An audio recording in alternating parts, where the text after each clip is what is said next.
It's the final day here at DreamHack Stockholm. Only 3 teams are still standing, and by the end of today, one of them will claim the OWCS World Championship title.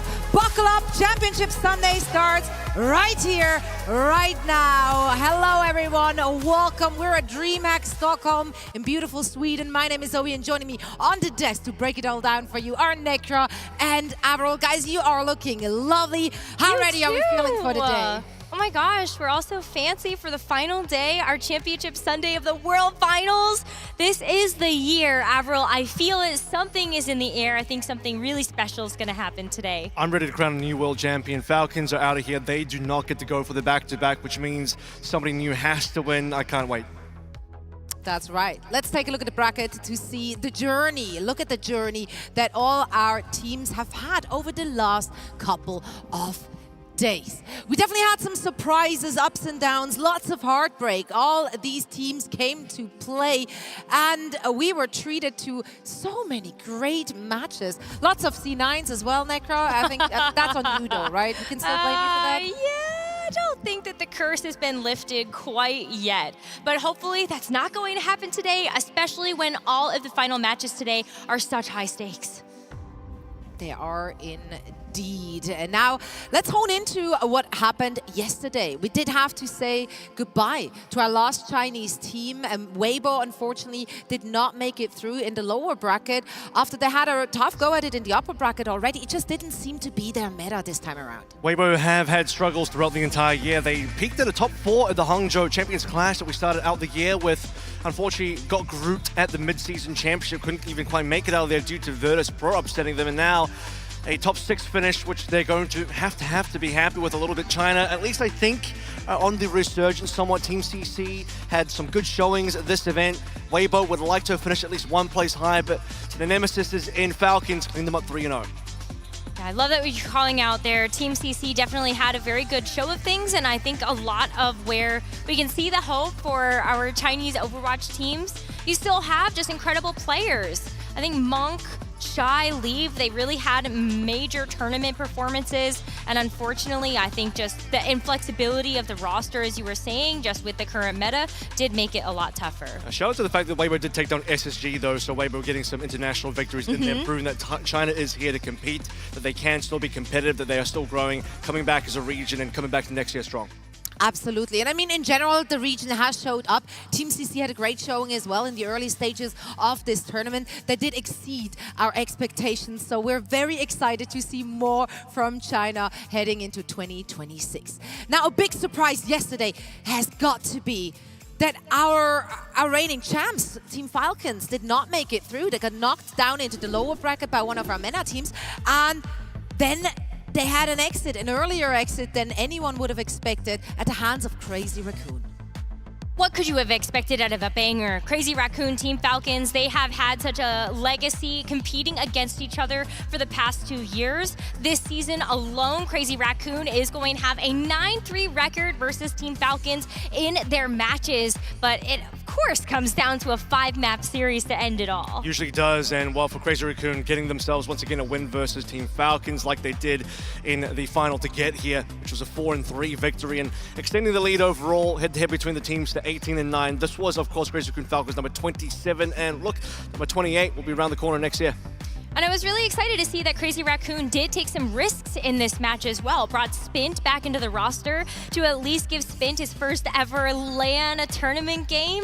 And even though that did not work out for them on New Junk City, gives me a lot of hope that, you know, Crazy Raccoon, they've definitely hit the books. They know how they're going to get the best out of each player on their roster. It does mean that Crazy Raccoon get the opportunity now to maybe get that elusive world title they missed out on last year due to Team Falcons. This year, they get the revenge. Falcons, they cannot go for the back-to-back now. Crazy Raccoon, they are dangerous in the lower bracket. We saw how they managed to win that in the Champions Clash early in the year, dropped down the lower bracket, then went all the way through and won. The salty run back. You can always expect it out of Crazy Raccoon, and especially with the veterancy on the roster, you know that these players are no stranger to having to play in such a high-pressure environment, and I just think that Crazy Raccoon, while they are in that lower bracket, they can definitely make the comeback. They can indeed. I think, honestly, if you're looking at our 3 remaining teams, You can make a really good argument for any of them hoisting that trophy at the end of the day. Let's talk about individuals. Starting with the OWCS roster, I think one player we just have to point out here has got to be Landon. He popped off yesterday. What a performance. It was just amazing. I think especially with the 3K that Landon was able to get on Kings Row, I feel like that was just such a clutch moment for the team as a whole to be able to just solidify themselves at one of the tops in Overwatch history. And Landon in particular is a player that I think has seen a lot of growth over the last couple of years. Started mostly as a Baptiste player, especially during his time as a part of the London Spitfire, but now as he's moved forward through OWCS, we've seen a lot more growth in terms of being able to play the Kiriko and the Juno. It's also the first time OWCS has been able to take down a Korean team, and we saw the first part of that clip that in the highlight package that, yeah, it's the clutch on Shambhala. That's the memorable one from yesterday, part of the huge victory that OWCS had, and landed now the sole North American player remaining in our top 3 teams. The rest of North America in terms of teams may be out of here, but at least the North American player has remained. Yes, please, please, our That's North such America a hope. that actually, like... Paid for by the and man he's Mr. out. X gang. Landon's playing for EMEA team, therefore he is EMEA. You cannot claim him no more. But yeah, Landon is he's just such a stable backline. Like, he always performs. Like, Landon just cannot underperform. But it's not even just the healing, it's the damage output from Landon. You saw all of those kunai headshots from the Kiriko, and just to be able to get like he 1v3'd an entire team yesterday. And I thought that was just so special, and you can always count on Landon to be able to get that double duty. Indeed. Now, let's talk about one, if not the DPS player. He's been around forever and then some. It's Lip. And he once again showed that he's not slowed down in quote-unquote old age. And Lip, he is looking towards his future quite brightly as, once again, it's that world title that he is still looking for. Won many titles in the Overwatch League, won many other titles, including the majors that we have had in the OWCS so far. But for Lip right now, looking at his entire career, absolutely the most winningest player of all time, overtaking Violet. Violet's not at this final. Lip is looking for #1, and he's leading the way with Crazy Raccoon. And he doesn't look like he's missed a beat. I mean, Lip, he just performs on every hero. You know, a lot of it was the Sojourn play yesterday, but throughout this tournament, we've also seen Lip show up on his signature hero, the Sombra. He just loves to play that pick and hasn't really quite worked out in terms of the compositional matchups that they've had. But, I mean, Lip, the overclocks, it just so sharp shooting for this. And it's exactly what they're going to need to actually win this tournament. They're going to need to have their entire roster step up to the plate. Oh, and I have no doubt Lip will be performing today. Here you see him barely fitting in the screen since he's 7 foot tall. He's so tall.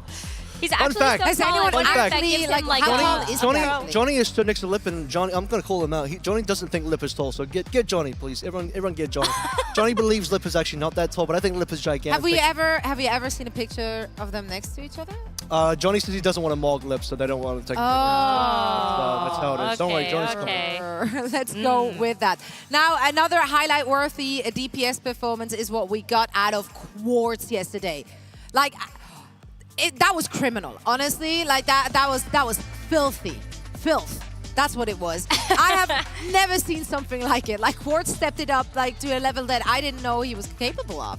But that's the thing, it's like Quartz has been on the Sojourn for several years now. And that's kind of been like the one hero that he's always stood out on. But this tournament in particular, like, wow, what a star. The thing about Quartz is he's been kind of on people's radar for the longest time now. Even before he made the OWCS, he was just barely short of making the Overwatch League there as well. And now coming into this era in 2025, he is without a doubt in my mind the best player in all of EMEA. But can he be the best player in the world? Because now he's got players like Lip still in front of him. If he wants to prove that he is indeed the best hit scan in the world, right now taking a world title is going to cement it. I mean, Quartz actually had some amazing final clutches like this moment as well on Kings Row.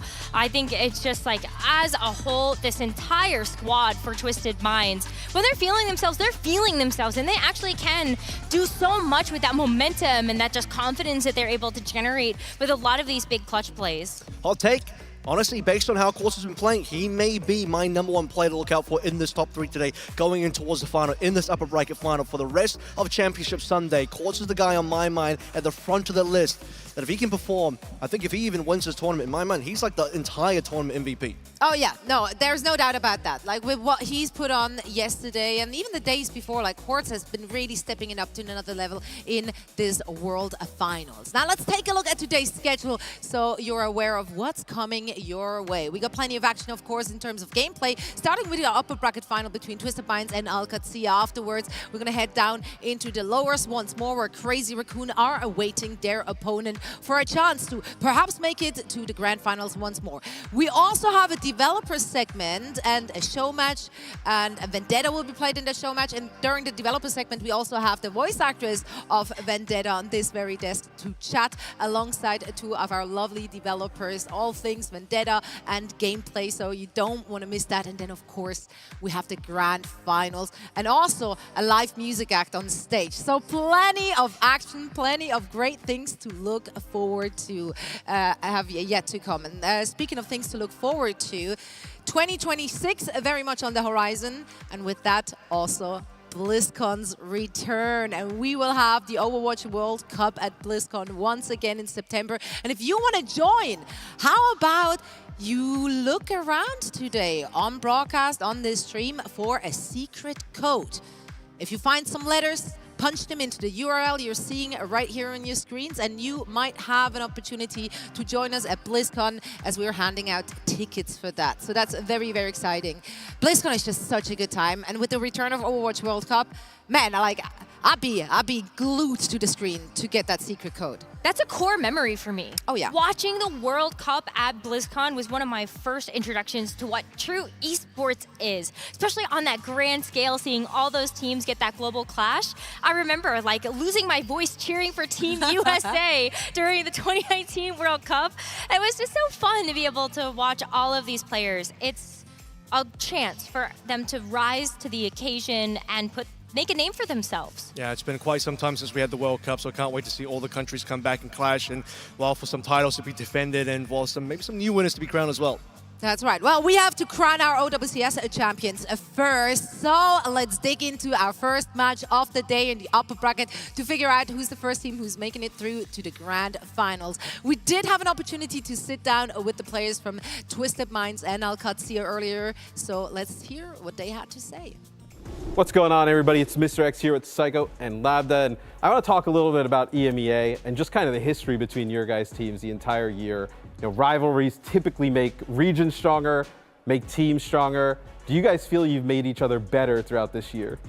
Actually, and since Junkbuck came to Europe, I feel like everyone improved, like team, VB, us. I feel like maybe if Junkbuck didn't come to EU, we would be like last year. The fact that it's two Saudi teams and two, I'd say, friend groups, Libda and Quartz and Yubi, you know, they're friends with each other, and see it. I'd say it's like part of the Saudi ego that they want to beat each other. And throughout Maybe that's true. Yeah, throughout the year, like both of our teams usually don't try that hard in scrims. But if we go against each other, everyone's trying their hardest. When you watch the other team, is there one player on the other team, like for you, TM, and you, Alcat, that you just watch like their POV and you're like, how does this person get away with this? Like how, how does this person do this? Last Saudi League, Quartz on map routes, he was killing everyone actually in that map. So I was, how?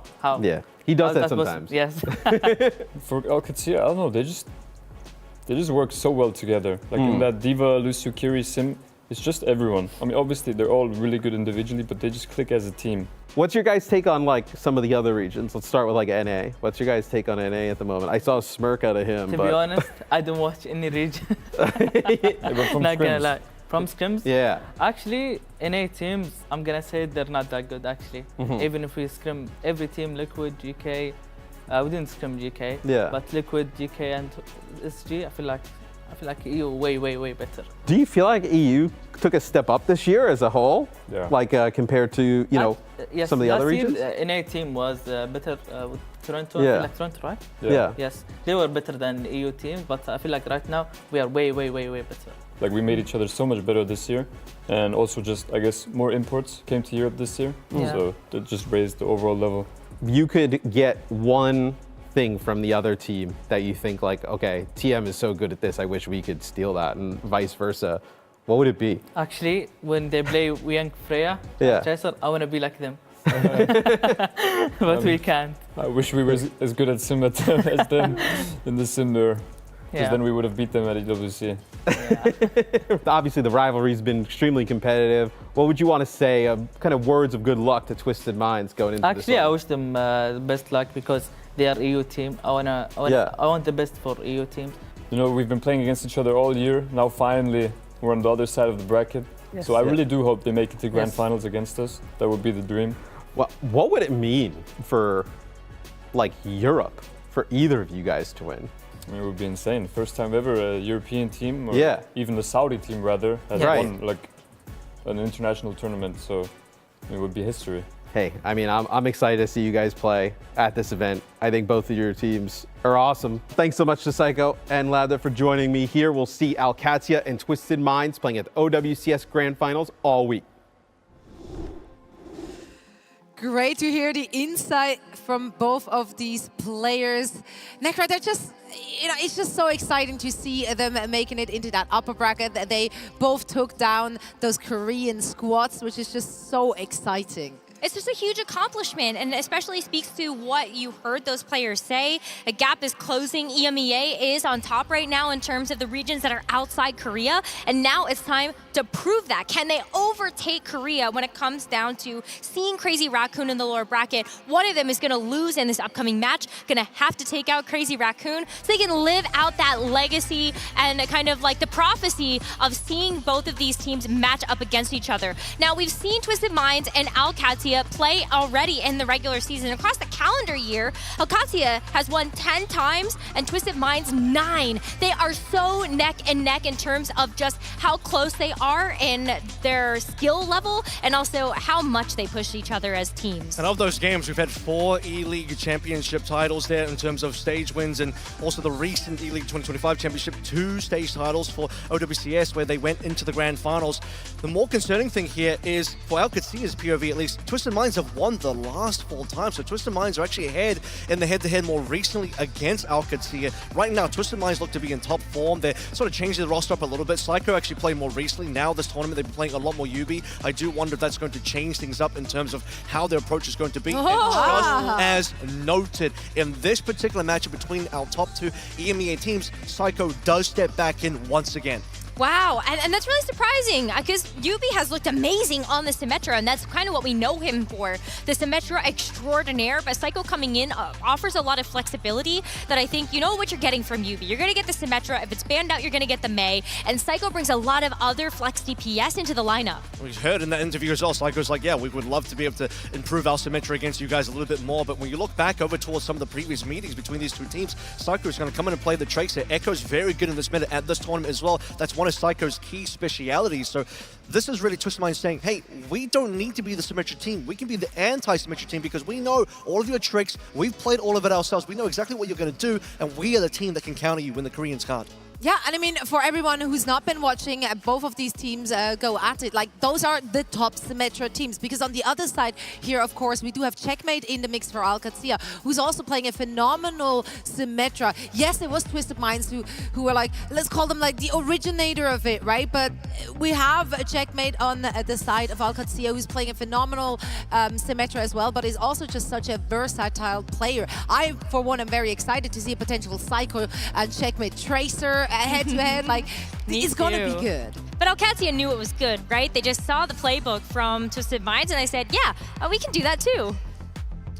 We'll see if it's going to be a lot of Checkmate Tracer coming in today. Checkmate certainly has the flexibility. That's one of the key advantages that Alcatia have. They don't need to make any roster substitutions. Checkmate will be to play it all for the team. Whereas for the Twisted Minds side, it's going to be a lot more obvious. If you see UB in, you know exactly what he's bringing to the table. If he's not in, Psycho's in, you know exactly what Psycho's going to be playing, and he's probably not going to be on the Symmetra. So very clear for Alcatia in their game plan based on what they see on the opposite end.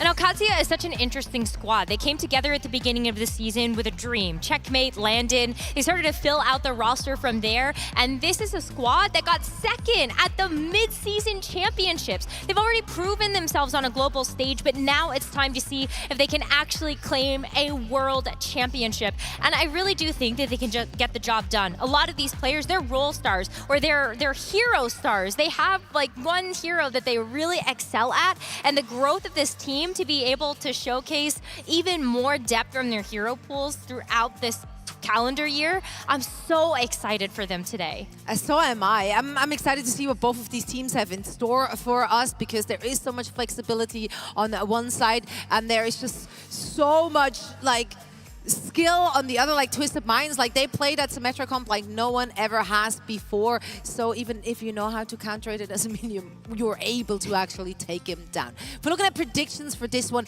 I think this is a difficult one because they've faced each other so often and the results were just a back and forth, and it kind of depended on the day, on the form. I'm one for recency bias though. And just due to what we've seen yesterday from Quartz, I'm going to give this one to Twisted Minds. If he shoots like that again today, I think they got it. I understand that prediction, and I was definitely starting to go towards that direction, but I think I gotta give some love to OWCS here. They have had so much history against each other. You know that they're gonna be taking those 4 consecutive losses towards the later parts of this season and hit the books. They've got this coaching squad behind them as well, something that Twisted Minds don't have, although I do think UB is being a little bit too humble, I think, with how much he has actually influenced the team and helped them grow. But I still think that OWCS, they're going to learn from the last matches that they've had, and I think Landon is putting up amazing numbers right now. This is a true EMEA coin flip, the EMEA El Clasico, much like Crazy Raccoon versus Falcons in the East. This is the Western match to look out for, and I'm going to go for Twisted Minds, given that they have won the last 4 times up against OWCS. I think that definitely proves a lot. The back and forth has certainly been there throughout the year, but more recently, it's been a lot more Twisted Minds, and I'm also just going to go all in on Quartz, putting it all on the table, betting it all on Quartz. He's looked like to potentially be the best player of this tournament so far, and if he can make it all the way to the finals and maybe win that one, he'll cement himself as the best in the world. Yeah, I mean, both of these teams can take it any given day. I see the audience is also slightly leaning towards Twisted Minds. What we've seen so far from them in this tournament has been extremely impressive, though. Like, I don't think, if someone who doesn't really follow all the regions at all times might not be able to comprehend why it was so impressive. But like for OWCS, for example, yesterday, 3 straight map wins against Crazy Raccoon after going down initially. That's unheard of. We've never seen anything like it before. So for OWCS to stay locked in like that and then really make Crazy Raccoon scramble at the very end, that was an impressive performance. And outside of that, OWCS has basically been near perfect. As you look at their tournament run so far, it's just been easy 2-0s, easy 3-0s. And so I actually kind of doesn't surprise me too much. Now that I've seen just how good OWCS are, I'm like, oh, well, you tell me that again. I'm like, oh, wait a minute. Yeah, that sounds right. Yeah, they got 3-1 versus Crazy Raccoon. Yeah, the fun thing is, at international stages in these high-stakes games, OWCS has actually done better at internationals. They've actually qualified for more of them as well. OWCS were representative of EMEA at the Hangzhou Champions Clash. Twisted Minds missed out. They actually lost out in that playoffs and didn't quite make it the cut for the top 2. They made it to mid-season. Now, of course, we talk about the OWCS second-place finish. Part of that journey for the second-place finish for OWCS was taking down Twisted Minds in a 5-mapper on the way through from the semifinals in that single elim. So Twisted Minds didn't get a chance to face off against Falcons in that final. And we talked about them faced off against Falcons yesterday, and that's what they would have liked to have proven at the mid-season championship. So Twisted Minds, they've had a lot more of a rough journey, I would say, this year in terms of making it to and then performing at the international stage. Now they get to be the team going up against OWCS to see once again if they can make the final or not, or whether this is for Twisted Minds once again being stopped in their tracks right before the final because of OWCS. And just like the games between Crazy Raccoon and Team Falcons, if you have Twisted Minds and OWCS going up against each other, rest assured you're most likely going to get a 5-map banger. And that means there is a lot of time to watch because it's so many maps. And that means there's more opportunities for you to get your drops. So make sure that your Battle.net account and your Twitch account are connected and you can start earning your drops right now. I'm just a massive fan of the dollar horse. It might be the cutest thing I've ever seen. Yeah, the weapon charm is amazing. I love having that represented here specifically for our World Finals in Stockholm. Oh, these are definitely the best drops all weekend long. So hopefully you're going to get them. I'm personally a big fan of the Wuyong skins as well, because that's one of my favorite heroes to play at the moment. So I think there's a lot for everybody. But the weapon charm with the gold and the black, such a good color palette. Yeah, and I saw from the Esports account as well on socials that actually for today, for day 5, we're going to be able to get the poster spray in every skin from across the 4 previous days as well. So if you missed out on some of those skins from the 4 previous days, today's the last day. You can get those skins only today now if you missed out. So this is the day you want to get all your drops done. Absolutely. And we give you plenty of opportunities to get them done. As I said earlier today, we're not just having gameplay, of course. We're not just playing them video games. No, we're also going to have the dev chat here on the desk. We're going to talk to the voice actors of Vendetta. We're going to see Vendetta in action as well during our show match. And you know, show matches are just... They're just a good time. I can't wait to see what our players have in store for us when they take to the Vendetta, because it is, of course, a Vendetta weekend, so you can play Vendetta as well. What can be done in the hands of, are we calling them pros? Some of them are pros. Some of them, yeah. I'm actually not entirely sure who all is playing in our show match. Do we know? Do we have full rosters? We do, but that's a secret. It's a secret, or maybe that's. I wanted to be surprised. I'll tell you what, I've been It peeping into some player practice rooms. I don't know if they're the necessarily ones playing, but yeah, I've seen some pro players already hitting up some Looking queues good. for Vendetta. They play secretly. You won't notice them because they're all under like the streamer names, so they don't reveal themselves in European 5v5 or 6v6 quick play. You just won't be finding yourself up against a pro that you recognize anyway. But yeah, finding their time playing some Vendetta, watching them all learn that hero has been a lot of fun. Yeah, it's going to be so much fun to see Vendetta in action with all of our teams on the stage. But enough waffling. We are ready to start our day. Our all EMEA upper bracket final is coming your way right now.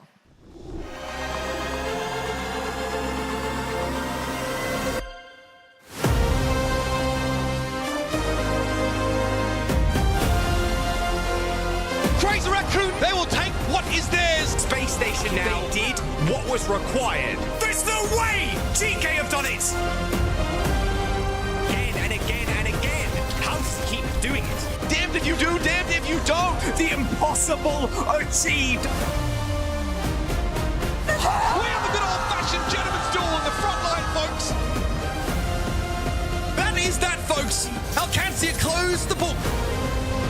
Falcons break the ties and bind to become your mid-season champions. Oh, buddy, it doesn't get any better than this.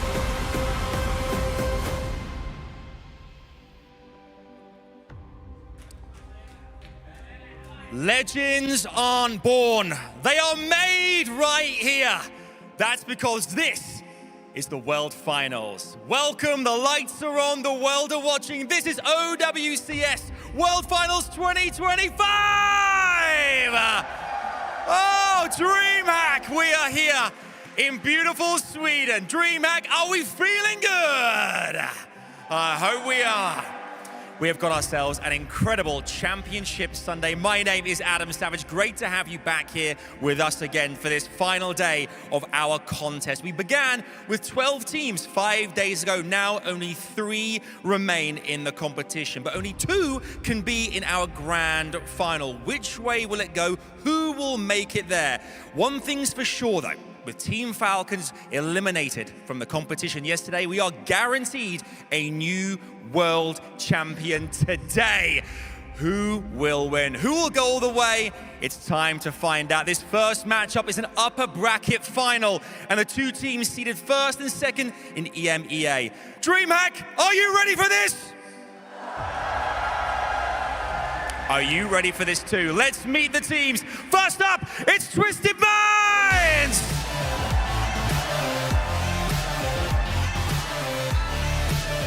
We welcome TVNT, Cord, Yubi, Simple, Funny Astro, KSA, and Psycho! The OG Symmetra team defining the meta for the rest of the world. The first seed from EMEA sent the former champions Team Falcons into the lower bracket. But how will they fare here today? Please welcome to the stage their challengers. Give it up for Alcatia!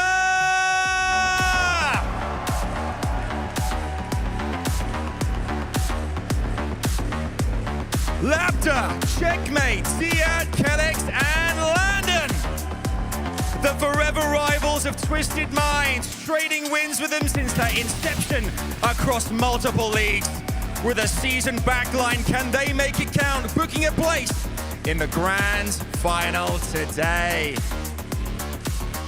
Wow, wow, wow. We have got ourselves one seriously spicy upper bracket final. I want to ask you, DreamHack, to make some noise for the teams. First up, make some noise for Twisted Minds! And let Alcatia hear you scream! They're ready. We hope you're ready too. Let's get this show on the road.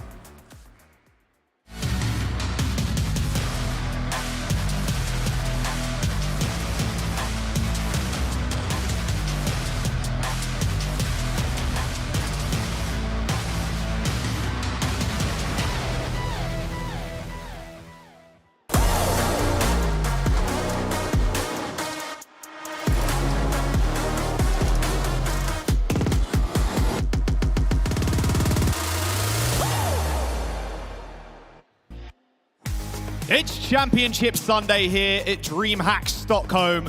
Twisted Minds now Katsia facing up in this upper bracket, Johnny. We're guaranteed a new world champion, and EMEA are guaranteed a team at the grand finals table.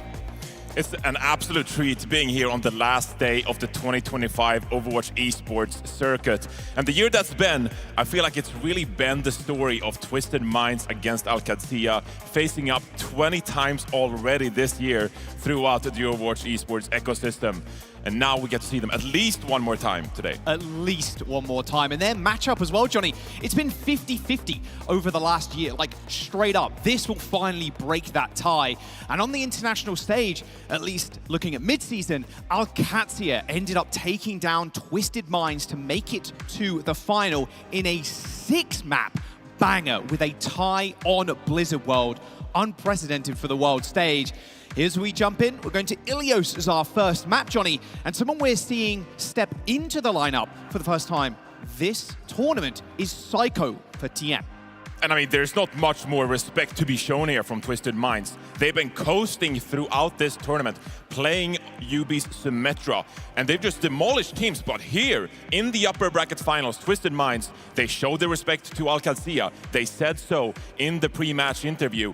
They are the better Symmetra team, and so we're going to try and counter it. We don't want to take the head-to-head. Yeah, the Symmetra has just been insane from both sides, and throughout the whole year, like Adam said on the stage, they have been the ones to define that meta, and EMEA has been known as the sim teams throughout the entirety of the year, but with Psycho in, and coming in as a player/coach, TM, and I even spoke to Astra, like, are you going to get a coach at some point? Is Psycho just going to be, you know, sitting on the bench and subbed in and out every now and then? Are you going to have a permanent roster slot for a coach? And they said, no, we're happy with what we've got right now. We're happy with Psycho doing double duty.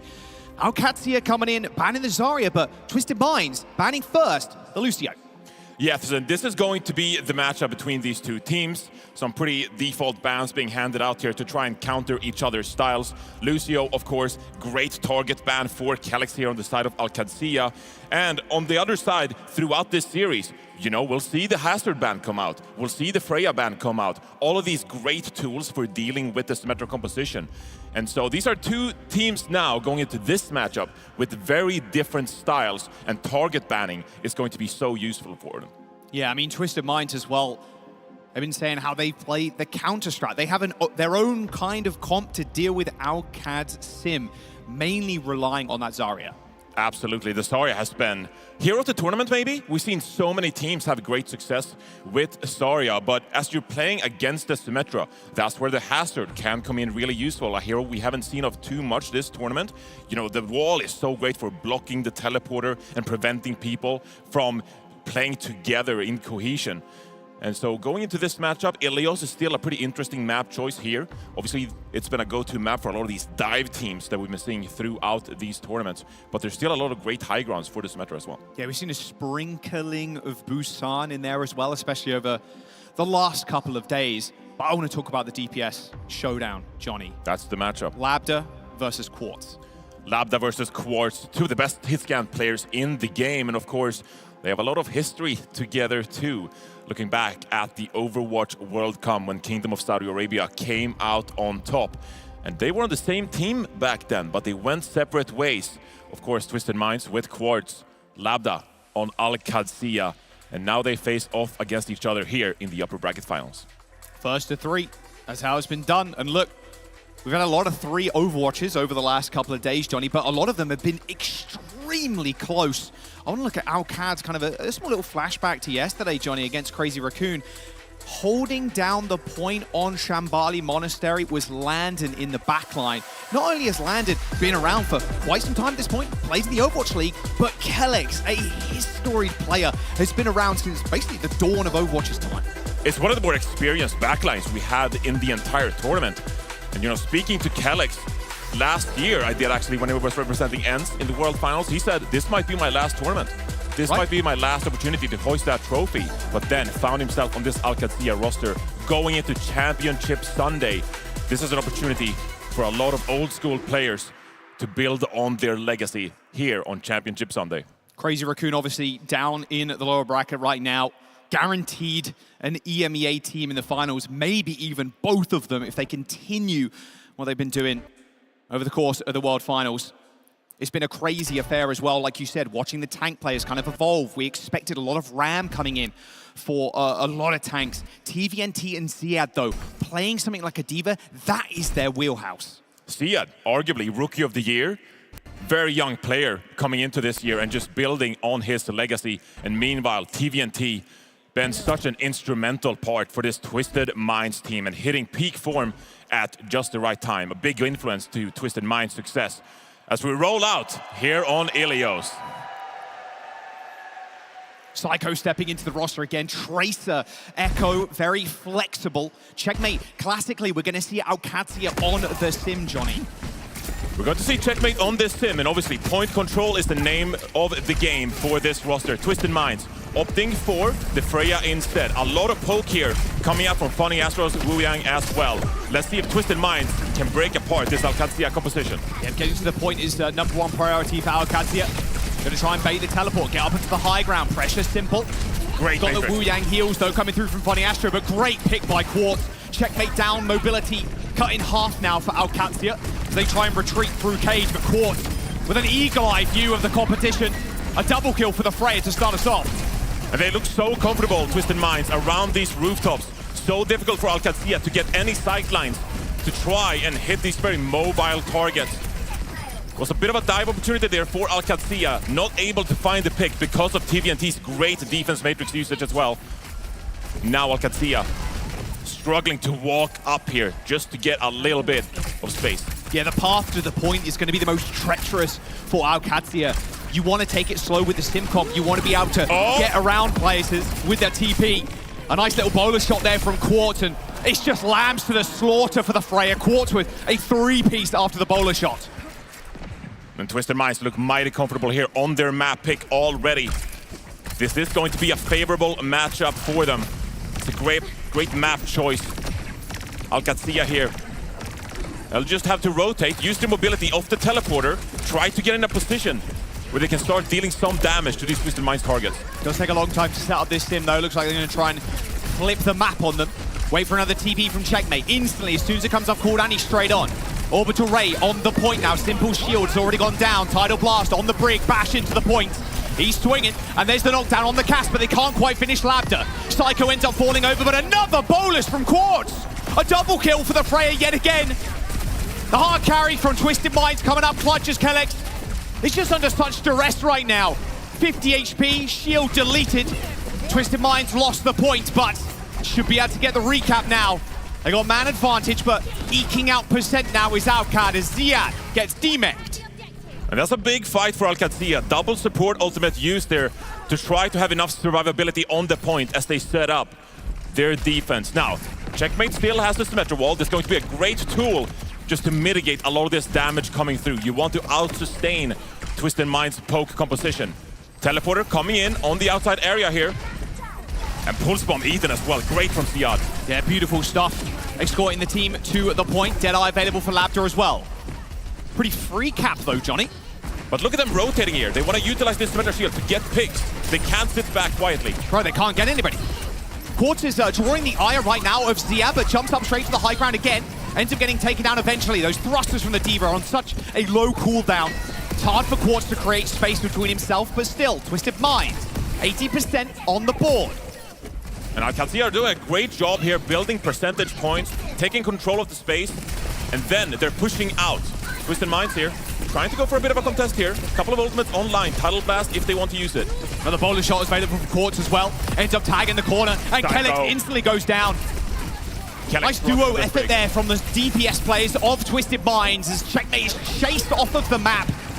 Oh dear, OWCS, they maybe got another attempt. They get 70%, but this is final fight with double support ultimate for TM coming up. And they want to fight early here. They want to make things difficult for REBROADCAST. You can see them, 90% coming up here. They're pushing spawn, Johnny. Oh, what? Labda pops the high noon. A small misstep, maybe. TP. Looks like someone's waiting for the boot.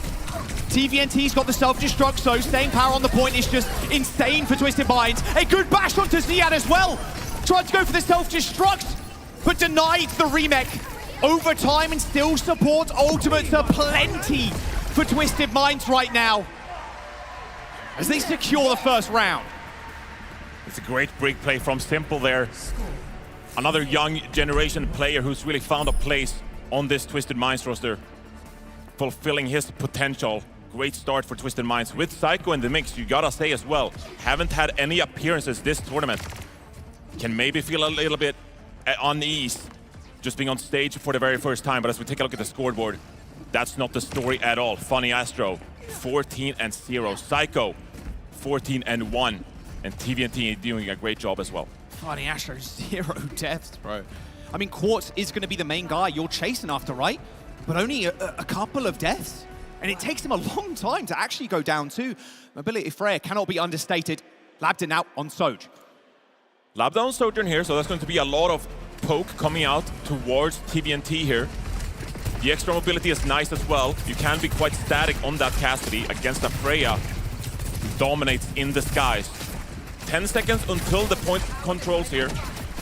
It unlocks, and that is going to be Alcatia's trigger to engage with the Symmetra. Quartz definitely getting the better of the duel right now against Labda. It's been a struggle so far. Even a small misplay as well on stage, using that high noon. Maybe thinking they were pushing early. OWCS though with a very swift cap. Yeah, a great cap from Alcatia. And a nice pick onto Quartz as well. This should be them with complete control here, this first fight on Ruins. Yeah, that's what you want out of your hit scan. If they're not online on stage, then something is definitely wrong. Simple resetting, and yeah, OWCS are going to try and take a forward position. Have got the safety of the TP to get out of there, though.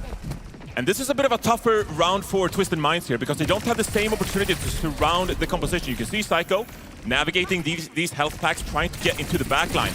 But the rest of Twisted Minds' damage, very much all of it comes in front of you. Much easier for Alcatsia to play around Twisted Minds' composition here. Still bash there. Simple went for the triple schmack on to Labda, but TVNT ends up killing Checkmate. And now they can just force their issue here, force their way into the backline. Wow, very little resistance there from OWCS. Yeah, a bit of a slow play there. Maybe waited for the orbital raid to come online from Landon, trying to build that ultimate. But Twisted Minds, they capitalized. And now, TM with 5 ultimates coming up on the board here. As a pause comes through. All good. Yeah, not in the middle of combat, so we're all good. More awkward when it's straight in the middle of a fight, so hopefully we'll get this problem sorted out very quickly. Obviously, you want to be at your most optimal best here in this pivotal matchup in the upper bracket finals. Dude, that is a recline. Oh, we're chilling. Chilling. I mean, don't let the appearance fool you. There's probably a lot of stress hiding in that. in that the lean. Yeah. Yeah, most probably. See a Kellex sign out there. Mad respect. What we got? Touch grass. Okay, buddy. People are trying to win that DHL drop. They want the jerseys. Avast will be out here later. Yeah. Kellex equals the glue. Is Kellex the glue that holds the team together, do you reckon? I mean, Kellex is such an experienced player. I mean, he's been competing for like, what, 7, 8 years now? Since you've been competing, right? Well, essentially, yeah. We traded we traded fast. Yeah, we did a little bit. All right, let's jump back into it, though. Yeah, not a long pause, see. It's all good. Get those tech pauses out the way. And just look at Twisted Mind's positioning here. Poking Alcazia early here. They want to force out any little ability to try to get the upper hand when the fight comes. Oh, great pulls from Psycho. It's insane coming in as well. Think about it from Psycho's perspective. Not really played the whole tournament at all, Johnny. Coming in the upper bracket final against a team you have such a heavy rivalry with. Yeah, being able to perform in a moment like this with no experience on this stage is a testament to Psycho's individual skill. As Alcazia, they're gonna have to step up the tempo here. You can see a fake Symmetra teleporter forcing Twisted Minds back a little bit. But you gotta play with pace here as the orbital ray comes through. Oh, Landon going so low. Luckily the Ray's there to actually heal him up. They're going to push through this choke, but I think Twisted Mind's pretty happy with this. This Ray moving slowly, disappearing as well. Now the ward to push them onto the point. Here comes the Tidal Blast, though, straight onto Checkmate. A nice little bash onto TBNT to try and sustain through this. And it looks like they've managed to do just that. Checkmate all good. That overhealth aiding in his survivability. A rally bash into the front line now as Twisted Minds try and turn the fight. Labda with the overclock, looking towards TBNT. Now he has really nothing in his way from him shooting at the back line, but TBNT still shuts him down with the Bunny Blaster. We're trading back and forth here. Alcazia in point control, but there's still a couple of members alive here. Funny Astro finds one pick. Someone's going to deal with Funny Astro. It's all the supports all day. Simple and Funny Astro save the day for Twisted Minds. It's all about enduring all the abilities and ultimates from Alcazia, and you can see the ultimate economy drained from Alcazia in this moment. 73% for either team here. But Twisted Minds, they've been looking like the dominant team so far as they look to close out this first opening map. Wait for the other dash there for Labda to get onto that higher ground. Psycho looking for another pulse. Oh, slowed down by the turrets as well. Hindered in his egress. Simple falling is not a good start though for Twisted Minds. Funny Astro, wow, paying for their sins in that last fight as they managed to carry them to victory, although Twisted Minds still with a good percentage, 98, as Labda snipes quartz. And this round comes down to the one final fight. Alcazia with no ultimates on the board here. How do you get the upper hand in this fight as Funny Astro? Tidal Blast on the ready. Quartz has that bola for a big play. Can Siad eat it with the Matrix? They need this orbital ray, Johnny. It cannot be understated. Lano's building it. 5% away. Siad taking a fair bit of poke damage in the front line, but here comes the Tidal Blast on TBNT already straight towards the Sim, and Checkmate goes down before he can take the teleport. There's one kill already. And now Alcazia, they've got control of the point, and it's an OT, but Quartz has found a way into the fight. Misses the last shot though on Landon, and here comes the rally. These late support ultimates coming up clutch for Alcazia, but no! Oh, Cad! With double support orbital ray, rally going off, but Twisted Minds right under their nose, sneak the map away. We gotta get a second look at that. A chaotic final fight on Helios, and Twisted Minds come out on top with their poke-oriented composition. Alcazia was a tough fight for them. They managed to build the orbital ray, and more ultimates were coming online, but Twisted Minds using their mobility to secure capture onto the point, then just putting Alcazia in a very tough spot. Yeah, we've got to get an instant replay on that last moment as the stats. Of course, Quartz getting player of the game. No doubt. Unsurprisingly. Yeah, I mean, he was just on a tear. I mean, that polar shot too. You want to go through those small choke points, right? You want to be able to, as the Sim team, go through Mega, set up the TP, go to the point. But it's just so hard against the Freya. 100%. Like, you gotta catch these targets, but Funny Astro rarely dying on the Wu Yang as well. Quartz has so much mobility, so even Labda on the Sojourn can't quite catch the Freya. Oh, here it is. So I'm looking at Kelex's positioning here. And who's the cap in the point? It is Psycho. Sneaks it away. And I mean, Kelex was backing up as well, kind of noticing, hearing that point being capped, wanting to get the final touch there. But Twisted Minds with a nice round win, taking the map as we now see Alcazia with their pick. Alcazia, they'll be regretting that one. Unfortunate moment as they rotate away from the point, but that was Twisted Minds' initial map pick, and they got the first ban targeting Kelex Lucio, which is so pivotal for this Alcazia team. So not too much to worry about. Now the ball is in your court. You get the opportunity to counter what Twisted Minds is throwing your way. And that is why these series, they go so long. Map 5, it was map 6 at the mid-season championship. It's because of these bans. They enable you to play your own game, and you force the opponent to adapt. Both of these teams have been very even these last few months. I'll say it again, the 50-50 win rate here between both teams is going to get broken here. Actually, in theory, it could continue. One team wins, then the other team reverses in the finals. Who knows what today got in store? Exactly, yeah. I mean, you still got Crazy Raccoon, obviously. They'll be looking for revenge. They've done it before, Johnny. I mean, look, Hangzhou, boom, lower bracket, and then they sweep through. Like, you don't want to see Lip angry, put it that way. Lip angry is like iconic. Yeah. It delivers consistently. Lip, when angry, delivers some of the best performances we've seen. I think back to a matchup against Team Falcons, and Lip was angry on Suravasa and just took over the lobby, just dominated. So I don't think we need to underestimate the fact that Crazy Raccoon will be angry, and I don't think anyone is underestimating them in the lower bracket. Yeah, that's why you want to quickly sneak a win in here, dodge him, hope the other team has We don't have to deal with them. Yeah, just dodge him.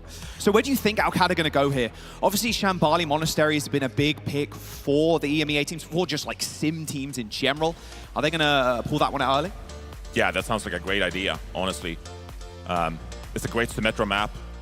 There is some mobility, like high ground-oriented mobility on Shambali, so you could realistically play something like an Echo, like a Freya. It's going to be King's Row. Ooh. That's obviously the most narrow map we have in the map pool. And I'm thinking here at Katsuya, they want to dodge Blizzard World as well, because it's a map they've actually played before in the Saudi E-League. So obviously both of these teams, they are quite well-versed on a map like Blizzard World. Picking King's Row will deny Twisted Minds that opportunity. And that's the map that they drew as well that led to that 6-map banger at mid-season. Yeah, Shambali Monastery, Route 66 and Dorado. Now we're going to go Dorado unless we see anything too crazy. Sojourn ban for TM, but before that it was Al-Qad banning Brick.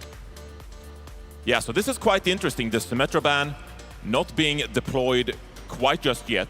And this is how we're approaching bans, you know, after a year of experience with this system, is that there are some really high-value bans, and you want to deploy them throughout the series. But this is obviously not the last opportunity for Twisted Minds to deploy the Symmetra ban. Yeah. And so you don't need to use these high-value bans straight off the bat. You can kind of calculate how this series is going to play out and deploy it at a later stage. So the Sojourn one comes in from Twisted Minds here, obviously putting mad respect here on Labda's Sojourn as well. I'm peeping the stage, Johnny, too. Psycho staying in for Twisted Minds. No sub. Again, coming in kind of, I wouldn't say cold, but like still. Yeah, I mean, he's still going to have to perform at a moment where he's had little experience on the stage so far. And the big question is for Twisted Minds if we'll ever see Yubi in this series. Because so far, when they kick off a series with either Yubi or Psycho, they tend to stay with that damage player. They're not big fans of doing mid-match substitutions. And obviously, we have a lot of experience with that in the past, a lot of discussion about, oh, let's sub in a player for map 5. Perhaps not the greatest idea to put him in cold in the most tense map of the series. And so this is a team that they go into a match like this with a plan in place, and they don't really deviate from it. They gotta commit. And obviously, with an opportunity like this, maybe you're feeling in the upper bracket, our tournament life is not on the line, and so we're going to commit to Psycho in this matchup. And then if that doesn't work out, maybe if we do make it to the grand finals again, we can have the opportunity to put Yubi into the match. Right now, it does seem like Psycho is going to stay in the mix here, and this is the plan of choice for Twisted Minds. Yeah, and then you want to go heavy sim maybe. If you end up facing Crazy Raccoon at some point, then yeah, you can have Yubi step back in. But map number 2 is about to get underway. Twisted Minds and Al-Qad 2. The rivalry speaks for itself, and even Avril touched it on the desk. It is like the Crazy Raccoon Team Falcons in Korea. We've got one at home, and it's Twisted Minds versus Al-Qad. It really is, and I mean, steel sharpens steel, or whatever that way saying is going. It's that. No. I'm the Swedish person, okay? Like okay. I'm trying to get help from the native English speakers. But my point being is that these two teams in EMEA, they really pushed each other for excellence. Great scrim partner to have throughout the year, and just to keep improving. And I think you look at some of the Korean teams, Team Falcons, Crazy Raccoon, they don't really have, they have a scrim bubble of some of the best teams in the world, but they don't have a scrim bubble with the best Symmetra teams in the world. Yeah. And so these two teams, they're obviously excelling in this meta, in this playstyle, and Korea doesn't have the same level of practice against it. So Twisted Minds Alcazia finding themselves here, it's a testament to their dedication to practice, how much they demand out of each other, and how they're constantly improving each other. TVNT on the Zarya now was banned away in that first map, and this is kind of the anti-sim comp they've been running against Alcad for what feels like forever. They want to have the Zarya, and having Psycho in also makes sense. Send in on the Tracer, even on an Echo as well, being able to get so much high energy, and also minimize the targets that can be TP'd on. Exactly, that's what it's all about. Obviously, the Symmetra provides a ton of mobility with that teleporter, but Twisted Minds composition is great for dispersing, from moving yourself away from wherever they are teleporting. Now, TVNT on the Zarya, quite immobile, and will be a target for Alcazia here as they scout out the defensive composition. Labda and Checkmate taking so much damage early on.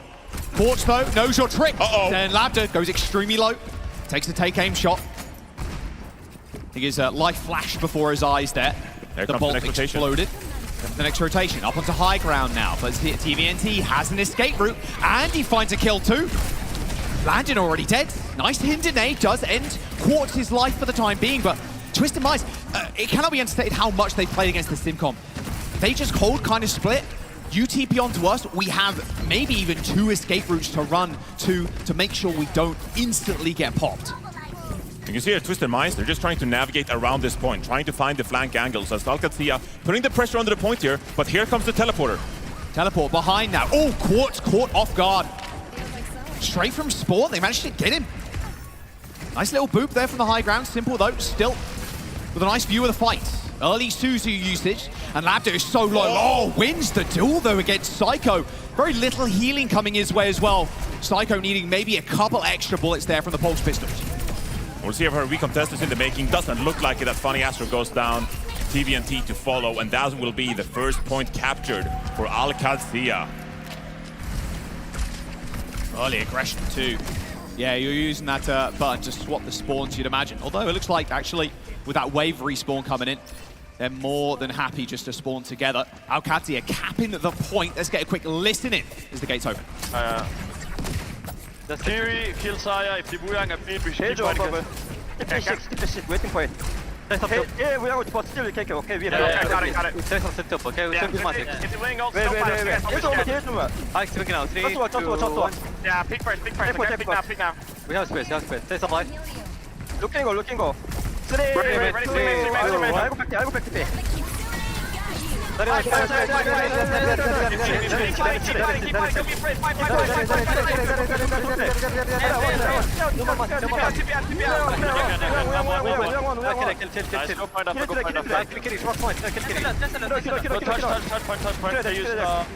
The back and forth, the tug of war, they're back in, back out. We have the game plan. If they use this, we use this. But what a teleport from Checkmate there. Gets them all out of the grab, apart from Kellex. They escape, get to high ground, and then Checkmate just beaming everybody. And that was dominant from Alcazia. Twisted Minds deploying their entire ultimate bank. And now, looking to recontest here on second point. With what tools available for them. Someone needs to make a big play here. Yeah, but with no ult shot, it's going to be so tough. Alcazia, they could walk up, hit the wall, hit Deadeye. What are you going to do? Oh. Well, you can't do anything now, not with Astro dead. Good luck, Simple. You got a whole lot of work needed to be put in now. Checkmate, though, deploys the wall before he ends up going down. And now Simple just ran out. I mean, Alcazia with a perfect game plan on King's Row. They're going to get second point, Johnny. That's a lot of time in the time bank. And that felt like an unwinnable fight there from TM, and that turned into reality. Yeah, this is really getting away from Twisted Minds now as Psycho swaps over to the Echo. A lot of high ground on this third point, but still Alcazia. High noon available for them here, as well as the self-destruct. Oh, they're pushing forward with the Deadeye. Gonna run TP, straight across, looking for heads. Astro, oh, they still take out Labda. Astro was baiting out the high noon shot there, but it was Quartz that was the final arrow to the knee for Labda. And if you can start building some ultimates here, great spot for Twisted Minds to be in here as they get closer to that Kitsune Rush. Want to match Landon's tool here, but this gets tricky. You can see Twisted Minds, they're stepping up here, but the teleporter is looming. Now look, Quartz already He's looking at the high ground, He's expecting waiting. it. All right, well, there it is. There's the TP. Only Ziad taking it, though. Rush available for Lander, but Twisted Minds still need to build up theirs. They're going to back off for the time being. Quartz taking care of the teleport, but now comes the danger. TVNT on a knife's edge ends up getting beamed down by Checkmate as this rush. He's just way too late from Simple. He's 5% away, Johnny. Ends up going down. Tidal Blast onto Astro. He ends up just trying to run to the point to stall, but a good boop is going to seal the deal. And that is why Alcazia took us to King's Row. A dominant attack featuring the symmetric composition, and Twisted Minds had no answer. Initiating match. That symphony of plays, Johnny, on the second point. You heard Landon call out, if they, on Kellex too, if they use this, we use this. We kite when they use Tidal Blast. We slightly later beat, and then we can push back in. They saw the bubbles being deployed, and then, well, it's all over. TVNT has to pull himself back, ends up hitting the grab, but then Checkmate has the answer. They're playing 4-dimensional chess, underwater polo at the same time, and it's just working out. 3 minutes and 24 seconds in that time bank for Alcazia. That is an insane amount of time, considering the caliber of both teams. The map feels like it's essentially over. That is how much of a hole Twisted Minds have put themselves in here. You just gotta go out there, try to make some plays, try to get the payload rolling. Obviously, we've seen this tournament so far. If you can start the snowball on a hybrid map like this, you are capable of some great capture times. But they need to improve the layering. They need to get more value out of their ultimates. On that previous round, it was all Alcazia, like you said, showcasing that layering of ultimates. Twisted Minds looking for answer here as Psycho swaps over to the main. Yeah, big flex from Psycho. Plays just about everything. Although not opting for the raw hit scan, of course, not when you have a Quartz on your roster. Alcazia playing them quite a bit of respect, though. Can't step up too much to the statue here. Just poking and prodding for now. Symmetra, teleporter comes out. But this is an opportunity now for a Twisted Minds to turn things around with that teleporter deployed. See if you can find a pick. Maybe even waiting for Quartz to find that one, man. So low, man, and they know it too. They're trying to push this corner right now. TP onto the high ground, but Twisted Minds kind of expecting this, kind of flipping the map, using that wall to separate the team. And in fact, make sure they can't TP back either. Good kill from Psycho too. Labda going down here. TVNT has nothing really in his way that can stop him.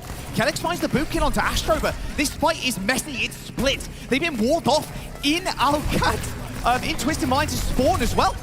A D-suit. And that's the TM taking this point. They got 2 ticks already, and there's the cleanup. And that's how Twisted Minds, they want to play the game. They want to surround their opponent. They want to fight back and forth, a little deathmatchy. And it works in their favor as they get the ball rolling. And now, look at these ultimates coming online for Twisted Minds. Slightly earlier than Alcazia. Landon has that Kitsune Rush, but we do expect Twisted Minds here to build up their ultimate economy. And this next fight is going to be pivotal in the outcome of this attack for Twisted Minds. They are going fast, Johnny. Just going to try and flip the map completely. This is really smart, and being able to get there so quick as well. A TP plus the speed boost. Oh, speaking of speed boost, there's 2 rushes now on the point. Caught on a nice angle, though. This is free range for him. Someone has to be dealing with it. Ziad does end up getting the eat, but here comes the sound barrier, and TVNT overwhelmed. A Blizzard is going to stop Labda for the time being, but landed with a Suzu unfreezes the DPS. Alcazia just putting the pressure on right now. Deploying double support ultimate. And they're tear their opposition apart, stalling this payload. And Twisted Minds are losing crucial time at a moment like this. And now Checkmate coming up on that Symmetra wall. Another great tool for these cohesive team fights. Well, Twisted Minds here, they're poking. They want to deploy this Graviton Surge, but Ziad with that Matrix is going to prevent them. High noon. High ground. Oh! Great dodge. Immaculate dodge, and then a wall to follow up as well. Graviton Surge has been used, and TVNT in trouble, but a beautiful wall coming in. But unfortunately, still Kellex and Ziad end up going down. Looks like Twisted Minds, they are going to win this fight, get out of the choke. Let's quickly jump in with some comms to see how they set up for the next one. When they come. Yes. Shoot them, we want shoot Diva. Trust me, shoot Diva. Yes. So hard. They're really close kids, actually, really close. Don't spam too hard, don't spam. Yeah, that's okay. Stick up. 3 point. I'll bomb 7. Go get energy, go get energy. Yep, we'll bomb yourself here. Yeah. Throw it down. We'll try to push it here. Ready to walk, ready 3. Wait. Let him push. Shoot him. Walk up and shoot him, okay? Let's bomb Yeah, I can wall. Shoot him. Let's keep behind. Let's keep. I'll take it. Oh, no. I'm okay.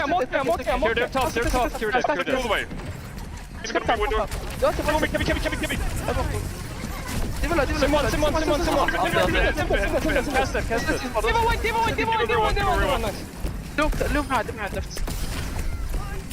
Nice. They have steps to next, right? Yeah. Johnny, how much of a hole were they really in? You said it. As the gates opened for Twisted Minds, they've got a decently similar time back. They got 4 minutes on this final push. Yeah, Twisted Minds looking good here. You can hear in the comms Funny Astro making plays, calling for the title blast communication. It's a great ultimate, and that sets Twisted Minds up. Now, Psycho with this Blizzard, but once again, Ziad's Matrix is going to be pivotal. Can Psycho put a stop to Alcazia here? Yeah, using it here is going to be real rough, Johnny. Taking so much damage from Astro, by the way. There's the rush. TP on high ground. Not everybody taking it, though. Block forced onto Psycho. And a couple of keen shots there from Labda. And the rush down. I think Psycho basically ended his own life with the wall, just separating himself from the team. And Labda coming online on this Cassidy. We were looking at the hit scan players for either team, Quartz and Labda. Who's going to come out on top? And so far, playing different heroes, different levels of impact, but Labda's doing his job here with the Deadeye. I knew TP, they know it's coming. TBNT's in trouble, an easy kill. Double bubble used, they just blow TBNT to smithereens. Okay, so both teams are trading back and forth here. Twisted Minds, they still look good when it comes to the ultimate economy. Patient play from them, they have time to work with. But this needs to be a fight they have to win if they want to finish King's Row with a decent time bank. Kelex's beat is going to be so important. It's just 5 ults for Twisted Minds. Well, there's one at the very least, there's 2. Bolus ends up coming in, the wall's going to separate the team as the high ground control is taken by Ziad. B ends up coming in, doesn't hit Ziad unfortunately, and Labda ends up going down. The Blizzard separates the team as Twisted Minds throw 4 ults into the fight, and now TBNT in the front line trying to duel out against Checkmate, but Checkmate's damage is just too much.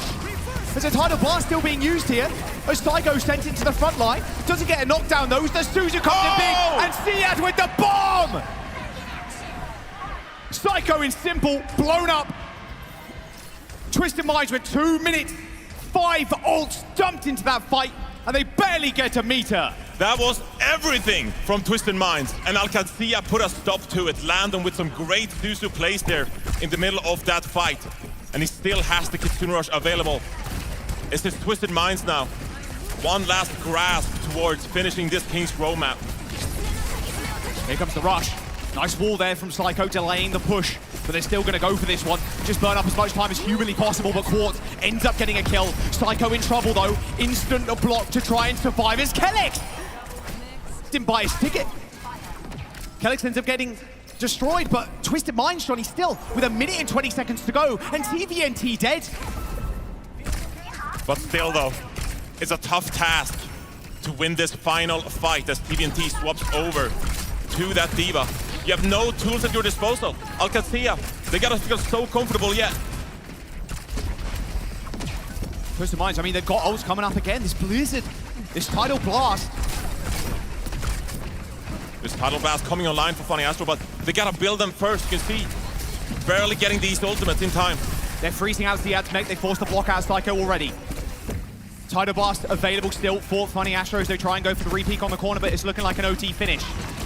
High noon, tidal blast. Wave ends up coming in under the payload, but a good boot! An insane boot from Kelly! The veteran does it! Boots the tidal blasting D.Va off of the map, and Twisted Minds, they dump ult in on the fight. They're trying to put out the fire, but they're just pouring gasoline!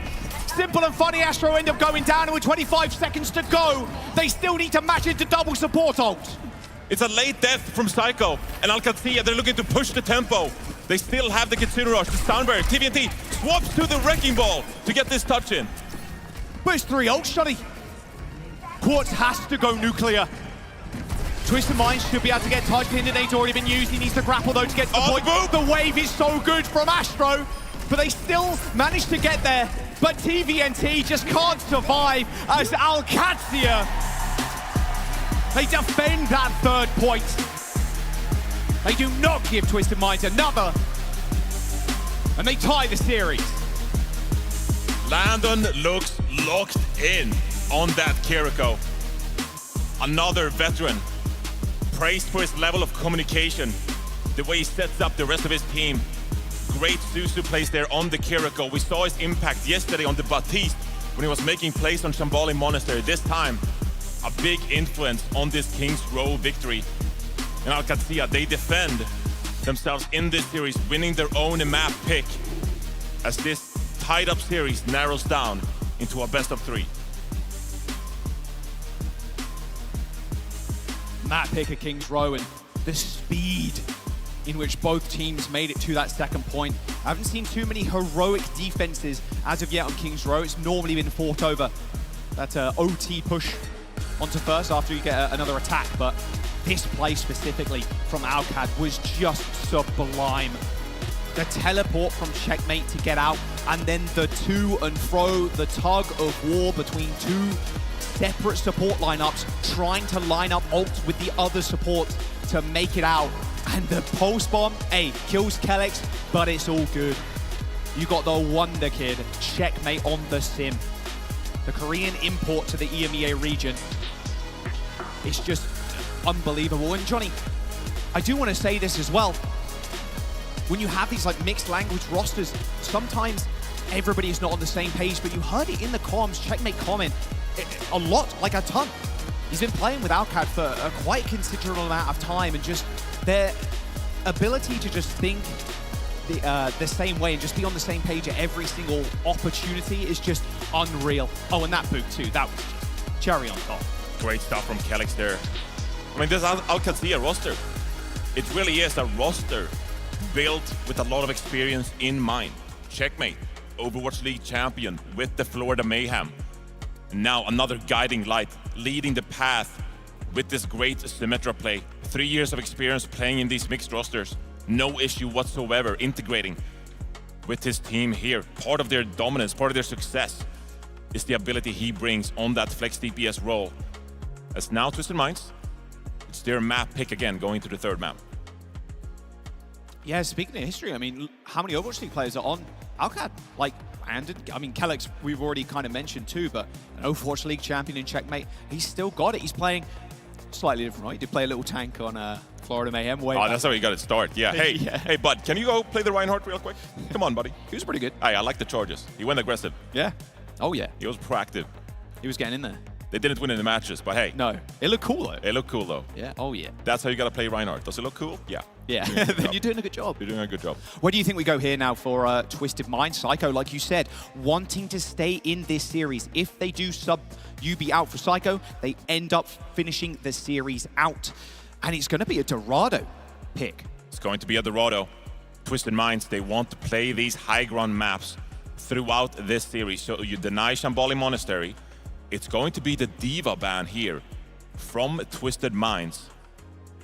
And that is going to make things a little bit more difficult for Ziad on OWCS. Obviously been his signature hero so far.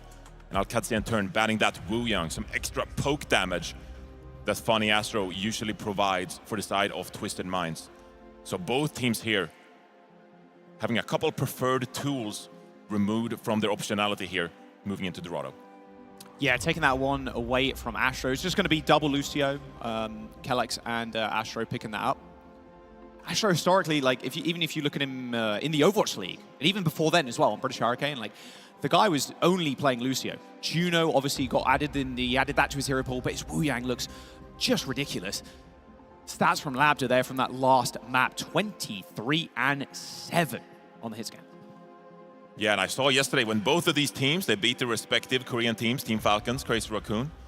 Labda had a little bit of a banter with Quartz back and forth, where Quartz was, yeah, I'm the self-proclaimed hero hit scan player here, and Labda said in turn, like, great plays, buddy, but I'm the better hit scan between the two of us.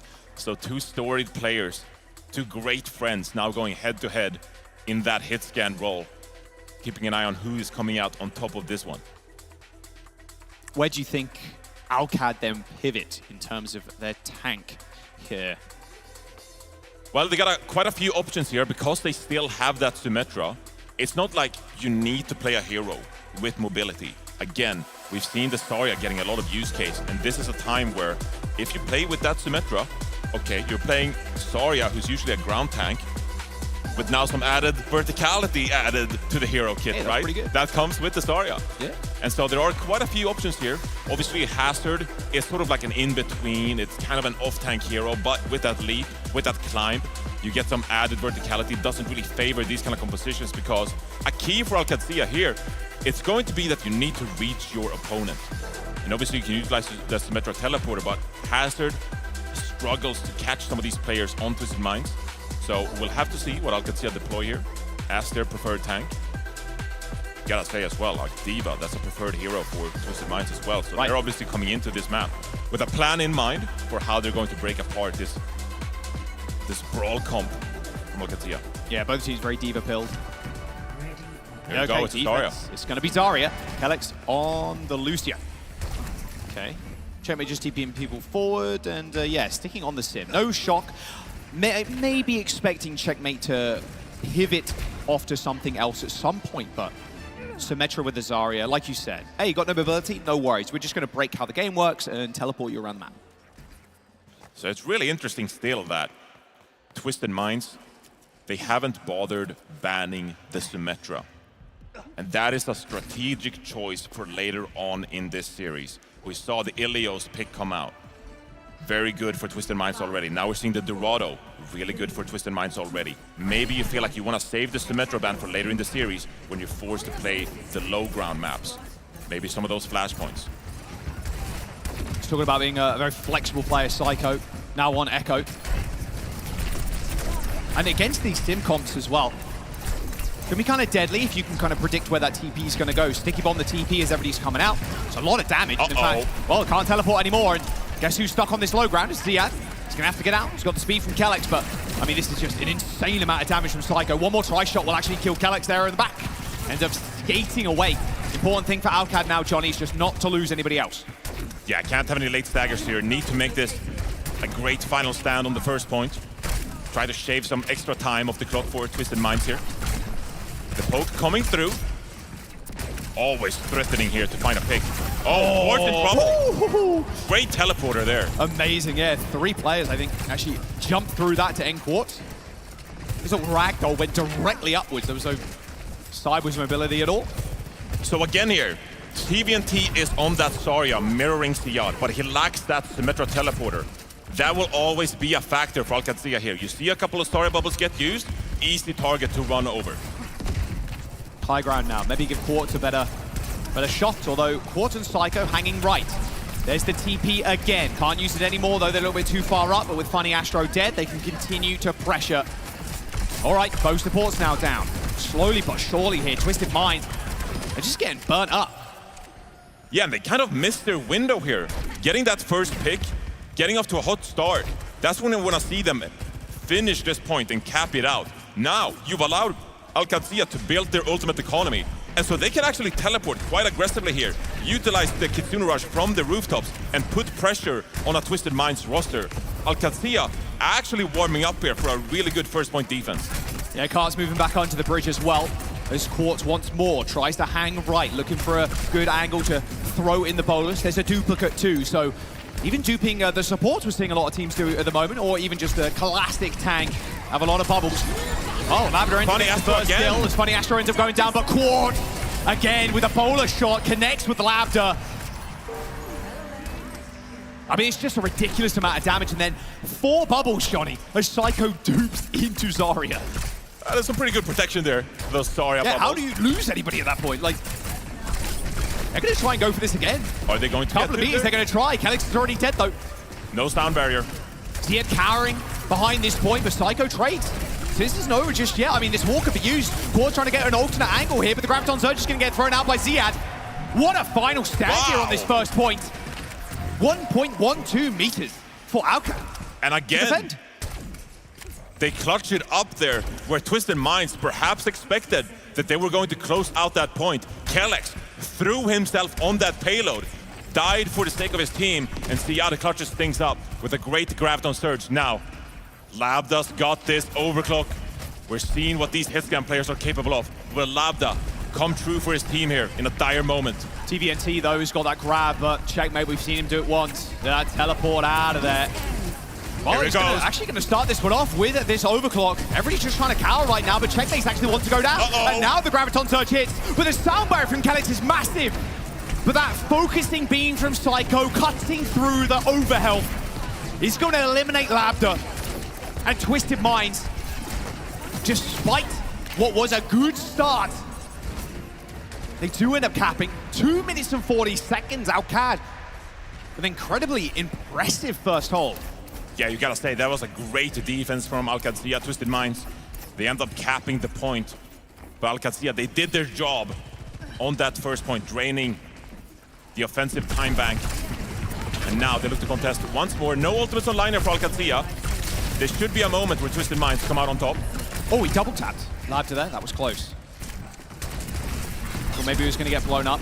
Getting so much energy. Over into the other high ground. Swift step. Oh, quad! Off screen. Both DPS die to the bowler shot. And it has to be said, Johnny, as well. Not exactly the most insane ult, the bowler shot for, like, you know, not as flashy as the railgun, as the overclock. But Quartz, the value he is getting cannot be understated. He's really coming online on this Freya. And Labda talked about it. We want to be able to play the Freya like Quartz does. Massive respect for their opponent. Quartz having gigantic impact on this Freya so far. And now, Kitsune Rush available for both teams here. But Twisted Minds, they lack this positioning that Alcadzia has on the rooftop. I mean, that angle is my lord! There's going to be a rush, an emergency rush deployed from Alcad, but they haven't got enough bandages to heal up all these wounds. There's going to be a grab that gets thrown out. Duplication comes in, but Kellex and Siad still end up coming up big. The double support, and Siad just end up taking over the fight. Who needs DPS when you got Siad at 100 energy? They just turned it around. They just flipped the fight with their Zarya play. As Siad deploys that Graviton Surge, gets back on the high ground here, and Quartz, you're asking your Freya player to do more. He already came up with a huge pick that previous fight, but it's not enough as he goes for a big flank here with the bowler shot available. Misses 3 take aim shots though, Johnny has to back out. Here's the TP. Oh, they're TPing towards him. 4 players jumping towards him, but instantly back. So Quartz, a little bit more safe than he was a couple of seconds ago, ends up rejoining the team. Both Lucios building the sound barrier here. Going to be critical. TVNT, Graviton Surge with just 30 seconds remaining on this attack. This has to be the fight for Twisted Minds. Looking for a TP onto the bank, but wow, Simple instantly kills Checkmate. Sound barrier comes in from Kellex, and Kellex finds TVNT. It's a good Graviton Surge, but where's the follow-up? Psycho at least kills Labda. Quartz escapes with 8 HP, grabs the Mega Pack. Ziad landing, Kellex still pretty low as Kellex skates away from the sights of Quartz. Both DPS up for Twisted Minds, Johnny, but the spawns are so good here. Funny Astro has this sound barrier. Going to be a great tool if they can capitalize on this invulnerability. There's the dupe, double tank. Sound barrier deployed. They know they got support ult advantage. They just need to finish this one off. There's going to be an overclock from Labda, but this Graviton Surge is just too much. An overtime push for Twisted Minds, but they get it done. Narrowly escape. Once more, our Twisted Minds as they move forwards to the third point here. Massive value from the Graviton Surge of TVNT. The sound barrier came true for Funny Astro. And now, what amount of distance can you push here? With just 1 minute in the time bank. Probably only get a couple of fights here. Checkmate has this Symmetra wall that is so powerful for setting up Alcadzia for success. Psycho looking for a dive bomb. Or Kellex. Really aware. Wow. There's going to be a wall though, it's going to separate the team. Okay, Twisted Minds. They might be able to all escape. Yeah, Labs are taking too much damage. Can't peek for a right click. He has got to be careful, man. Yeah, it's got to be careful here. You can see our Graviton Surge for Siad, but Twisted Minds, they have the Kitsune Rush. Different ultimates with different use cases, but Siad, he's angling for it. He's pushing forward. Funny Astro is so low right now in the grab, and look at that. The flank coming in from Checkmate and Labda to shoot them in the back. 30 seconds to go. They're going to try and stagger Quartz as well. He's got the ult, 17 health. He's trying to find a one-tap. It should be one last attempt though, as TVNT swaps to the ball again to get the touch. But Twisted Minds that have a great chance with this Kitsune Rush. if they can just flip this map somehow, put themselves in a position to get maximum value. TP to the point. Okay, nice boot, but should be able to get there. Gets the touch. Rush, Bolus, available. Bowler from Quartz. Oh, he gets killed by the turret. No Bowler available for Quartz now. It's a 4-on-5 on the point. This beat from Kellex as well is coming up in just a moment, but this is going to be overclocked first from Lambda. Psycho lays him down before he can even get a single shot off. Kellex still holding on to this beat, hits it behind the wall. A 4-person beat there for Alcad. Psycho turning into the tank, but I think it's just about Johnny. Twisted Minds pushing up daisies on that third point as Alcad hold. And Twisted Minds, they gotta be kicking themselves. Quartz dying early in the fight to the Symmetra turret. Probably just the final damage after some great poke from Alcazia. And then Funny Astro, dying 90% on the ultimate charge. Not unable to get it off in that fight. And Alcazia hold firm. But still though, if you're Twisted Minds, you gotta feel you completed the first point in overtime. Second point in overtime. Getting to third in itself. A bit of a feat considering the issues they had. And now they get an opportunity here on this defense with these high grounds accessible to them to set up their poke composition. See if they can tear this symmetric composition apart. Nice lot of healing there from Psycho. I don't know if you saw that. A single point of healing. I think that comes from the Echo dupe. I think actually. Heals 1 HP. All right, they're going to stick with the same thing. So Psycho and Quartz, again, being able to just get away from these TP plays, that is the aim of this comp, just being able to get out of there. Have no one on your team that can actually get like jumped on. Simple, arguably you could, but catching a swift step timing is just so tough. It's legitimately a tactic that teams look out for. Can you force a Suzu early? One of the more impactful abilities in the game. Can you force a Kiriko teleport? And then can you capitalize on that short cooldown timing? In this level of play, every ability matters. Every opportunity matters. And the teams look to capitalize. Yeah, if you burn one of those abilities on the Kiri, you will die pretty quick. Oh, hello. Goodbye, Psycho. Trying to get some energy. Looking to build that charge for the Zarya. As Psycho is wrapping around, looking to have his impact in this series. It's a ground teleporter for Alcazia, just trying to put pressure onto this card for now. Don't want to expose themselves to the pick potential of Twisted Minds. And now, with that card in the gate, this is when Alcazia go for the rotation. Will they flip the map? Walk high ground, TP to window or TP down, yeah, behind the market stalls. But Twisted Minds, they're wary to this. Astro, though, super low. Simple gets picked off by Ziad. Ziad finds another. And a third, in fact. Okay, Ziad. TP up into the high ground now, but Johnny actually re-engaging against this comp is going to be so difficult. They might not even get another chance. It's not like Alcazia's composition. They don't have the Symmetra. You can see them speed boosting, trying to get to this card, but this time, it's Alcazia in control. It's going to be so hard to touch this. I mean, Quartz is off onto the sideline here, tries to get a triple tap, but TVNT just dies to the turret. The Symmetra. Yeah, and there's the cap. Nice shot from Lambda too. Impressive time bank for first. And this is really a big issue for Twisted Minds now. This is their map pick, the third map in the series. Their outcome in this series depend on them winning a map like this. And so finding themselves on this defense with 5 minutes available for Alcazia to secure this second point. This is a pivotal moment in this series, and Twisted Minds, they're gonna have to start clutching things up, but they don't have the support ultimates just yet. Again, maybe looking for Quartz to come up big for the team with the bowler shot. He's looking at Corehouse right now, taking care of those turrets. Siege checkmate, that's a good bowler, but Suzu is gonna make sure they all survive.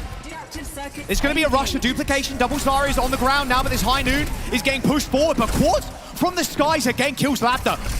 But unfortunately for Twisted Minds, Psycho's dupe is going to run out in just a moment. His checkmate, full beam, receives 2 bubbles. The support the Sim is getting is just insane from Alcad. The grab! Oh, and the grab on the high ground as well.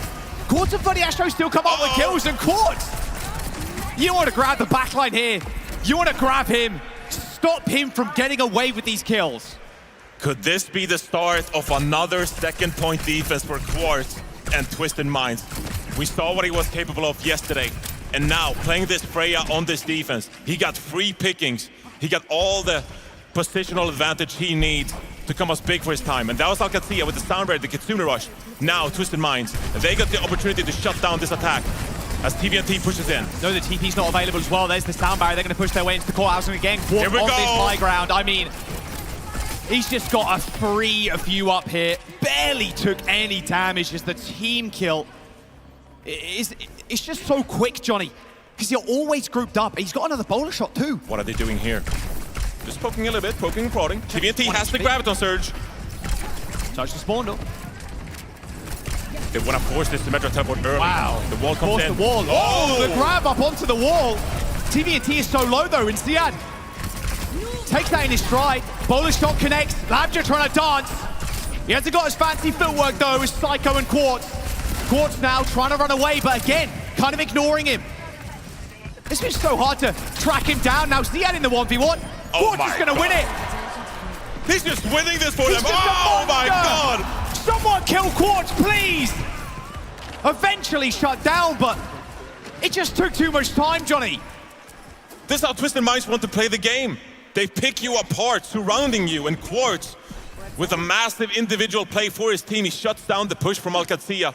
And now, TVNT over to the Hazard, going to be useful with the Hazard wall, the Jagged wall, to shut down the teleporter. Alcatia, they look to push this high ground with Lanos Kitsune Rush coming up.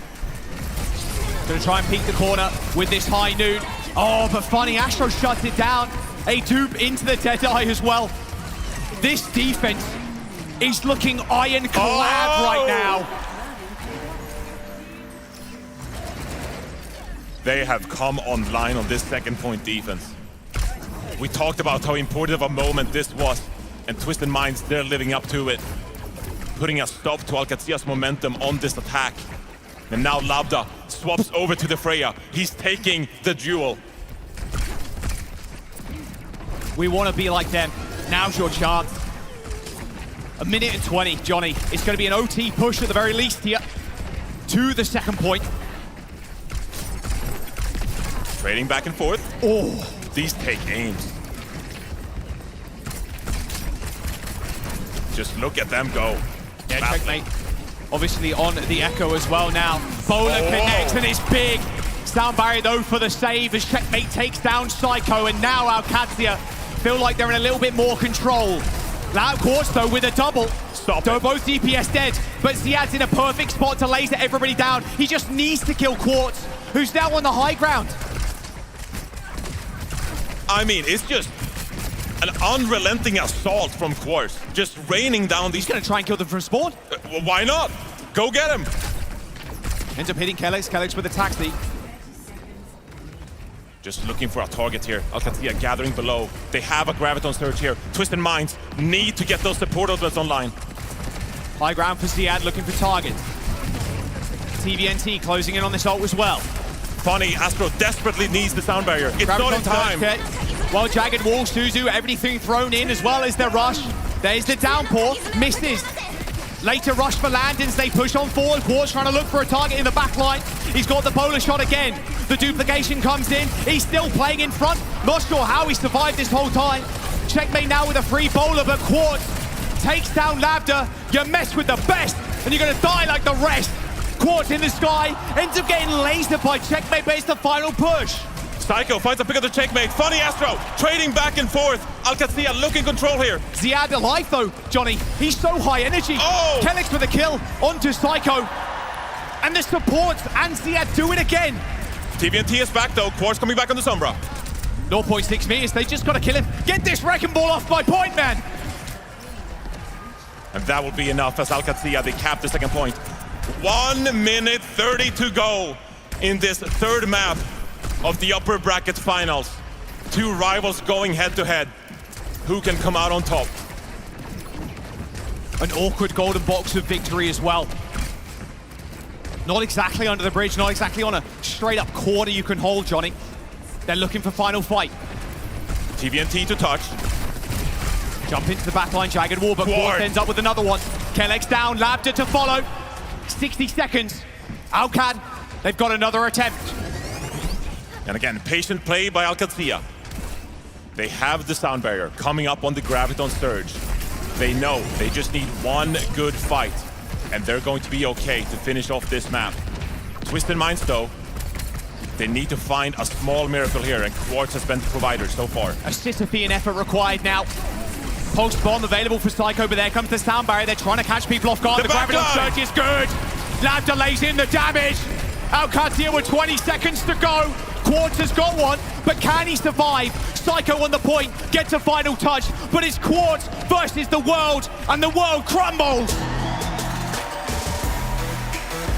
Alcatia with match point. Checkmate to his feet. As they are one map away from securing a spot in the finals. And you can see the relief, the joy on Alcatia claiming this third map. That was Twisted Minds' map pick. And now Twisted Minds, they will need to bring this one back. They have a couple of options up their sleeve. Is this the time to deploy the Symmetra ban?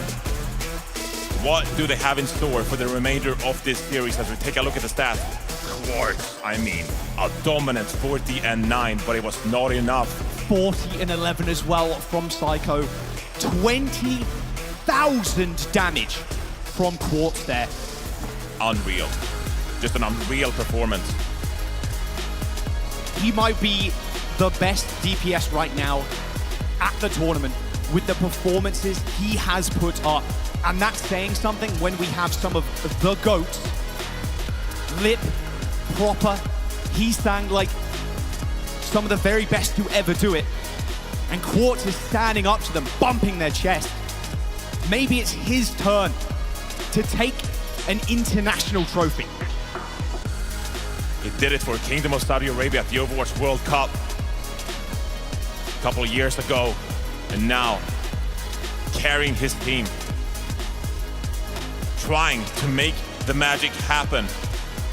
But this time though, at a deficit, as Alcatia come out on top and now have a comfortable lead in this series. Just look at these Freyas battling each other with the bola shots. I want to see more Freya on Freya, I'm going to be honest. Oh, I'd love to. What a great matchup. Look at Tia popping off. They know that was a really tough map win, but they were able to make it happen. Wow. They haven't even won the series. You can see the relief. Getting over a map like Dorado, Twisted Minds pick. That's a big mental hurdle there for TM. Only taking that control so far. We've seen a 6-mapper before between both of them at the mid-season. It is possible. Highly improbable though. Push, obviously, available, as well as this flashpoint, Johnny. So we'll see where they want to go, but we're expecting nothing less from both titans of EMEA.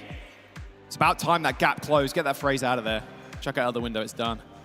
Crazy Raccoon waiting in that lower bracket, of course. So we just give the teams a couple of minutes before we jump into the next one. Just a quick breather, and yeah, bathroom break. Yeah, both teams just getting a moment here. Recuperate themselves, regenerate some of that energy. Of course, Twisted Minds, they want to take a couple of minutes here. Just have a bit of a strategic talk. What are we going to do for the rest of this series, Jaws? Gather their thoughts. We're going to jump over to the desk. They can set us up for the next map. Thank you so much, Johnny and Jack. We're back here with Avril and Necro to break it all down. Alcatia up 2-1. Let's go back to the beginnings here, though, because right when we saw the rosters on our screen, we got a little surprised there to see Psycho in the mix. They have been leaning so heavily into that UB, so clearly they were not willing to take that Symmetra mirror. Yeah, I think what you're really going to see the difference between these two teams is Alcatia is actually, you know, of these two teams, the more favored Symmetra team. You heard in that interview between the two teams as well, but more importantly, team for Twisted Minds, they believe they have the counter to the Sim. As the team that has played Alcatia the most, I mean, they play each other so many times. You saw the head-to-head record there. the Symmetra is availably counted if you are the team where you can ban out some little Lucio, enable Funny Astro on the Wu Yang, which is one of the key heroes where you're available to sort of kite away from these Sim TPs. You're playing a bunch of this Freya as well. There's a real reason why Quartz has not really been seen on Soj so far, despite that being like his primary hero. You want to be basically playing a bunch of these types of heroes like Freya and Wu Yang to kite away from all the Sim TPs and not allow the Sim to have any TP targets.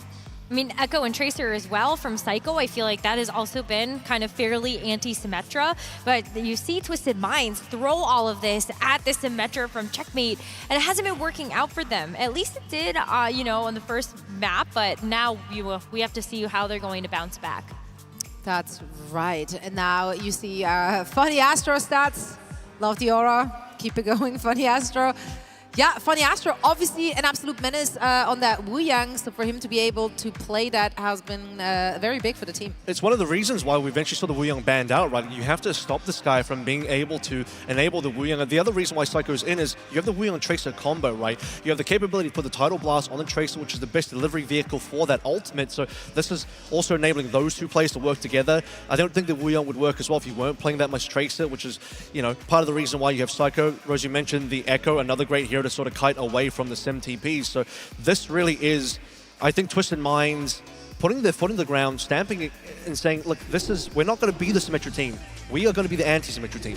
Yes. Yeah, and I mean, they are so familiar with each other, so you have to come out with those counters. Now we're looking at King's Row. Blistering attack here from OWCS. Yeah, it was a really great attack, and I think a lot of it you could just see how well they were able to play around the Symmetra. I think it made just being able to get around this core of the Zarya, the Mei, so much easier. You could also teleport yourself on top of players like Funny Astro. That Wu Yang sometimes can be a little bit diveable in that sense. And then, oh, this was so fun. Kelix actually got a boop kill onto TVNT, a very rare sight that we haven't seen so much of in the last couple of matches. But at the end of it, I think that was really what sealed the deal for OWCS to be able to take the win. It's a pretty huge map for Lambda as well, because you notice in these types of maps, after we get away from Ilios, there's a lot of the Zarya being played by both sides, but Lambda's leaning in towards the cast. He's, you know, top two heroes for him have been the Sojourn #1 primarily, but then also the cast afterwards, and that's a great pick into a lot of this TVNT Zarya that we're seeing, and that was one of the primary differences there as well. Quartz is still basically just going to be playing as much Freya as possible to get away from the Sim, but Lambda's saying one of the best things you can play with the Sim is going to be the cast. You can sort of TP the Deadeye around as well, which was also happening, and just putting a lot of pressure on TVNT primarily. Let's actually take a look at some of the plays from Quartz, because in this series, he's once again popping off clicking heads.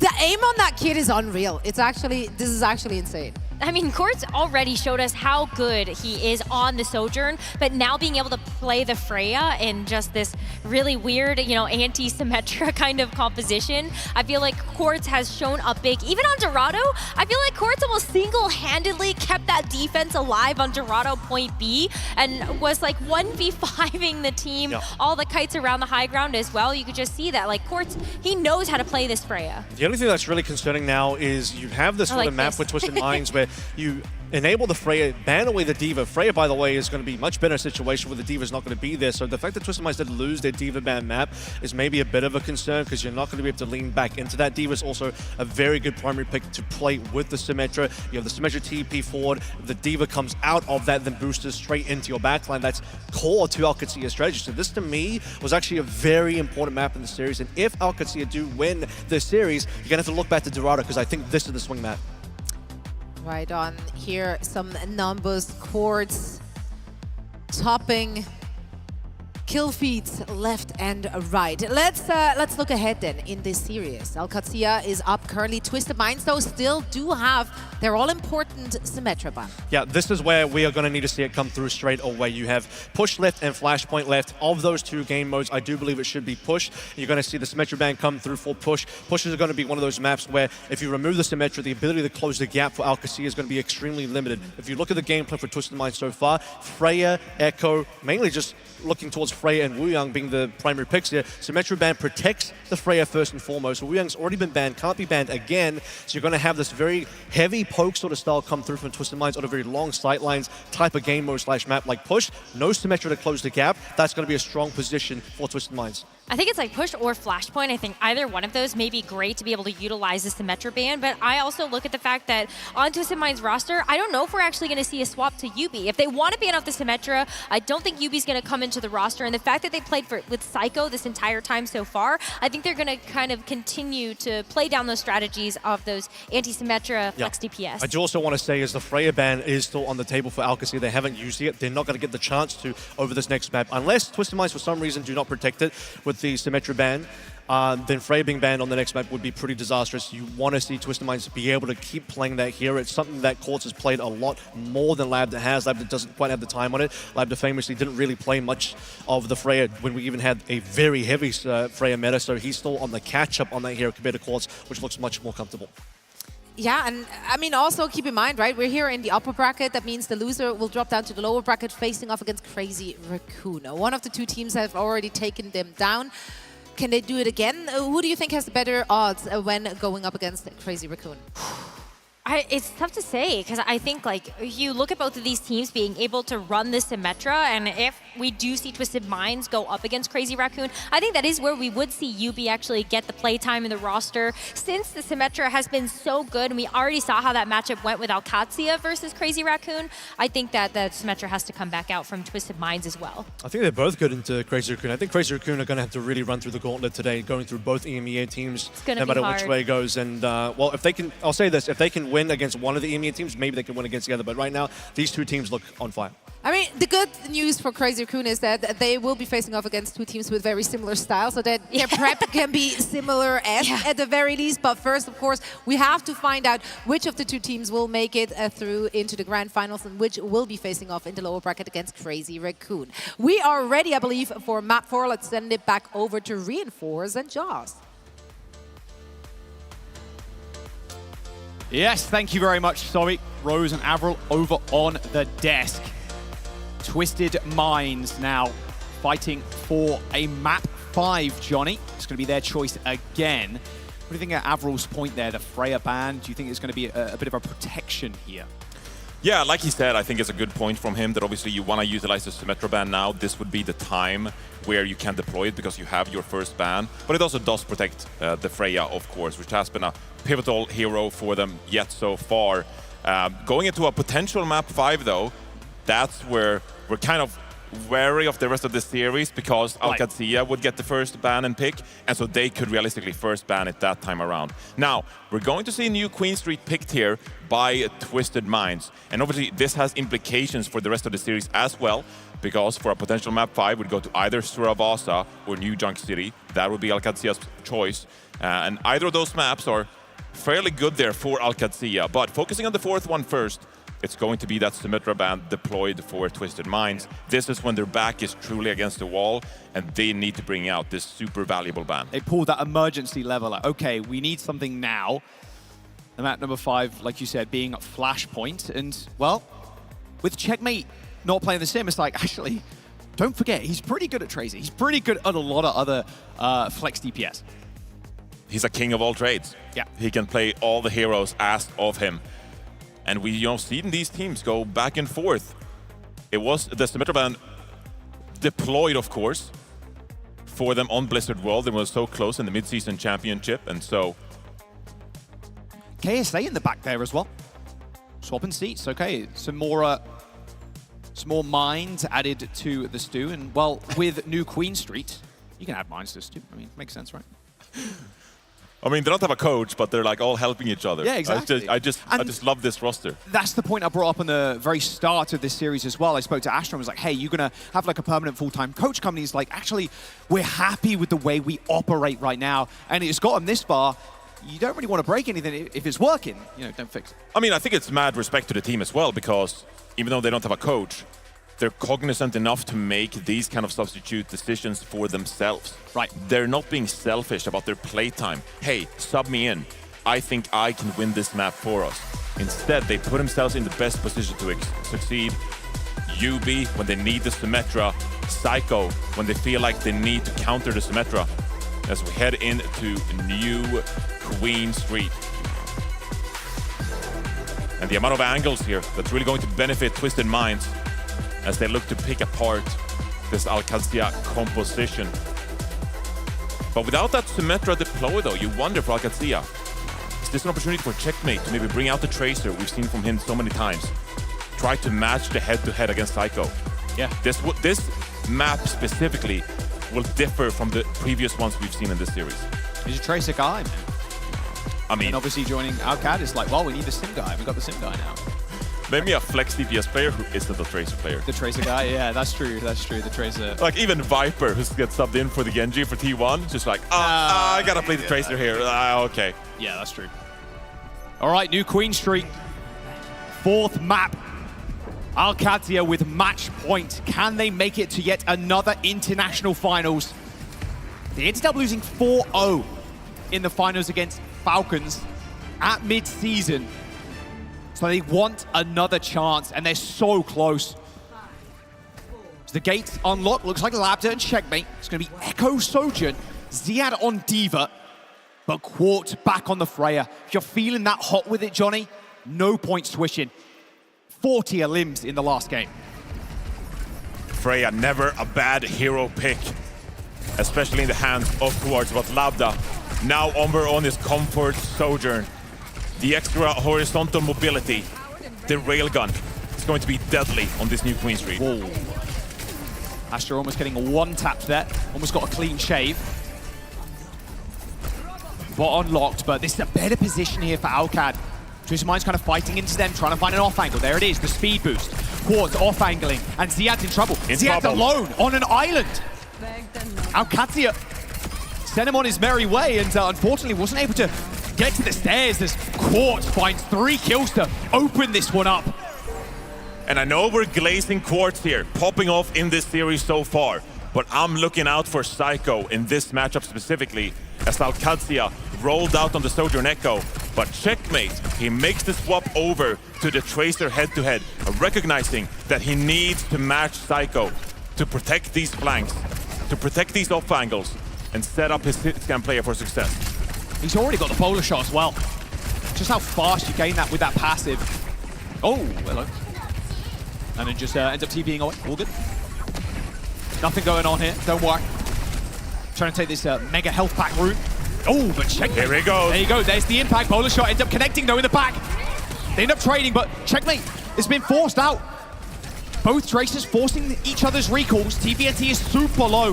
Has to get away, or so close that self-destruct. Maybe would have got it online with a couple more shots, but Twisted Minds happy with the lead so far, with another recontest in the mid coming up. And at this level, the fights, they deteriorate. It gets messy. The players scramble for individual picks and duels. As Checkmate comes out on top of that one, securing the first pick in the fight. Ultimate coming online here, Alcazia with double support ultimate, slightly ahead of Twisted Minds. Checkmate wants to force him out. He's already done just that. There's the rush on the point as well. Twisted Minds trying to flip the map here. They've got high ground advantage. Checkmate retreats for the time being. Pulse bomb in hand in a couple. But that's great value. Twisted Minds look to turn it. Yeah, instant rush there back onto the point to try and get control of this spot. Kellex waiting in the wings with this down barrier. And Labda with a perfect angle here. The straightaway with this with the railgun. Ult didn't get too much, but that did. Soundbar ends up connecting with only 3 though. TVNT didn't end up getting that beat. Self-destruct near the box, and Labda gets another. Psycho goes down as Alcazia. They're going to be able to demech TVNT. No use using the self-destruct here, but they're going to be able to gain the lead. And Quartz is taking the Sojourn duel, abandoning the Freya. And this is the pick we saw him on yesterday. The hero he had such tremendous impact on in that winning series. Can he stand against Labda, a former teammate of his? Going head-to-head now for the opportunity to qualify for the OWCS World Finals Grand Finals. To checkpoint 2. Oh, Labda picks him off early. A right click and a couple extra bullets will do it. Any more picks here is really bad for Twisted Minds. Checkmate manages to get out of the way as Psycho falls prey to Ziad. Alcazia, they might end the series here and now. 70 meters and counting. Landon's got an earlier Kitsune rush, and Labda's got the pressure on, coming up on that overclock. Alcazia, they're looking to close out the series right now. Yeah, they're just gonna go. Just pile on the pressure, that's what push is about. TVNT has got another remake opportunity here, Johnny, with this self-destruct, but Quartz is in trouble again. Has to dash away. They know they want to get him down, or at least force him out. Self-destruct, close to the spawn. Remake comes in, but Funny Astro is dead. Is this Simple's closing in on this rush, but it might be too little too late, Johnny. They're stomping them. Twisted Mind's got no chance. Where are Twisted Minds, Johnny? They're nowhere to be found. And TVNT's going to get staggered. Is this just a full cap? Is it over? Is this all you've brought to the table, Twisted Mind? How can I going to get this full cap, Johnny? Simple's got the Kitsune Rush, but he needs to make it there. Lambda kills Quartz again.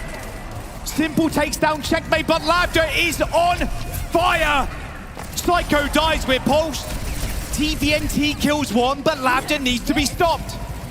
Self-destruct high in the sky, and Suzu from Simple saves the day. Funny Astro needs the sound barrier to stay alive in this series. Oh, but Quartz, okay.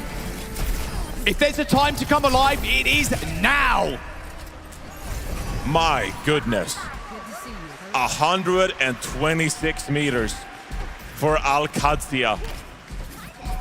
Just a couple away from outright winning the map. And now, Twisted Minds, they will have to do something historic in bringing back this new Queen Street. Pulse bomb for Psycho. Wow, weaved that around the Matrix as well. Didn't end up getting the connection though, but here comes the push. Funny Astro with the sound barrier, looking at Ziad. Ziad super low. D-Mech. Yep, there you go. All right, a kill onto TVNT. Across the board, 4-on-4. A fair fight now. As well, it's going to be Lambda just jumping on it. Okay. With the support, I mean, the guy looks invincible right now, Johnny. Just look at the rotations coming out from them. Kellex, Landon, they recognize their carry and the way they navigate this map with double support ultimate on the board for Al-Qadsia here. They once again push forward, looking to close out this map and series. It's go time for Lambda. Astro has to respond with the sound barrier, but they're going to get one as well. They're hunting for Quartz, and Quartz goes down. Falls prey to Ziad. And with a post bomb from Checkmate killing Simple, Johnny, this might just be about it. Al-Qadsia making the final push on New Queen Street, making it to a finals once again. A 3-1 victory for Al-Qad in one of the most dominant push maps we've seen all tournament. The EMEA rivalry goes so far, but on an international stage, Al-Qadsia once again overthrow TM. Who needs a Symmetra when you got damaged players like that? And Al-Qadsia, for the second consecutive major Overwatch Esports event, they qualify for the grand finals. At the mid-season tournament, it was them up against Falcons, that time taking an 0-4 loss. But now they overcome Twisted Minds in the upper bracket final with a dominant New Queen Street to finish it. Take a look at the stats here and just look at the teamwork. Ziad, 19-3, Labda, 17-3. Everyone contributing to overcome Twisted Minds, who were so dependent on their mechanical skill, their ability to pick apart their opponents. But that Dorado, it was all the difference. Maybe the nail in the coffin, as Al-Qadsia just came in way more confident into this final map of the series. Sure, we placed him, but Checkmate still got a nasty Tracer as well, only dying a couple of times in that last map. I mean, that was dominant. That is a statement from Al-Qad, and like you said, second time in a row, making it to a finals. Their opposition this time, Johnny, is going to be different. We're going to have a new champion, a new world finals. Could it be Raccoon? Could it be Twisted Minds? They've got to play also shortly as well. They're going to come in hot, but Raccoon are going to be no easy opponent. So what's it going to be from Twisted Minds here in this lower bracket final? We're going to have a bit of a preview coming your way, but Psycho couldn't get the job done for Twisted Minds in this series. Or are they going to go back to relying on their Symmetra play with UB in the mix? The one thing, though, is you can't keep yourself down. You gotta take this time before the next match to recuperate, get that energy, the confidence back. You have the skill required. Let's see how they do in the lower bracket next. Yeah, but before we get there, let's go down to Danny on the stage with the hit scan superstar, Labda. Thank you so much, Jack. Yes, I 100% agree as well. I am here with the Hitscan superstar. Give it up for Labda, everybody. Fantastic job, fantastic job. Yeah, Labda saying thank you here. Say it into the mic. So much. Thank you so much. Thank you so much. How are you feeling right now? I mean, you guys came into the tournament as a second seed in EMEA and you guys beat down TM, who were the first seed. How does that make you feel? Actually, I feel so happy since that we're losing like last stage and we lost against them in Saudi League. So I feel so happy. When we came to Stockholm, we fixed our mental. Everyone playing so perfect. So yeah, when we came to Stockholm, I feel like we can win everything. So yeah. You guys could definitely win everything. And now, talking about winning, you guys are moving on to the grand final. Labda, who do you think is going to be your opponent for the grand final? Is it going to be TM or is it going to be Crazy Raccoon? Actually, for me, I feel like maybe TM, EMEA on top always. EMEA on top as always. All right. Thank you so much, Labda. Before we go, there's letters here. Let's read it together, okay? Okay? Starting with here. R I S E. What does that spell? Rise! There you go, everybody. Give it up for Labda one more time, everybody. Thank you so much. Zoe, back to you. Thank you so much, Danny. Huge congratulations to Al-Qadsiya, who are finding themselves once again in a grand final. It's just been a few weeks since they took to the stage in Riyadh as the grand finalist, and now let's see if they can make it happen this time around here in Stockholm. Necro, Avril, let's break it down. I mean, they had an absolute speed run finish there, but I want to cycle back to where it all started. Looking at this series, we expected a close match. It was very like countery between the two teams, obviously regarding the sim compositions. Yeah, again, I look back at the Dorado, right? I said that was going to be the swing map, and that one was a very important one that felt like Twisted Minds were in a great position to win. Diva ban gone. Diva very necessary for these symmetric type of compositions, but also on a very necessary map like Dorado as well. And had a situation where you basically had a spawn camp coming through from Twisted Minds, Psycho copying over towards the cast, Ban and hammering into the spawn, and you were looking at, okay, this is going to be a Twisted Minds map win. Going into New Queen Street, finally the Symmetra ban comes through, and then they lose the non-Symmetra mirror. Yeah, it was just, you would think that that would be kind of the way that Twisted Minds would be able to turn the tide, but I think this entire series, you have to take a look at, you started off so strong as Twisted Minds. I think especially when you were able to just play with such a fast pace, that was something that did kind of set Al-Qadsiya back a little bit. But then as we move into the later parts of the series, we get to King's Row, full push from Al-Qadsiya, and then on the defense, it felt like they were just playing lights out, especially that boop from Kellex to send TNT off the drink. It's just so dangerous when you look at the fact that now, okay, you've tried to be the sim counter team, and that, to be fair, has worked in previous meetings. Remember, Twisted Minds had an advantage over Al-Qadsiya in a lot of the previous meetings. This is now Al-Qadsiya finally kind of breaking that streak a little bit, but you get to the non-Symmetra map when neither team is actually going to be playing Symmetra, and we're looking towards what does Checkmate do now. We obviously know he's going to be a great Tracer player, so can also play towards the Echo, and when he starts doing that, it is so dangerous that Al-Qadsiya can prove that they don't even need the Symmetra and they can still beat Twisted Minds, and maybe they'll just win the entire thing now. They're in the grand final. New Queen Street was just a roll.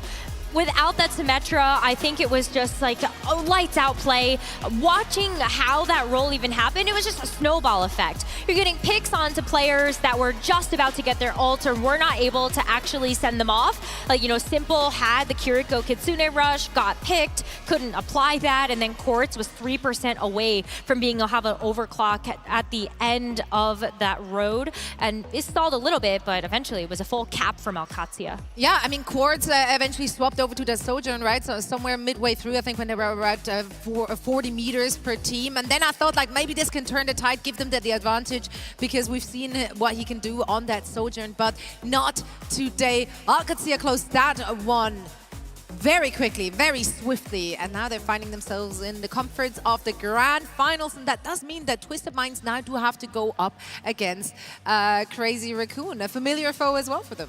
Yeah, from mid-season, right, that's when they originally got that upset win, which at the time was a ridiculous upset win because that also knocked out Crazy Raccoon from the mid-season championship, given that was a single elim. So Crazy Raccoon didn't get a chance to go through the lower bracket.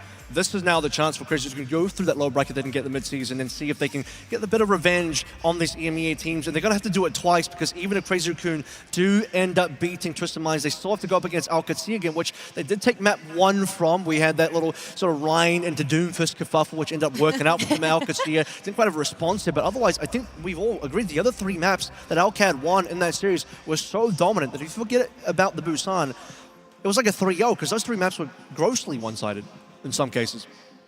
I think OWCS are going to win the whole tournament. Oh, she said it. Statement. Clip it. I mean, look at their dominant performance, though.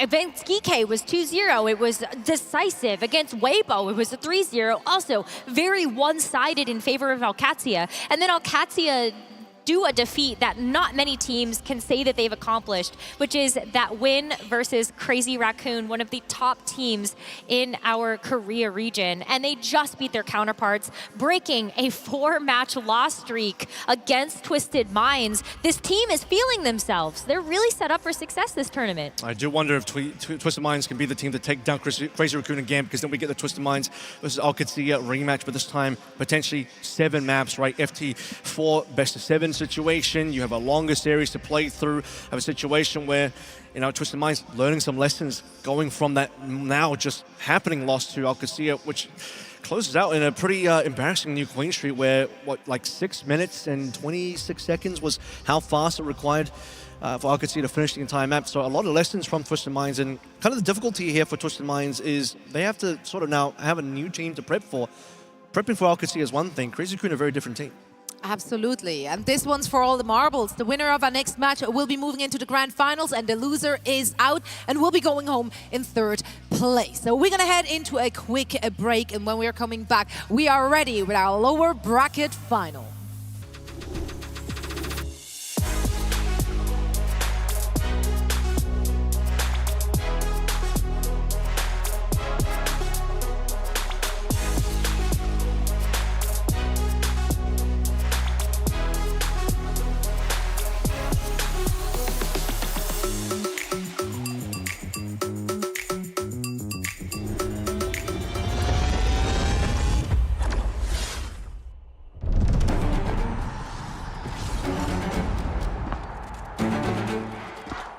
Ancora a bocca aperta, eh?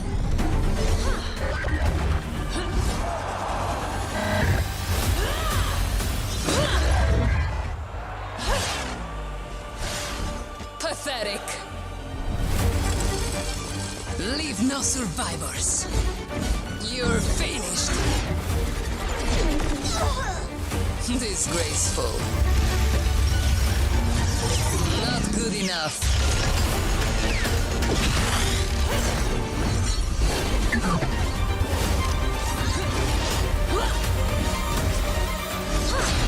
Dirt beneath my heel. Wouldn't want to be ya.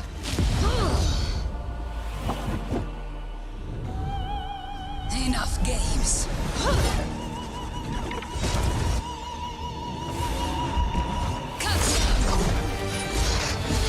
Taste the Palatine Fang.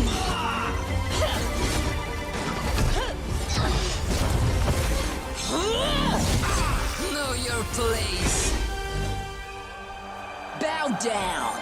Che codardia. Oh, impressive.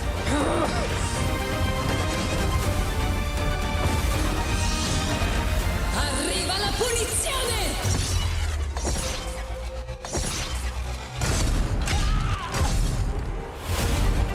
And so, my reign begins.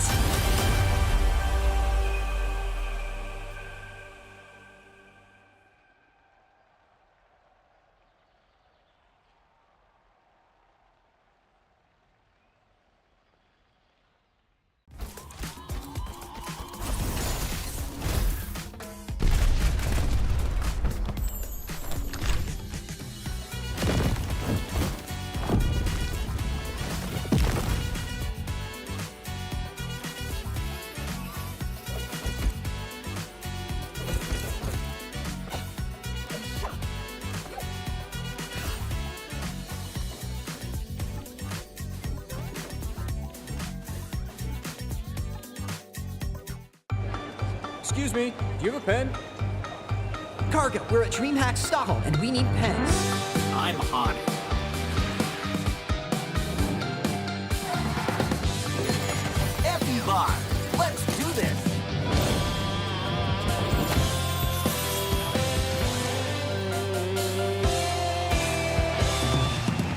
we have our DHL drop winner.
Nothing changed outside.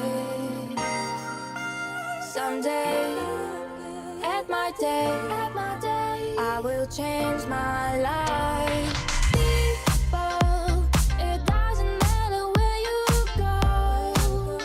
Don't stop for me. People, this is the place where I follow.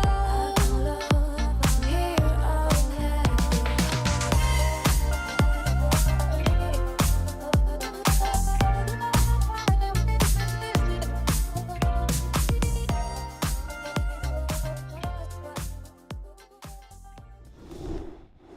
The 2025 Overwatch World Finals is brought to you by DHL. Hey guys, we're here in the arena again with the DHL drop segment. It's the final day of OWCS Finals here in Stockholm, Sweden for 2025. I'm here with Cargo yet again, and I'm giving away 5 jerseys to some nice signs here in the arena. And once again, I have complete creative control, so I can choose whoever I want.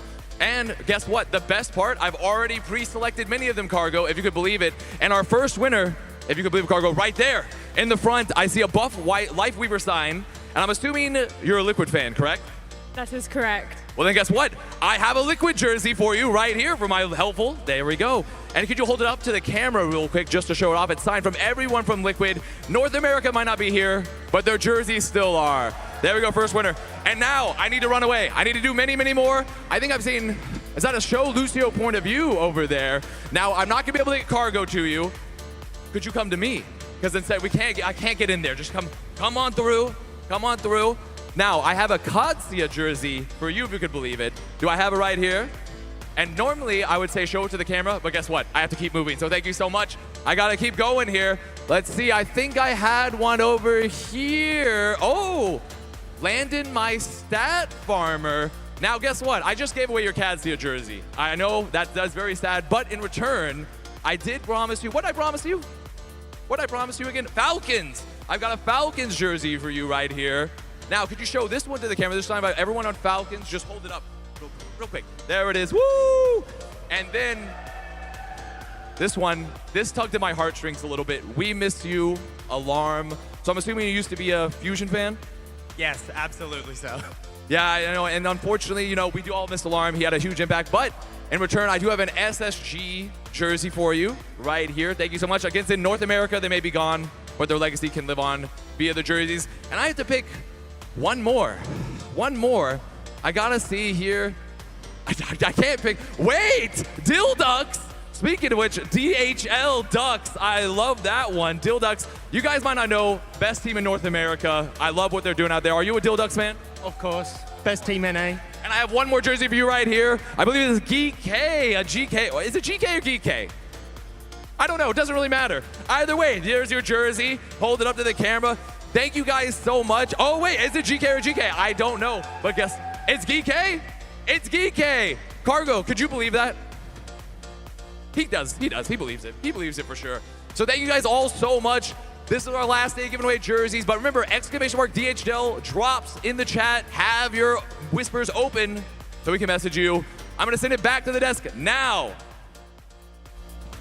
Right now. Thank you so much, Cargo and Avast.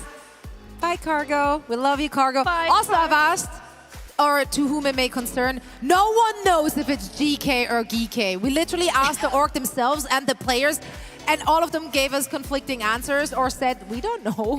So maybe this is just a, I don't know, choose your own adventure. Yeah. Exactly. I'm not sure. You said you refuse GK, though. GK for life. There's, GK. I was going to say there's no wrong choices, but now that I'm put on the spot, I'll stick my landing on GK there. Okay, I we think have one GK GK. sounds better, but also Okay. like geek. I get the geek, yeah, like the right. geek. Yeah, sorry. Geek, I kind of like that. It has like the positivity. It's very sparky. I think I go with the GK just because it's the abbreviation as well. So even if, True, the, like the if the letters. full word would be wrong, I can just pretend that I went for the abbreviation. Either way, we're not here to talk about them anymore, unfortunately. We're going to talk about our teams that are about to play on this very stage. Let's start with Twisted Minds. They just had a full series in the upper bracket semi-final. No, not upper bracket semi-final. It was the upper bracket final, in fact. And they fell at the hands of OWCS. Well, in that match, they weren't busting out the UB Symmetra, which brought them so far in this tournament and in this season. They had Psycho in the mix. I feel like for this one, though, UB's got to be back in.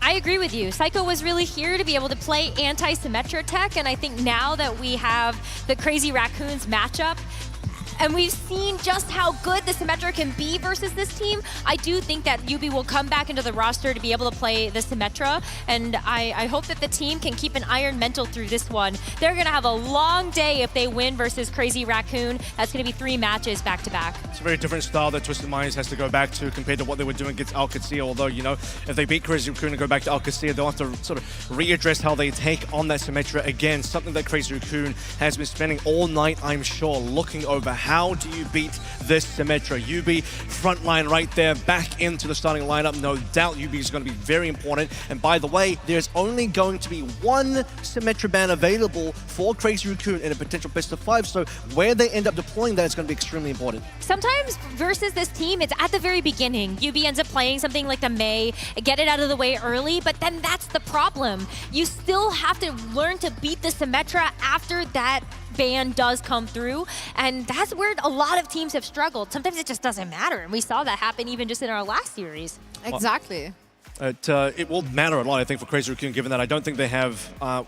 they need to really be playing the Symmetra ban, in my opinion, on a type of map that has the longer sight lines, going towards the pushes, going towards the escorts.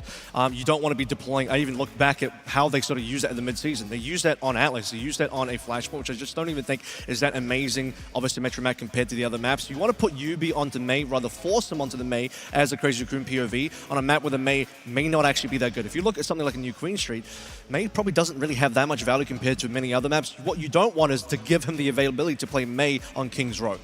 I want to clarify, I said it's not that it doesn't matter, like you don't want to use the ban. I mean it like, it may not matter at the end of it that you use the, like the ban might just not play out for you that way. It needs to be guaranteed. When the Symmetra ban map has to be a guaranteed map win for CR. Like that's pivotal in this series. Yeah, there's a lot going into the ban strategies when you're going up against a team that is so well known for this particular look. Now, if we're looking back at Crazy Raccoon's game against OWCS, they did win on control, busting out jump-ins Reinhardt, then Doomfist really throwing something at the opposition that they weren't able to deal with. Is that perhaps a similar approach we're going to see in this match? Could be a reasonable look at for a map 1, but at the same time as well, I don't think that Doomfist is a great spot in this meta.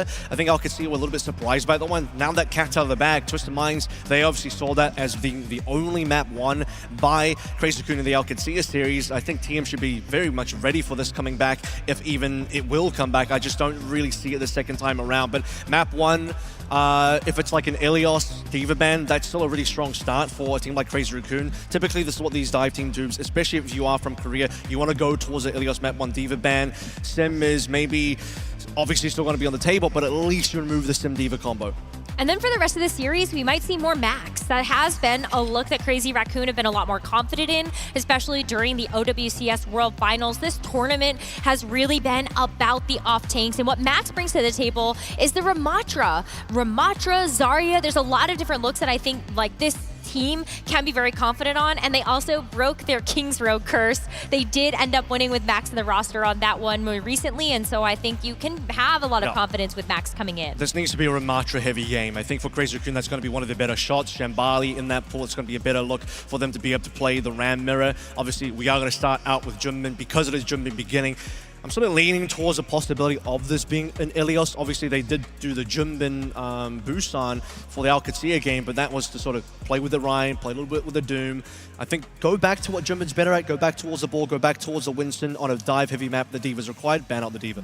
I have to say, though, it's really been exciting in these World Finals to see pretty much all the teams relying on their sub-players as well. Seeing Spind in the mix here, we saw Max in the mix, and for other teams as well, they have been willing to play players that during the regular season have not seen that much playtime, but they really came here with different strategies for different maps, for different opponents. That's been really exciting. Well, they're pulling out all the tricks because this is the time to do it. And I do love that that fact as well, because you're also giving these players that maybe didn't have any LAN experience prior to this that chance. And that's really important, especially if you want to keep investing in these players longer into the future. They've got to get their start here. Yeah, I do think this is going to be a heavy Lip versus Quartz battle, though, right? We have basically the GOAT of all of Overwatch right now, best hit scan in the world, traditionally speaking. Quartz looking to take that title from Lip, and this would be the place to cement his legacy over Lip. And Lip, you know, still questions about what he will be doing next year, questions about whether he'll be returning. He's still saying he's unsure. Throw that out he could there. be coming. Don't I am put that saying in this the may be the last air. time. Could be the Don't last do that. time we have seen Crazy Raccoon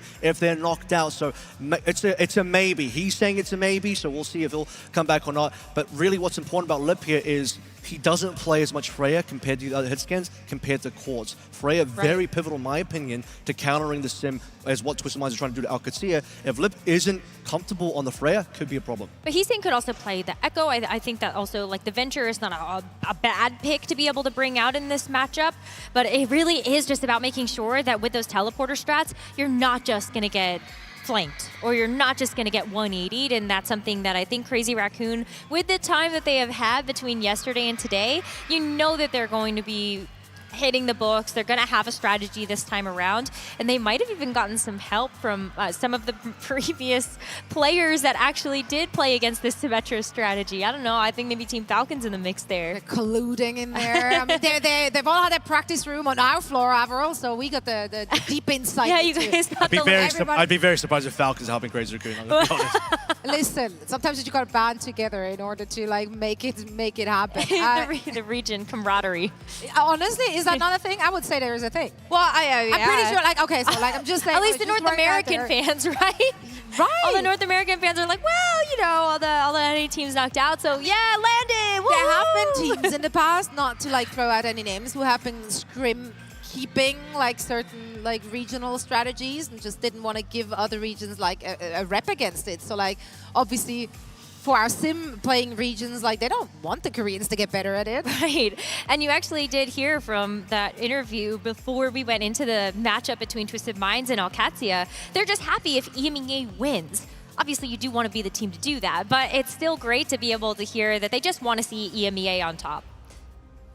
And there is a very high likelihood that that's going to happen. We might even be looking at an all EMEA final with Alcatia and Twisted Minds. We've had them in the grand finals of the EMEA region for every single stage, taking turns on their victories there. But seeing it here at the World Finals, that doesn't just mean a lot for them as teams. It means a lot for the region, and it also means a lot for other regions because the gap is closing. Now say it, everyone together. Yay. I mean, at this point, I think the gap has officially closed, at least in my eyes. The question is, has the gap been overtaken? Because if EMEA get the top two spots, win number 1 and number 2, Korea, a lot of questions to be asked about where they are in the power levels of Overwatch currently in esports, because it's already pretty historical that you had all 3 Korean teams knocked down to the lower bracket, a double EMEA upper bracket final going into a guaranteed EMEA team in the grand final, potentially both of them. And then if you actually get an EMEA World Finals champion, it would be groundbreaking. I don't think in the entire history of Overwatch esports, at least least from the OWL era onwards. The last time a European team has won is probably when Johnny played, honestly.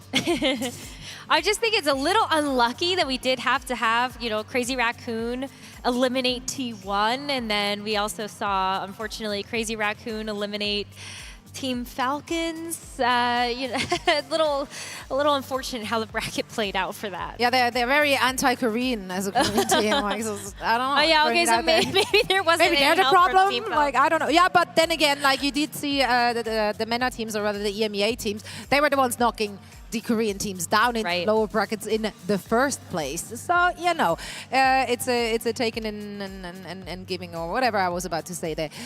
Regardless, though, we are looking at a very exciting grand final, and also at a very, very exciting lower bracket final here between those two players, or rather teams. Is there any individual you're most excited to see? Like, who's your player to watch out for? If you need me to look at just one specific team, I think for me it really is going to be Yubi. I think I need to give Yubi a lot of credit for this upcoming match, and so when we take a look at our predictions, I actually did say Crazy Raccoon for this. What? That's Admiral's script. Did you accidentally take Admiral's script? No, I was stalling because I didn't know we were going next in the And here we are. Predictions. Huzzah.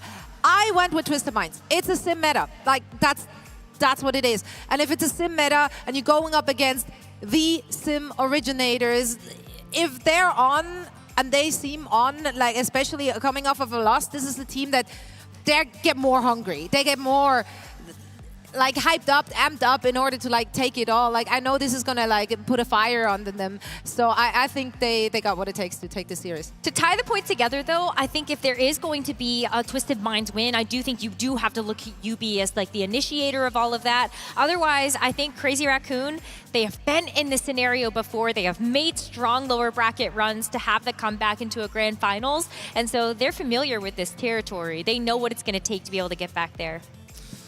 It's the first time that I genuinely think I'm going to have to go against Korea. Twisted Minds is going to be my prediction for this one. I think they're in a strong position to go to the finals. OWCS versus Twisted Minds grand finals. Crazy Raccoon and Falcons. Korea's time might just be done for this tournament. EMEA look to be on top. I said I was all in on court, so I'm going to remain on that. Okay. Looking at our audience here, Crazy Raccoon is still the favorite to win it all, but quite frankly, usually when you see a Korean team facing off against literally any other regionals team, they're usually favored. They're usually favored, so no big surprise. I do think 38% is quite a lot in that regard. But yeah, Twisted Minds, they're here to fight, okay? They're here to represent their region. They're here to show us what they got. This one is for all or nothing. The loser will be going home. The winner moving on to the grand finals. So let's meet the teams. Thank you so much there, Zoe, and welcome back, friends, to the main stage. That's right, OWCS have secured themselves, booked a place in our grand final later on today. But I'm going to rename this main stage now. I'm going to call it the Colosseum of the Fallen, because OWCS have sent both of these next two teams into the lower bracket for this final. This has become a tale of vengeance, of redemption. The winner of this will get a chance at a second shot in that grand final to beat them, but who will it be? DreamHack, the question is, are you ready?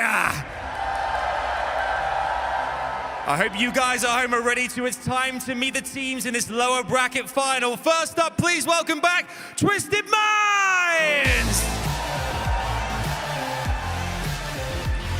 A team consisting of Court, Yubi, Psycho, TVNT, KSI, a simple and funny Astro. Will they manage to get themselves back on course for a world title? We'll have to find out. They're ready, and the fans are ready to make some noise, DreamHack! And facing them on the stage, please give it up for Crazy Raccoon! Winners of Champions Clash, an Esports World Cup title, but a World Finals has escaped their grasp thus far. Can the Korean #1s book a place in the Grand Final and make history? DreamHack, give it up for Crazy Raccoon!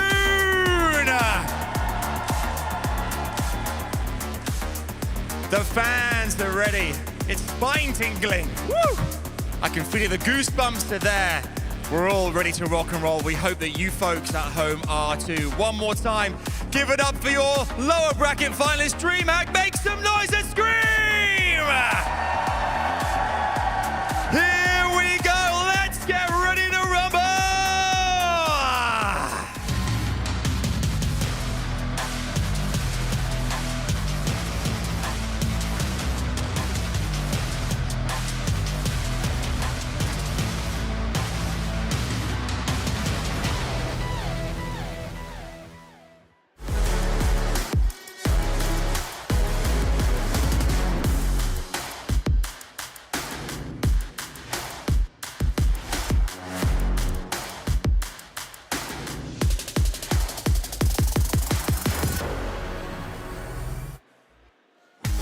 The last time we were graced with a Twisted Minds and Crazy Raccoon game, it was the mid-season, and it was a map 5 where Twisted Minds overcame Crazy Raccoon and knocked them out of the competition.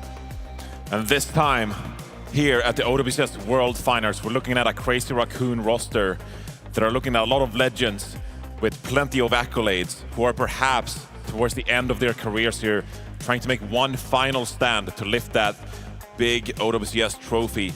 Can they get over the hurdle though, Jaws? Twisted Minds, Alcazia, they have looked mighty powerful so far this tournament. Yeah, big warm-up game as well, you'd want to say, against Alcazia.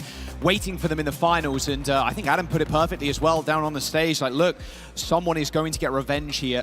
Or maybe Alcazia just end up sweeping TM if they make it back to the finals. This series is going to be close. Korea's #1 versus EMEA's #1. We're going to Busan with Twisted Minds banning away Jumbin's Winston as Lucio ban for Crazy Raccoon. Very much expected from either team here. Crazy Raccoon, a team that relies on their mechanical ability, their individual skill. Jumbin's masterful Winston is going to be impactful throughout this series. So Twisted Minds, because they come from the upper bracket, they get the advantage of first map pick and first ban. And like the desk touched on, UB back in the mix here for a Twisted Minds roster that faced a bit of a trap game here. They need to get back into this game with confidence, feeling energetic, and that can be difficult after just about missing out on the grand final. But this is where a team captain like UB, who is so great for the communication, the leadership of this team, to rally the troops, to get your head back into the game. Twisted Minds here. You can see UB so far in the OWCS finals been pivotal for them, providing the Symmetra capable of taking down even the most powerful opponents. But Crazy Raccoon, they got more to worry about, because so far I can see Twisted Minds, they've been looking really good even without the Symmetra. Korea, they got a bigger uphill battle than just the Symmetra in this one. And that's not really something we've ever said any time before. I mean, look at Overwatch League, and even Abra was talking about it throughout OWCS's history too. Korea has always been on top. Can EMEA upset that and rewrite the history books, or at least add another page? Now, even looking at Crazy Raccoon, Lip on the other side, you're not expecting him or Heesang to really permanently play something like a Symmetra. Maybe we see flashes of it. Of course, we did see Proper playing someone for Team Falcons, but that's not where their skill lies. That's not where their comps are really going to deviate. So we go to Busan. What do you expect we're going to see here from Jumbin? Of course, Wrecking Ball, it's been another massive hero pick for the tank player. Yeah, Jumbin, one of the best Wrecking players in the entire world, and this could be a good time to pick the Wrecking Ball. Hazard, another good hero pick to try and deploy against this Symmetra. But when you compare the two Korean teams, Crazy Raccoon, they overcame Falcons yesterday.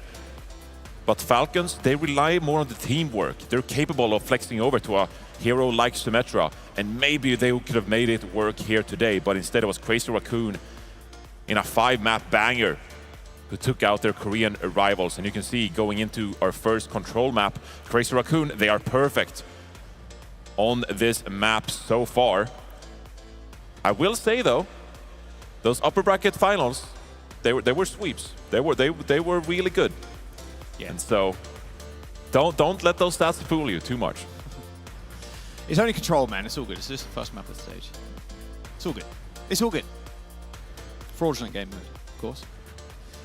I disagree, by the way. Love me at Lijiang Tower. Let's go. Not in the hero pool, not in the map pool for this event, but shout out Lijiang Tower. I appreciate everyone in ranked who votes for Lijiang Tower. That's true. If it's up there, I'm throwing a vote that way. Give it a B vote, yeah? Yeah.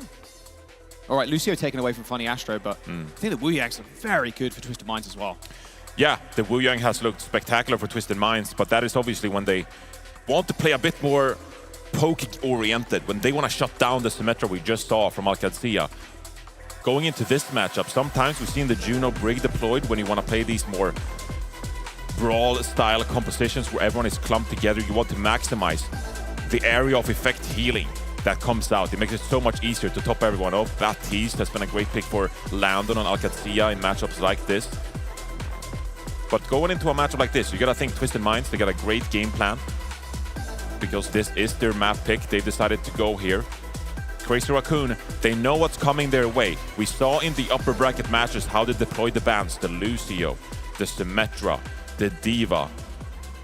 Came out against teams like this because they know what is coming their way. Let's just see how they've adapted overnight. See if there's any difference in play from them. Seeing a lot of this from Shu too. This Ana. I mean, look, at the end of the day, Jumping can still rely on the Ram.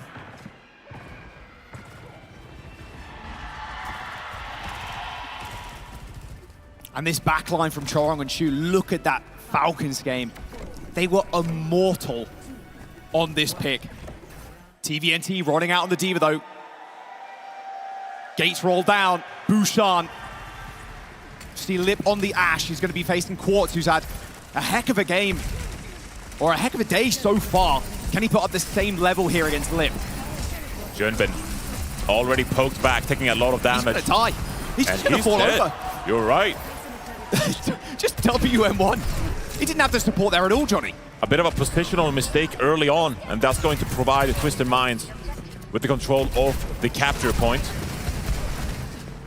But Crazy Raccoon, they need to get their head in the game here. Junbin's over on that Wrecking Ball, and Quartz finds another pick onto Hisang early.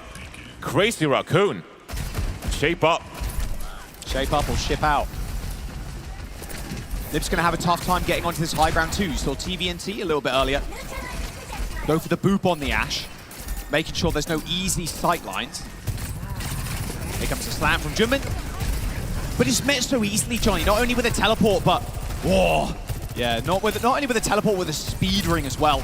You can see the ping coming out onto the Brig. Yeah, Chorong's really stuck here. Nice kill onto Shu though, I mean. And now Chorong is kind of isolated, kind of alone on the point. Lip trades one back, Simple dead.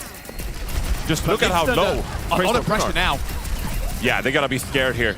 They gotta back off and reset. Junbin finds a pick of the Quartz. That's a lot of damage taken away from Twisted Mind. Oh, he needs to reload so badly, so desperately looking for the reload. There's the burn on the mech. But Twisted Mind stall out for a good 50%. Yeah, that took a long while for Crazy Raccoon to get on the board. We're looking at a lot of individual playmakers here. Lip, obviously, is going to provide a lot of damage from afar on this Ashe, and you got plenty of high grounds to work with. Great sightlines on this initial control round. Hisang, pulse bomb in hand, but Simple's got the Susu. Look out for this Nano as well from Shu, as Quartz pop the overclock. Yeah, instantly kills Lip. Puts him 10 feet under. Rally comes through from Chorong though. Nano boost on the Brick, but it's so low is Chorong. They just need to be able to secure the kill. Nade from Shu keeps him topped up. UB down means no wall. Now Hisang can try and get in the mix. Nice Matrix though coming through from TVNT. There's the Orbital Ray. Twisted Minds looking to push the tempo. They're trying to get to the point now as Force Crazy Raccoon's back, and here is the elevation for Twisted Minds, getting on that high ground real fast. And Quartz, using this wall, can just dodge this Bob pretty much. This Bob doesn't really do anything in this fight here. Not against the wall, and against UB too, it's just laser beaming. But that was a lot of ultimates deployed for either team. Twisted Minds that needed the survivability tools to get them towards the point and claim capture of the point. And now Crazy Raccoon, we saw early on in this round how long it took for them to set up their pre-fight positioning. And Twisted Minds don't want to let him. Funny Astro goes down early. Oh, Great what a stick! stick from Heesang. Where's that TP now, Yubi? Straight in front of him. TP away from the Kiriko, but now Simple's in trouble. Low HP. Same with TVNT. Did end up getting antied as well. Twisted Minds still in control of the point, but not for long. And Lip opens things up. We talked about Lip being angry. Stirred up in the lower bracket. Now pressure's on to make some plays. No ultimates online for Crazy Raccoon just yet. Shu will get there with the Nano Boost in time. But Twisted Minds, they threaten this overclock from Quartz as they start rotating, wrapping around the point, looking for anyone they can punish with positioning. D.Va in the face of Lip here. Yeah, pushing him off the high ground again. That's a lot of damage on the Wow! TVNT just gets the solo kill from... I mean, Chorong and Shu were like just kind of hanging around, not expecting Lip to get blown up like that, not expecting TVNT to go for a second dive bomb on the D.Va. Crazy Raccoon with 90%, but Twisted Minds finding the flip, and here comes the overclock. Straight down the straightaway. Chorong putting up the shield. A little bit of X-ray vision onto Heesang. Quartz still hunting for heads, but the heads won't find him. But that was one of the scariest tools for Twisted Minds deployed. Crazy Raccoon feeling confident re-engaging here. Yeah, no sleep dart available for Shu now, and he ends up getting blown up again. Both support ultimates down for Crazy Raccoon. And it all falls apart on this first round. That's not jitters. That's TVNT coming up in a big way for Twisted Minds. The perfect kills to lay Crazy Raccoon out. Heesang down, no more touch.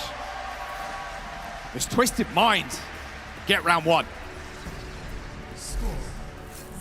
I can't emphasize enough what a great play that was from TVNT. That fight should not have played out that way.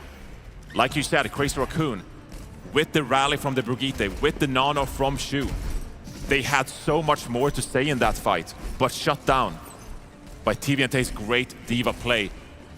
And Twisted Minds, they clutch up that final control round. Yes, we saw Crazy Raccoon, they were competitive, they got plenty of picks. But Twisted Minds come out on top. Quartz, 12-2 already. Yeah, 6.5k damage. It's like 3k more than anybody else on the other team. Jumping on ball now, Johnny. I mean, we're going to see this on Busan from Jumbin regardless of the stage. It's just such a strong pick, but do you think it really matches up against a D.Va on this stage? It's such a difficult point to get value from the Wrecking Ball. You see, great Stuster here by Twisted Minds, but then the follow-up from the nade. Simple manages to stay alive though, TP's away, cleanses 19 HP, climbs on the wall, but they've already found Chorong and Shu. I said the immortal backline, but them going down first is not what Crazy Raccoon are used to seeing. Live with the coach going back up, but Quartz is right there waiting for him, waves him goodbye as he plummets to his death. Heesang gets one. They're still trading back and forth. Chorong with another, so Twisted Minds with control here. But Crazy Raccoon, they want a death match here. They want to find individual picks. Got to find him first. I mean, the death match is being won out by Quartz right now. Heesang goes down, Astro. Whoa. Okay. He's a professional. Oh! TVNT. Can he get another boop on him? 1000 HP, that'll be a low ult charge. Yes, sir. Jump in with a double boot, but it's all good. Mobility tools of Funny Astro and TVNT's disposal. And as Jonbin builds up to these mines from the Wrecking Ball, that is going to be really helpful in prolonging point control here, making it difficult for Twisted Minds to stack up. Twisted Minds, how do they utilize the mobility of this Symmetra teleporter to keep themselves safe from the surrounding threats of Crazy Raccoon? Like a Christmas ornament, he's waiting on. Hey, oh, no one's gonna check. Slam. Mine's available. 1000 HP. So low at Twisted Minds right now, but they can use the teleport to great distance. And Lip's already dead. In a blink of an eye, they TP and insta-kill Crazy Raccoon. Jumbin basically up there like a statue watching everything happen. Couldn't react quick enough to Twisted Minds' TP plays. Crazy Raccoon opting for the Ash here. It's going to be a great target to teleport on top of and punish the individual positioning. Crazy Raccoon here, they lose control, but they still have 5 ultimates online as the mines come out from Junbin. But Astro just hits the shift like he's out of there. Lip again. Lip's dead again. Nano boost onto Chorong. Gets a bit of damage actually onto the break. There's the rally looking for the bash. Nice cleanse there. It's going to help everybody survive as Chorong has to just dip, has to get out. No overhealth for the rest of the team there. Using that third-person peek to try and escape the wrath of Quartz. But there's no escaping this Sojourn, nor the Diva. Twisted Minds, Johnny still in full control of this map. Lives dead again. I mean, TVNT is just cleaning up on this map, getting the full support from the rest of his team.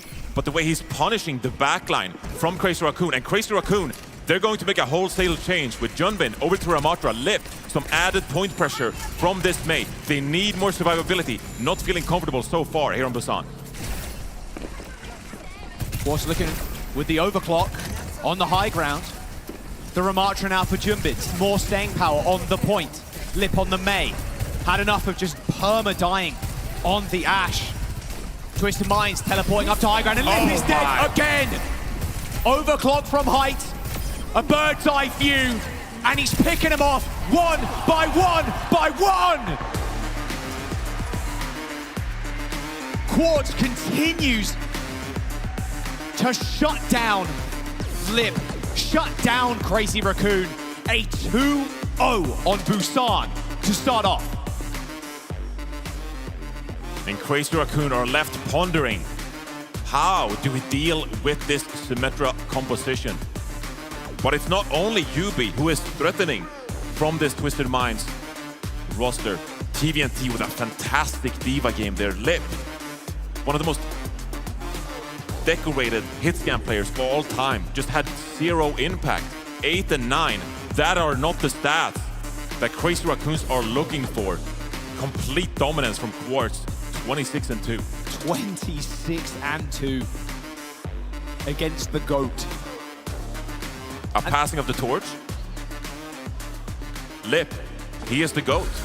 At this point, you can firmly say that Lip, he has been so instrumental for so many fantastic teams over the years. So many championships won. But in this series, just unable to match what Quartz is able to deliver on the Sojourn. If Crazy Raccoon are to stand a chance in this series, if they are to qualify for the grand finals later today, they need Lip to perform at their highest ability. And so far, it just hasn't been the case. Oh, that shot was nice. Astro with a big smile on his face, warmed up. Talk about how maybe pissed Lip is coming into the series. Angry Lip. What about angry Twisted Minds? They want revenge on Alcad. They don't want to go down like this again. They want to be in the finals, and they want to take it this time. It's been the storied rivalry so far, and Twisted Minds going into this tournament. They felt like they were unbeatable, like they had solved the puzzle of Alcadzia, like they were the team on top. But now, taking defeat earlier on today, they find themselves here in the lower bracket, taking on one of the best rosters of all time, Crazy Raccoon, this golden generation from Korea. But this tournament has been anything but for the Korean teams. Both Team Falcons falling yesterday in 4th place, taking a loss to Crazy Raccoon, and then in the lower bracket, Crazy Raccoon yet to win a map here in this series against Twisted Minds. How are you feeling if you're... Obviously, we spoke about Lip already, but even with Junbin coming in through this tournament, we're swapping out Max in and out. Seeing Max come in, and not up until recently, like Max was coming in and losing a lot of his maps. Max is really, I feel like, improved as an off-tank player, and especially in this meta where you can play Zarya, Diva, even Sigma too. We've seen a little bit of sprinklings of that.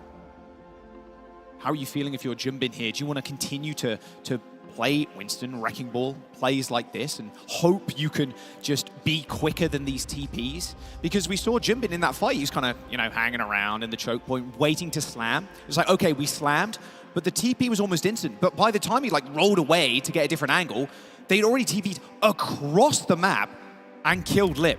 Like, it was that quick. And Ball is the fastest character in the game. Well, he's going to be given another chance here as Crazy Raccoon, they pivot to Dorado. Obviously, the Winston banned earlier on from Twisted Minds, recognizing the threat of the dive potential from Crazy Raccoon. They're pulling it out now. As Crazy Raccoon, yeah, they deployed the Symmetra ban early on here with their first opportunity, with the first ban going into the second map. It's good going to Dorado too, because you remove Shambali Monastery. So not able to play that, definitely favored for those sim teams. So Dorado, yeah, makes the perfect sense for Crazy Raccoon. But this is also a big investment. We talked about the various value you get out of some of these bans. And Symmetra, it's obviously the most impactful one in this series, as Twisted Minds, they look unstoppable on these Symmetra compositions. So Crazy Raccoon, this is very much a must-win map for their chances for the rest of this series. If you go down 0-2 in this series, clawing yourself back without the opportunity to ban out Lucio, ban out Symmetra, it's going to be so much harder. You need to make life easier for yourself by winning these important map picks and map bans. So I'm favoring Crazy Raccoons in this one. But Twisted Minds, they showed yesterday they're good even with that Symmetra removed. Yeah. I mean, I feel like Dorado has been the go-to, like, we've got to win this. Like, we have to. That's the impact of this map pool. You can take yourself to your comfort zone. And we've seen in this tournament a lot of different teams. They have different playstyles, different types of comfort. Twisted Minds, obviously, they prefer the Symmetra here, but Crazy Raccoon, they are very much happy shying away from it. Bit on screen. Crazy Raccoon here. What compositions will they play? We'll take a look at their stats on the Escort map type at OWCS Finals, 2-1. Second best, apparently, to our stats guy. But again, this is a map that we already performed on. We saw yesterday, I mean, Quartz just had unreal appearances on this map at that point. Playing the Sojourn, of course, and that is going to be a hero that is available to him if you want to take it there. Do you think Lip matches then? Go Sojourn as well? Obviously, Ash is going to be a big playmaker here, but as well. Yeah, but we also saw that Lip, he tried out the Ash, it didn't work out. Went Mei. He went Mei instead. And so on a map like this, you know, I love the Freya. I think the Freya provides so much when it comes to verticality, the ability to avoid the threat of the Symmetra, but with the Symmetra gone, yeah, maybe. The firepower that a Sojourn provides, the ability to one-shot people with that railgun, especially with the minor perk. The overclock is one of the more impactful ultimates in the game. And so this is very much going to be a duel, yet again, of the hit scam players as Quartz take on Lip here in the lower bracket final. His backline's just got to stay alive as well. Shu and Chorong. Out of the two, Chorong, a newer face. As Shu has been around since Apex. Long, long time ago. Used to flex sometimes actually to Widow when that was you could as a support. That's ancient history at this point. But that major title, it escaped Shu in the Overwatch League. Right. If you remember back then, it was Chorong who came out on top with Florida Mayhem, taking down the Houston Outlaws, featuring many prestigious Korean players at that point. Checkmate. Checkmate as well. He was on that Florida Mayhem roster. I believe Shu was on Houston Outlaws back then, so he knows. They've grown fond of each other and now find themselves in this Crazy Raccoon backline. But as much as we praise this Crazy Raccoon roster, they haven't showed that same level of lethal threat so far in this tournament. It's been all EMEA. Twisted Minds now head into this map. And you're expecting Jumbin to roll out on Winston for sure if you're TM. You see Max, maybe some D.Va, but it's all Winston all day for Crazy Raccoon. Let's see that speed, let's see that tempo from CR. This should be the moment where Crazy Raccoon step up the tempo, like you say. Where they show what Korea is capable of when they're playing comfort. And it's a Genji Tracer classic dive. Like, couldn't be more classic. Maybe swap out the Kiri for an Ana. This couldn't be any closer to pure dive if you tried. This is what you want to see. This is the thing about the Korean region. It's always been the case. They play quick. They play fast. Don't play loose. They play fast. We'll see if Quartz can stand up to the might here of this dive. So a bit of poking back and forth. But here goes Crazy Raccoon. Simba's so low already. Angling for a Simba's dive just angle. getting chased by Heesang. Wow, over the rooftop. Didn't even attempt to look round and maybe even tool him out there, but it's all good because as quick as Heesang got that kill, Twisted Minds pounced.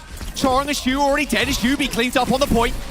Not normally, obviously, the Tracer play from Yubi. Don't see it every day. Normally, Psycho comes in, but he's got a mean Tracer on him. Not enough, though, to take down Lip. Astro trying to get away. Another veteran of the Overwatch League. Quick reset here from Twisted Minds. They will get one more attempt. But Crazy Raccoon, they want to hold these doorways. They don't want to provide any sightlines for Twisted Minds. Like Astro's going to be able to get the team back in, but they're carrying in this small little corridor here. Jumbin, Bubble, a little bit too far backwards there. Can't really pressure the corner. Oh, Pulse Bomb. TVNT super low, but stay with Jumbin, to be fair. Backline's getting dove right now. Heesang looking for resets. What a slash. What a dash from Heesang. Okay. Hits a reset. Thanks to Choron. Straight into Astro. Oh, the pulse. Dodges, all good. Team kill comes in. Twisted Mind sent back to spawn. Does Crazy Raccoon get the cap? And this is the scary moment for Twisted Minds because Crazy Raccoon, they are coming online. They will swarm you with the pace brought out by a Genji player like Heesang. Lip, we talk about his hit scan player. But he started his career on the Tracer, matching some of the finest players in the world.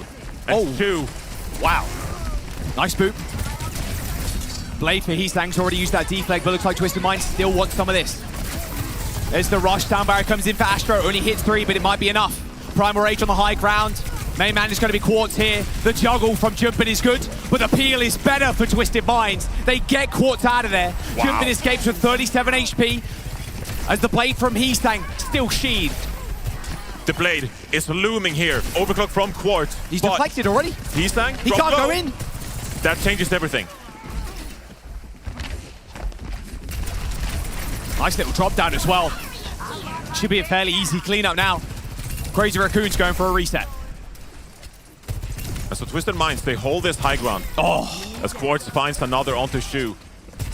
They don't want to let out this hit scan less composition for free. There's no real long-range threat for Crazy Raccoon here. And so Twisted Minds, they can feel comfortable poking and prodding very early on here. Maybe force an early Kitsune rush and then disengage. Yubi's trying to find an ang here. Liv forced a recall early. I heard a Suzu come out too. Yubi down. Went for an aggressive push again. Shut down by another support. Self-destruct from TVNT. An attempted boot from Astro to try and kill Lip. He's chasing him. He's trying to get on him. Lip low. Forced a recall. And now TVNT is in trouble without a ult available. Blade from Heesang. Dashes to the skies. A Suzu. Not enough to save the mech. And Crazy Raccoon, they're going to wait here for a little bit. Twisted Minds losing their diva. They're going to think better of and disengage here. They want one proper push. But falling behind in the ultimate charge for their support, Crazy Raccoon, they're going to up the tempo once more as Shu will drop this Kitsune rush. Can Yubi actually find a place to put this pulse? Wants it on Choring ideally. Oh! It's like I called it into existence there. Yubi, a double with the pulse. Not only kills Flip, but kills Chorong. It's a full reset from Crazy Raccoon.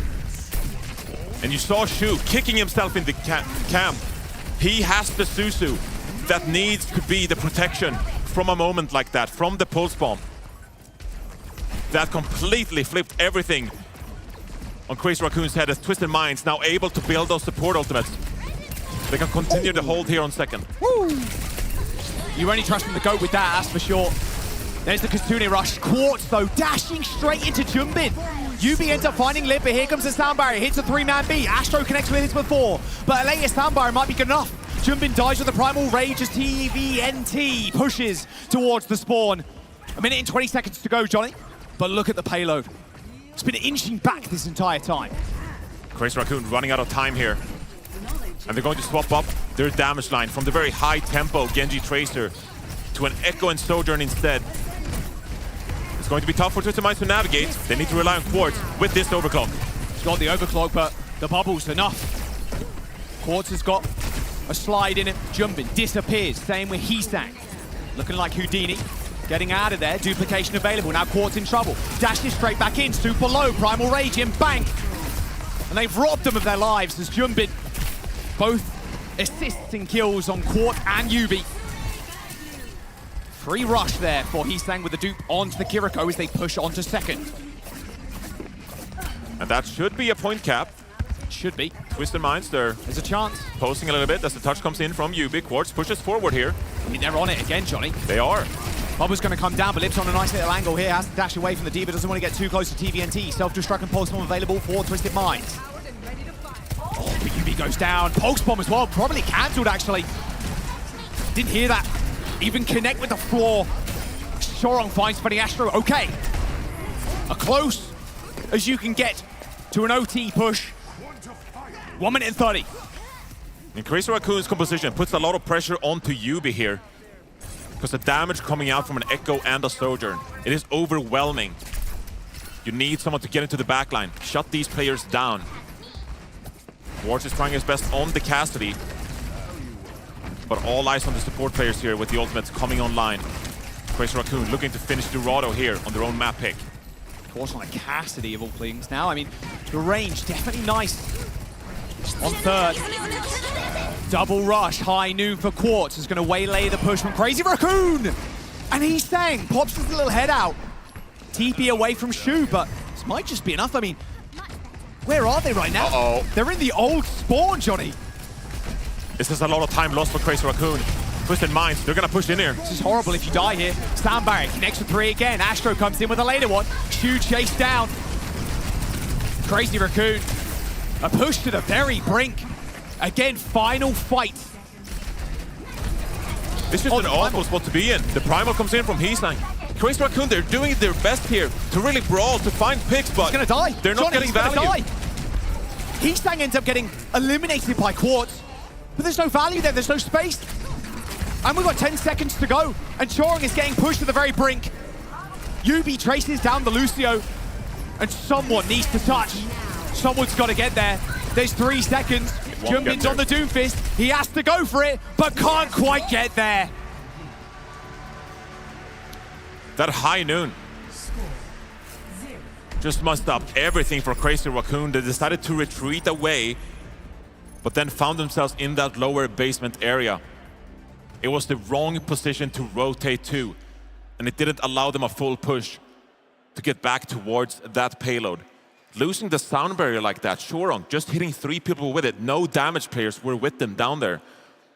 And so it's just a wasted ultimate. The sound barrier is so critical to get across that hurdle. And so Crazy Raccoon probably thinking there, that was a missed opportunity. We made one rotational mistake. Oh, and look at that pulse.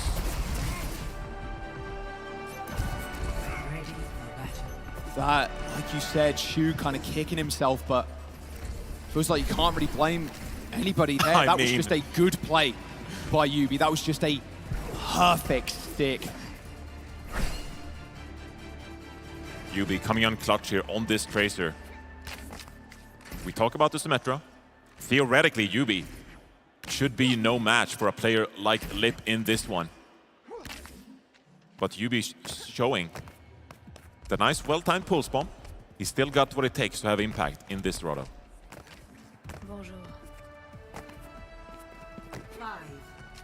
Quartz going to take a shot out of the gate. Yeah, no pure dive for Crazy Raccoon now. Heart skip the beat. Chorong pointing to the sky saying thank you there. Thank goodness that wasn't a headshot. And so even though the Symmetra is not in play here, we're looking at a Twisted Minds composition that will prefer to stick together, pocket Quartz on this Cassidy, enable your hitscan player to get picks.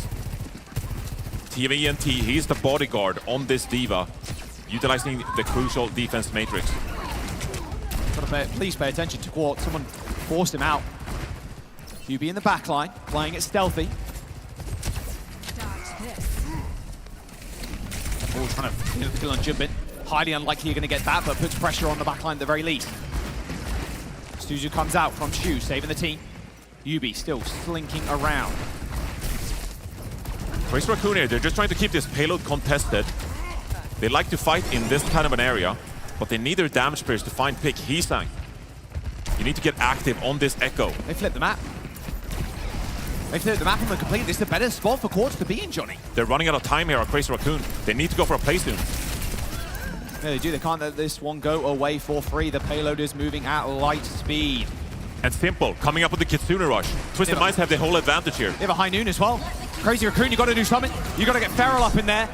They just capped. High Noon. They just capped. Straight underneath their noses. I mean, that cannot happen. It cannot. Crazy Raccoon, they just got nothing going for them here. And now they're fighting in Twisted Minds spawn. I mean, this is a Crazy Raccoon roster that is hesitating, that isn't making the plays necessary to shut down Twisted Minds. We know what this roster is capable of, but they're not showing it just yet. On this second point defense, the ultimates will have been generated, so they should have a pretty good win condition going into this next fight. But we need to see a Crazy Raccoon roster come online, repeatedly win fights with the mechanical ability from Heesang and Lip. Railgun for Lip. Yeah, you want Lip to be a playmaker here. You need him to go for something. Sound barrier. Okay, now they're pressing the tempo. Funny Astro goes down, holds on to his own beat. No Ajax is here. Not at least for now. TVNT has still at least killed Shu.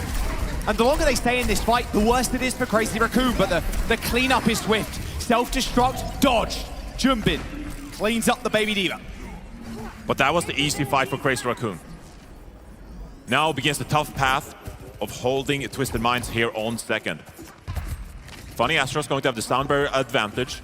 Crazy Raccoon though, a lot of playmaking to be made with this overclock from Lip. Shu with this Kitsune Rush. They might just go again, they might just go fast. Rush over the edge. Yo. You be taking a body shot. Watch your head. There they go. They're going again. Gonna go with the Primal Race this time around. High Noon's gonna get popped. Jumping out. Slowly but surely. Moving around the corner is Quartz. Cancels the High Noon. Now Jumbin looking for something to right-click down on the low ground. The longer this pre-fight goes on, Twisted Minds are gonna build a Kitsune Rush. These are two crucial ultimates needed to keep things going here on second. Heesang needs help. TVNT just finds the solo kill on him. And now they're gonna try again and push the back line of Twisted Minds. Lip goes too low though, and that overclock barely finds a scratch of damage. There's no value. No value. Twisted Minds are happy that ultimate came out. Here they go for their cohesive push. Oh, there's the rush on the high ground. Sound barrier as well. Double support ultimate available for Twisted Minds. They're just gonna run and gun. Crazy Raccoon. They're just gonna get torn apart here as Yubi is cleaning on up. Look at those assists as well. This is not close, Johnny. Make no mistake about it, Crazy Raccoon, they're getting dominated here in the lower bracket final. Twisted Minds look unstoppable. Who needs us, Symmetra? Doomfist coming in for Jumbin. Probably the best Doomfist in the world right now as the sound barrier does connect. Oh, a nice little dodge there from Quartz, but pooped up in the air briefly. Half a meter-ish to go as Quartz is shut down. TVNT not choosing to self-destruct. They know this fight is done. We have the opportunity to get a second look on Doomfist. Who would have thought? Oh, yeah. Give me more of that, fella. More Doomfist. I mean, Jumpin is the best Doom in the game right now. Yeah, and honestly, it's going to be tough against this Cassidy, obviously. A buff to Cassidy's Hinder recently. But this caters to the playmaking playstyle. Maybe this will help Crazy Raccoon to get involved, to get in there. Make space for your damage players. It's going to be very volatile on this Doomfist, but you can make plays. They got a touch. Jumbin's already in, hasn't got the ult, so he's going to be vulnerable after this block runs out. Lip is already down, he misses the punch, and now he's got to find a kill. He's got to find something, and they're not going to give it to him. Astro takes down Jumbin. Payload is going to get capped. And that time bank is ticking up. Crazy Raccoon living on borrowed time, and the time is ticking faster and faster. 46 meters is all that Twisted Minds need here on the third point. And they're coming up on some big ultimates too. Crazy Raccoon, they've had no answer so far for EMEA in this tournament. Post bomb from Heesang. Door closed. Trying to get it past this Matrix is going to be tough, but he's found a way in. Spots the backline. TP, rush, Heesang low, forced to recall, Meteor Strike, and Shu's already dead. TVNT again. He just keeps on coming up big. Meteor Strike gets nothing, sound barrier there. Twisted Minds haven't lost a single player yet. Chorong and Jumbin low. And it's all over, Johnny. I mean, you can't much. You have to ask for a miracle from Eastang, but that miracle is not gonna come. Twisted Minds on match point. On the verge of making history. Will this be an all EMEA finals? Because Crazy Raccoon right now looks like their heads are no way near the game. We are seeing history in the making, in front of our eyes, as Alcatia, Twisted Minds, they are showing Korea what this region is capable of. Something unprecedented in the long history of Overwatch Esports. And just take a look at the stats. TVNT 23-6, been so impactful on this diva, both in Busan, but also on Dorado. Quartz, 16,000 damage, rocking that Cassidy. Crazy Raccoon, they've had no answers. 0, Johnny, 0. Peep this pulse. Hello. That's Suzu timing from Shu there. It's been a Crazy Raccoon team that have always felt a step behind in this series. Obviously, they're reliant on a lot of big players coming up for them here. We're used to seeing Lip just color the kill feed with his big impactful play. Heesang as well. We talked going into this tournament, oh, Heesang is looking great. I mean, he's dominating proper. But he hasn't had that same level of impact in this series. Dorado is the must-win map. It feels like every single series we've seen so far, and they lose it. They lose the dive map. The sim ban is off the table. We're going to a third. Crazy Raccoon. They need to buck up here. They need to find an answer to what TM are bringing, because you know what they're bringing next map. They're bringing that sim back. They're bringing the sim back, and with Dorado out of the mix, it gets more difficult for Crazy Raccoon to force something that is comfortable. You could have made the case perhaps that banning the Symmetra and picking Dorado at the same time, it was too much of a commitment of resources available for Crazy Raccoon here strategically as Max gets subbed in. That tells us that Crazy Raccoon, they're going to play more of a ground style tank here. Max hailed for his amazing Zarya play coming out of Korea. But is that really going to be the key for success here? As Crazy Raccoon will need to reverse sweep Twisted Minds. A Twisted Minds team that now for the rest of the series, taking a map loss here, they'd even be comfortable getting the map pick for the 4th, the 5th map, the first bans. Crazy Raccoon, they got the whole deck stacked against them for the remainder of this one. Yeah, and that is the scary thing. If they do end up low, we lose this one, sure. Map pick, ban, insta win, it feels like, for Twisted Minds. KSA in the back there, of course. I mean, look, not subbing Psycho in either. They're happy to play these sim comps against Crazy Raccoon. Maybe we see Psycho in the finals if they make it there. But, Johnny, like, is this really how Crazy Raccoon go out? In a 3-0 like this? I mean, this is a Crazy Raccoon team that is looking for answers at this point. They gave it to Roland Busan. Dorado, it's extreme of a map design you can possibly ask for when it comes to the verticality, the high ground, that theoretically should enable the damage players of Crazy Raccoon to pop off. And so now pivoting to Max, you're going to get a completely different compositional look of things. And maybe they got a solution to whatever Twisted Minds is bringing, but even so, you gotta demand excellence from this roster moving forward. And that's what we expect. I think that's the expectation too with even Team Falcons. You expect excellence every single time they click play, log in, join the server. I mean, like, you're expecting highlight reel worth of clips.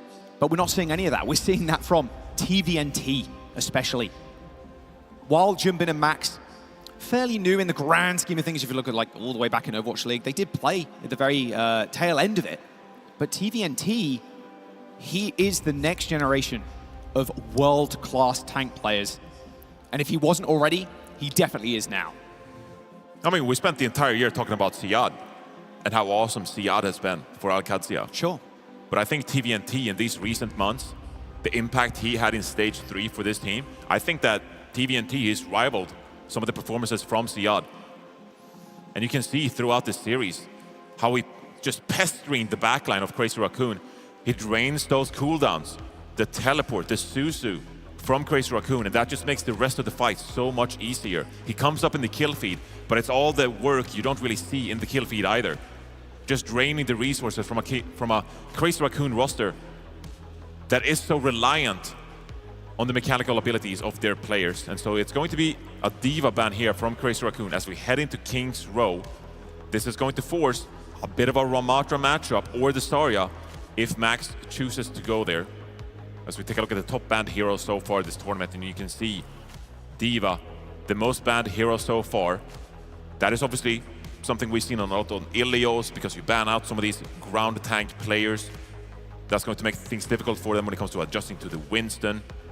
But even in a matchup like this, you get that defense matrix out of the equation. That's less protection for someone like Quartz, who's been popping off so far. And it's going to force a bit of a different compositional matchup here.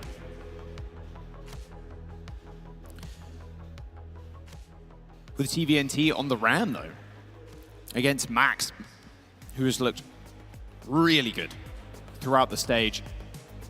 Do you think TVNT is going to be able to stand up to this? Because this is another kind of ban that they can pull. Like, we know TVNT's D.Va is his best hero. Yeah, we can talk about the tank players in this one, but the head-to-head is going to be lopsided because one team has a Symmetra. And the other team does not. I very much doubt Crazy Raccoon will bring out the Symmetra in this map because it would be essentially admitting defeat. We don't have the answer. We don't have the solution to what EMEA are bringing. As we take a look at Quartz and TVNT so far in this series, 48 eliminations from Quartz, that's no surprise. He is the designated damage dealer. But TVNT, I'm so amazed by the level of his performances so far. It's a tank that just, a player we haven't really discussed. And now just providing whatever is necessary here in the crucial moments. Look at map 1. Go back and replay that map 1. It's amazing.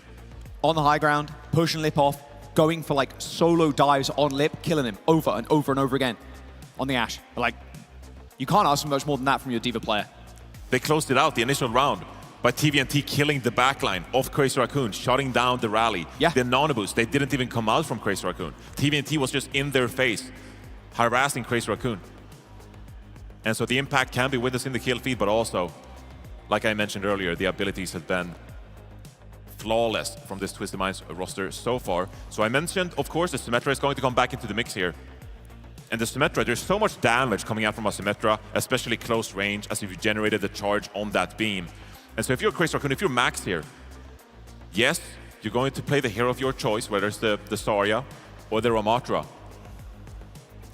Oh, already displaying a little bit of confidence here as we head into the third map. And why shouldn't they be confident? They've earned themselves that opportunity to be confident going up 2-0 in this series. 1000%. I mean, even losing a map, right? You're still like, well, we kind of crushed Dorado. Like, we crushed Control as well. We're happy with this. We know we can take Crazy Raccoon. We know we can take some of the gods of Overwatch to their very brink. I mean, in many ways, the weakness for Twisted Minds so far this year has actually been that they're forced to map 5 so much because they end up losing the maps where they get banned out, where the enemy team target bans them and they are unable to play at their fullest potential. So when you start off a series 2-0, you know that you patched that up, you've solved things that you were previously struggling with. And so Twisted Minds, they've earned themselves that opportunity to feel a little bit of relief here. As we take a look at the bracket of the World Final so far, it's been 5 days of play for these teams.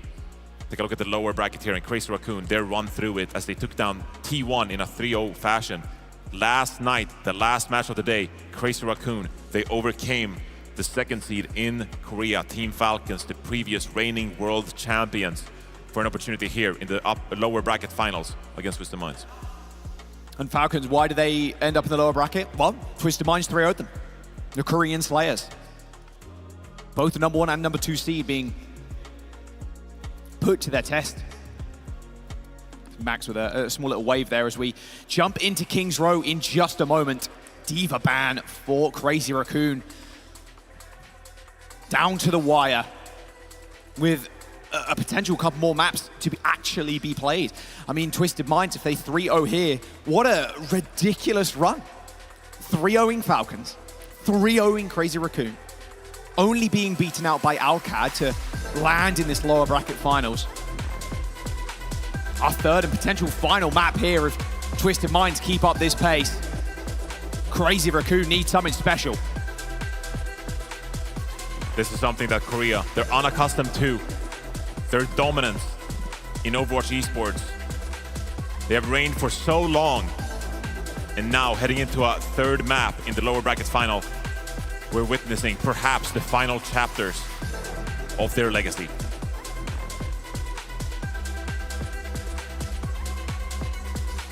A pretty obvious affair, like you mentioned, with the Sim. But we have seen Sigma on this map played a little bit, Johnny, on defense. It's a good first point defense. Secure that high ground. A lot of options here for Crazy Raccoon. See what Twisted Minds start on. Just a ram, as expected. And now Max, a fresh set of eyes, a fresh set of ears too, to come in. Not like I'd expect Crazy Raccoon in any way to be crumbled mentally, but still a fresh approach needed, something different. And Moon has talked about, the coach for Crazy Raccoon he's talked about, he didn't fully trust Max.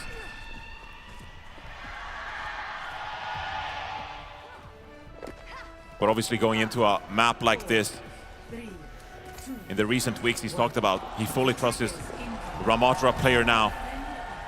As we roll out on King's Row, Crazy Raccoon, on their last tournament life, need to force a reverse sweep here.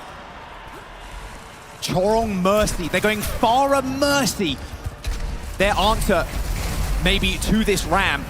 Of all things I didn't expect to see, this is definitely up there. I've seen it all. I have seen it all. Oh, uh-oh. Okay. They're like, did you guys choose the right hero, or you already played Mercy, or? UB maybe having a bit of a mic issues. Now we have seen it all. They got a look on the Mercy composition. Twisted Minds now. How are they going to adapt as they face a Farah Mercy composition? Like you said, a hero we never see in competitive Overwatch. That damage boost, I mean, you've seen it in ranked, folks. Folks, too much. You've seen it in ranked. It's good for some extra damage output, trying to find those picks, but that puts even more pressure onto your damage players. But it's also a pick that usually isn't selected because of the lack of mobility. This should be a hero that Twisted Minds can look to punish. All right, we're back in. All right, he's saying, what you got? Chorong, got to be careful. Stay with shoot. Take it to the skies, though. Oh, nice little boot, but Quartz. Slide take there, looking real good. Ended up TPing. Oh, TPing back. Lip doing a little 180 there. Still looking for these off angles are the hit scans. There's a Chorong and Heesang in the skies currently, and he chases down Funny Astro. Okay. Heesang eventually shut down, but Lip on the high ground is going to get the damage boost now. After they heal up the front line. Should be able to get the res too. Hello, Quartz. Good night.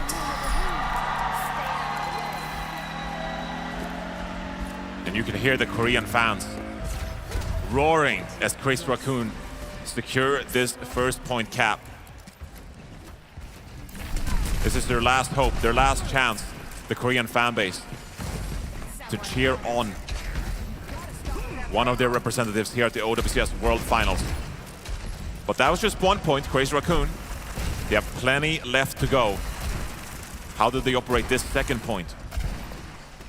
With the benefit of Heesang's Far as he comes up with that barrage. Perma-flank, hide on the roofs, is going to be the aim of the game. Not many angles here for Heesang to fire down, so Quartz is going to be able to check a little bit easier. They're actually just going to try and rush. It's a 3v5 on that cart right now. Crazy Raccoon. The rest of the team just has to survive, Johnny.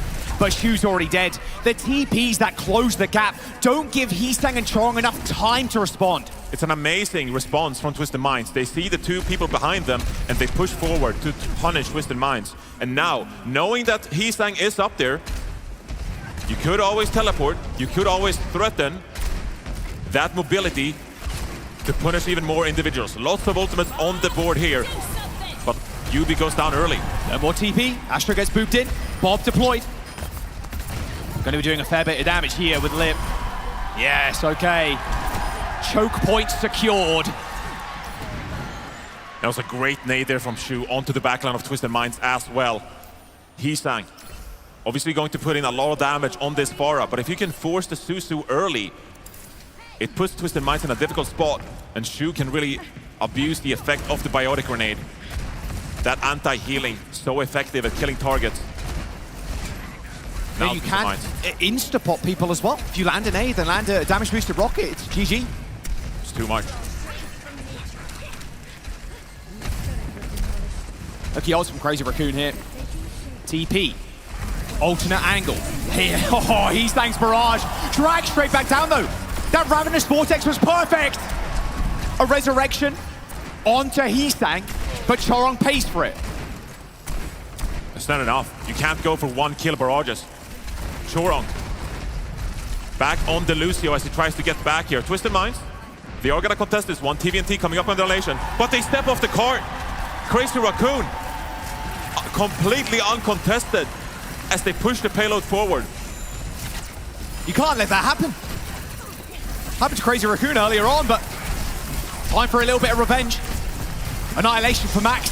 Yeah, punches UB's lights out. It falls in the fray, but they're all good. You got the res. That's commitment. The swap over to the Lucio. Hold on, we won. I'm back on the Mercy, folks. The Annihilation used, though, for Max as a great survivability tool for that cart present. So now the big question is, how do you keep Max alive in a situation like this? Twisted Minds, they have the Kitsune Rush. That's come to amplify the amount of damage coming through here. That amplified dynamite damage is dirty. Bob stamps Simple into the ground. A double kill for the Bob. And still ults ready for Crazy Raccoon here, but they're going to be out to build him up pretty quick. TVNT, you need to come up with an answer. Widowmaker for Quartz, checked instantly. Oh, and Hisang didn't even see the rocket coming. Lip finds another. And this is the Crazy Raccoon we were promised. Crazy Raccoon. They're not finished just quite yet. On a mercy of all things. On a mercy.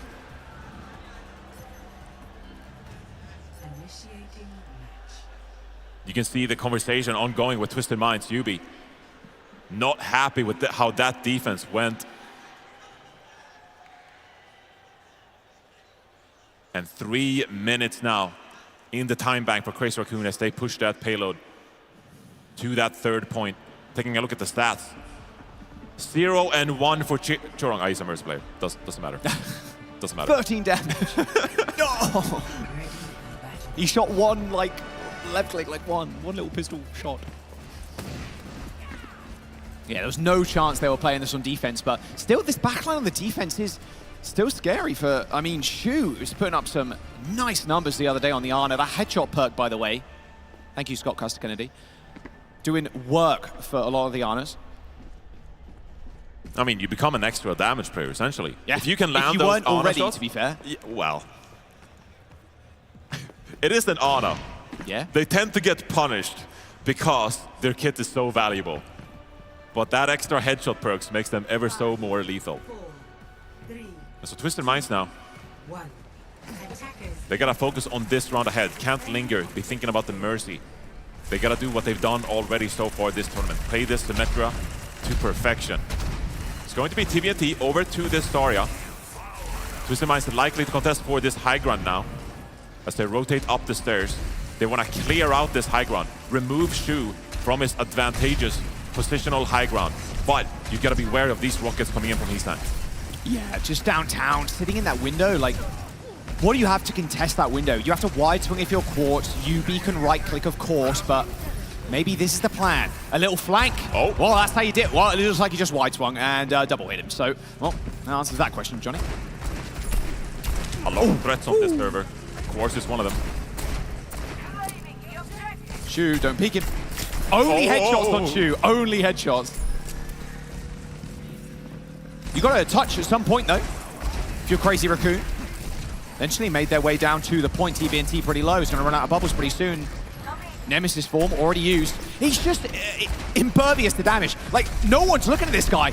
Oh. Eventually, Heesang's going to come in. 25 HP, but you got to kill him. Eventually, the Cassidy falls. You got to touch. In amongst the chaos, Max in the front line. Couldn't stand up to the rush. Max tried to buy enough time for his damage players, but it was a little too late. And Twisted Minds, they endure on the point, forcing the objective. That is what the Symmetric composition does best here. So just a tiny bit of time removed from the clock here as Twisted Minds, they march forward. Crazy Raccoon, though, they have this nano boost. He's going to control the skies on this Pharah. It's just a matter of finding those picks and breaking down Twisted Minds' composition before they get too much card push. They've got Barrage up with a couple too. Nano. At least you can move with the Barrage now, you know what I mean? But realistically, you're still going to get blown up. High Noon pushes them forward. TP. Going to back up. Pop through. Uh-oh, Shu. Whoa. A little bit sooner there. Maybe Shu gets caught out, but luckily Shu escapes with his life. So that's that push shut down for Twisted Minds. Shorong's coming up on a Kitsune Rush, but Funny Astro should be able to trade it with the sound barrier. Looking like he wants to give Nano to Heesang, maybe. Although sustaining the front line might be more important. Looking for a nade. Okay, there's the rush. It's a backwards rush. The disengage. Disengage is perfect from TM. Nice timing. That's so well done. But Heesang? Oh, straight from the skies. They need something. Nano boost on the fire, but Shorong goes too far. And Funny Astro hits the beat too. A boop onto Max. Still Nano on fire. It's going to eventually dissipate. But Twisted Minds, I mean, they still got this grab. High energy Zarya. Max is getting bullied. Heesang kills Astro. Grab lobbed in. Bob to help. But can they actually finish this off? Lips Bob. Lip? Just carrying the fight. No way, they turned this around?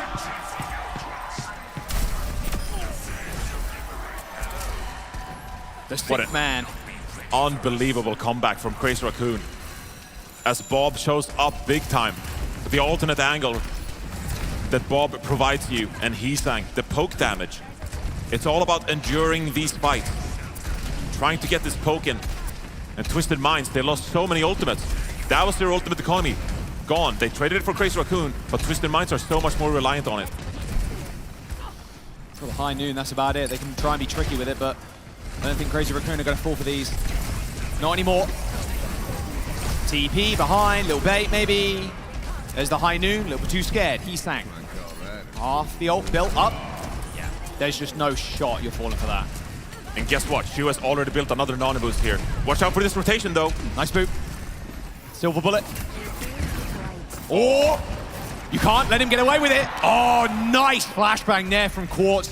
Hinders Strong's movement. And that's actually a bad trade for Crazy Raccoon. But they have the nano and the barrage to go here. Yo, what's going on up here? Oh, Lip! Woohoo! That's why he's one of the best. Hitting headshots like that at close range.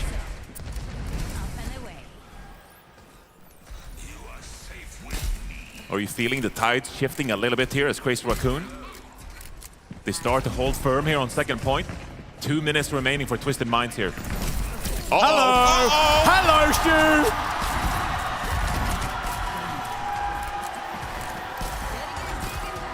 Yeah, the confidence is back. And they got ults coming up as well, Johnny. Rush, Annihilation, coming up soon. The crowd is getting involved for Korea here as well. Seeing their team, finding some momentum, starting to look comfortable here. This would be a massive map to get things going on. Oh, look at the nades from Stu! My. Again, fight another flank angle. The headshot. God, he's so good. Oh! Slams the desk a bit there, a bit frustrated with himself. Losing that high ground position of Max. Used Annihilation to stay alive. That's the thing. very expensive fight for Crazy Raccoon. And Twisted Minds now with 5 ultimates coming up here. They should have all the ingredients required to cap out this second point. Heesang, a lot of poke from behind. Twisted Minds, they're going to drop the Kitsune Rush. Kitsune Rush basically on the same frames Heesang is dealt with. Sound barrier for Funny Astro as well. You haven't got that capability on Crazy Raccoon, but Twisted Minds invest 2 of their 5 to get this payload going. However, there is a touch available. Chorong, Lucio speed ring from Juno, get everybody out the spawn doors. Kiri to TP, min-maxing to get back to the point. But the worrying sign is that Crazy Raccoon, all the members are in front of Twisted Minds, and the High Noon comes out. Bob Quartz dodges it. There's the wall. Quartz needs an angle though, can't find it. He's got the barrage here. Needs to come up big time. He spots him as well. Quartz in trouble. Still dodges though. He's staying low. Dared not peek. The rest of Twisted Minds are also healthy. Max is so low as well in this front line. Barrage from the skies. Kills 1, kills 2. He's staying with maybe a third. Overtime. He's staying just demolishing Twisted Minds. We're going to a map 4. We knew Crazy Raccoons had more. Korea, not out of it just quite yet. Earn themselves a little bit of relief as the players go backstage. Give themselves a bit of a break. Take a deep breath. This series is not over.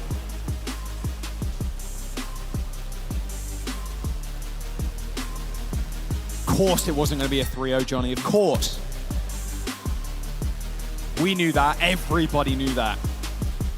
Crazy Raccoon determined to make it to that final. There will be a new champion, whether it's an EMEA team or a Korean team, yet to be seen, because this right here was domination on something that looked a little bit different. A Mercy coming out from Chorong. He sang on the Pharah, 15k damage, 29 limbs as well. I mean, that barrage, it looked almost hopeless. Look at the health bars on the side of Crazy Raccoon in that last fight. They were all sub 50%. Heesang goes for the miracle barrage, gets a couple, and clutches it out for Crazy Raccoon. We're expecting the very best to come out here today, and that's exactly what we've got. And we talk a lot about the impact of Heesang on this Pharah. He's making the plays chew, lip. But Max being able to stay alive for so long on the cart to buy that time necessary for the health to regenerate, for Heesang to get back to the fight with this barrage, is a team effort for Crazy Raccoon as they make things happen and Chew. Finally, a reason to put a smile on his face. Looked like a little bit of relief there as well. They found something. Crazy Raccoon, they found something here on King's Row. Still, now they're going to face Twisted Minds, 2 future map picks. And so, Crazy Raccoon, they're not quite out of it just yet. That's the big thing. We talked about that after this second map, Johnny. Was now you have to face Twisted Minds on their own map pick. Not once, but twice if we go to that map number 5. And where do TM pivot? Oh, they're not going to ban the Pharah, probably not, but where do you think we go from here? I mean, you look at a map like New Junk City, and you consider the first point. The only Pharah player I've seen made it work is Labda for the Kingdom of Saudi Arabia in the Overwatch World Cup. But Crazy Raccoon, they got an uphill battle in front of them. They need 2 more wins here to lock themselves a spot in the finals, but Twisted Minds will not go down without a fight. We're going to jump over to the desk, give the players a couple, so we'll see you in a sec. Thank you, friends. The desk is back with Avril as well as Necro, myself as Zoe, and let's chat about the match. Heading into this, as we were setting it up, you guys did say that you're going to expect to see Max in the mix just to counter that Symmetra. However, we didn't get to see Max up until map 3. Let's chat about the first 2 maps and how Twisted Minds got the victory there. I see this a lot more as, eventually we'll get to the map 3, but Max is more coming into play the Ramatra. I think the Ramatra is the way to go. But in the first couple of maps, Jimbin playing, I think on the Busan, a little bit surprising for me. If it was Crazy Raccoon picking first, I can understand. Start Jimbin, go to Ilios, ban the Diva, play your dive. But actually, it was Twisted Minds picking first, higher seed here, going to Busan. You have all this Wrecking Ball coming through out of Jimbin, but then you go to map number 2, and he's still staying on the dive, and they're really trusting, okay, Dorado ban away the Sim. It's going to have to force Yubi onto something else. Can't really play much Mei on the Dorado, so he moves over towards the Tracer instead, and then TM still win that dive mirror-ish on Dorado, which is crazy to me. Yubi actually performed on the Tracer as well. Yeah, that's such a surprise because, with the Tracer from Yubi, that's not something that I feel like has looked the most comfortable for this player. So the fact that you brought it out and you beat one of the best teams in the world with it, I think that just shows how much Yubi has leveled up overall. But then we get to King's Row. Everything that Crazy Raccoon had thrown in the way of the Wrecking Ball, the Winston didn't work, even with the Symmetra ban. And you go to King's Row, you bring in Max, and then the He's Saying Pharah comes out, and that was so fun. With Pharah, the Mercy fans are rejoicing right now to have seen Mercy actually see some play in professional Overwatch. I love moments like this where you just quickly have to check your calendar to see what year it actually is. And I mean, they made that work, right? Like, they did win with that Pharah Mercy composition. TVNT in the first 2 maps, of course, doing a lot alongside Quartz, but we've been chatting about Quartz like all day, every day, as one should, given the performance he's putting up. But TVNT has been lights out as well. He's so good with the defense matrix, too. I think that's the thing that is really required of tanks right now in Overwatch 2, is you can't just do damage, which you expect to see from an off tank, but you also have to make sure that you're mitigating the damage so that the rest of your team can actually function. What did you see? The shoe sign, like the shoe train. Anyone right there? It just left the station. The shoo train? The shoo train. He had a good map on Honor there as well, which, we've got a couple of highlights coming through on his Honor plays, the sleep darts onto Quartz, some of the headshots. Obviously, when we saw that headshot perk coming in for the Major, we just knew, okay, that's going to be Shu all day. I do want to really touch up on one important thing here. Crazy Raccoon winning that map number 3. Obviously, they're not out of this game, but it was looking pretty dangerous. Part of the setup for winning King's Row is a couple of things. Number 1, Diva ban is going to enable the Pharah. Pharah, I do think, is sneaky good versus the Sim. Obviously, the Sim is never going to catch in terms of the composition, not just Sim the here, but Sim TPs, you're not catching the Pharah at all. Concussive Blast is going to really put some problems on you. You're stacking as a team going through TPs as well. That's going to just be a lot of AoE damage coming through from the Pharah. But moving into the future, I don't know if this is really going to be available anymore. You've already spent the Diva ban, and you don't have that many good Pharah maps. King's Row is uniquely a pretty good Pharah map on the first and second point. Yeah, and you can see the stats here for Funny Astro versus Simple. I mean, both of these players have just been amazing standouts for the backline of Twisted Minds. And, Funny Astro with the Lucio play, we did see a lot more Wu Yang, but I think in this particular matchup versus Crazy Raccoon, you just need that speed, and especially when you're going to have a more greedy backline coming out from Chorong and Shu, the Lucio helps you kind of navigate around that. But it's been amazing to see just both of them play. Absolutely. I mean, Twisted Minds definitely are not messing around today. They do want to move back into the grand final and take on OWCS once again, just for like the millionth time this year, it seems. And right now, it does look like they have a good chance of doing just that. Now, if you are the opposition, if you're Crazy Raccoon, what are you taking away from your last map that you just won? Are you keeping Max in the mix? I think Max, I hope so. Max is very important here. Again, I do really look towards the Ramatra being the way to go for this team. I don't think Jimbin's Hero Ball is going to be enough for Crazy Raccoon to bring this one back. I already sort of spoke about the fact that Pharah is a question mark. Pharah does work, but you kind of need the Diva ban first and foremost as a very strong choice. But you also kind of need the maps as well. I just don't think there are push maps or flashpoint maps in the pool that would really enable the Pharah. Could be a bit of a problem there.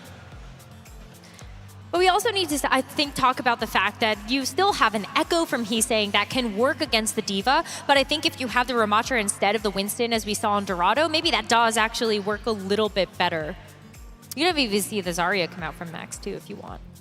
Yeah, I mean, we don't know what the teams have in store for us. They're still getting ready and set up to go again. And quite frankly, like, think about what it means for Twisted Minds. If they're winning this one, then they got to have 3 matches in a row to play in the grand finals. A massive disadvantage as they're going up against OWCS. Yeah, it will be a little bit tougher, but I think this match is not over yet. There's still things that Crazy Raccoon can pull out of the bag of tricks. One of which, by the way, we have confirmation. Crazy Raccoon has played every support hero in the book now as a part of this World Finals alongside every other team. With the Mercy being pulled out, we've seen Lifeweaver pulls from Spawn. I'm going to count also the Moira rollouts. Of course. Sure, Why there. not?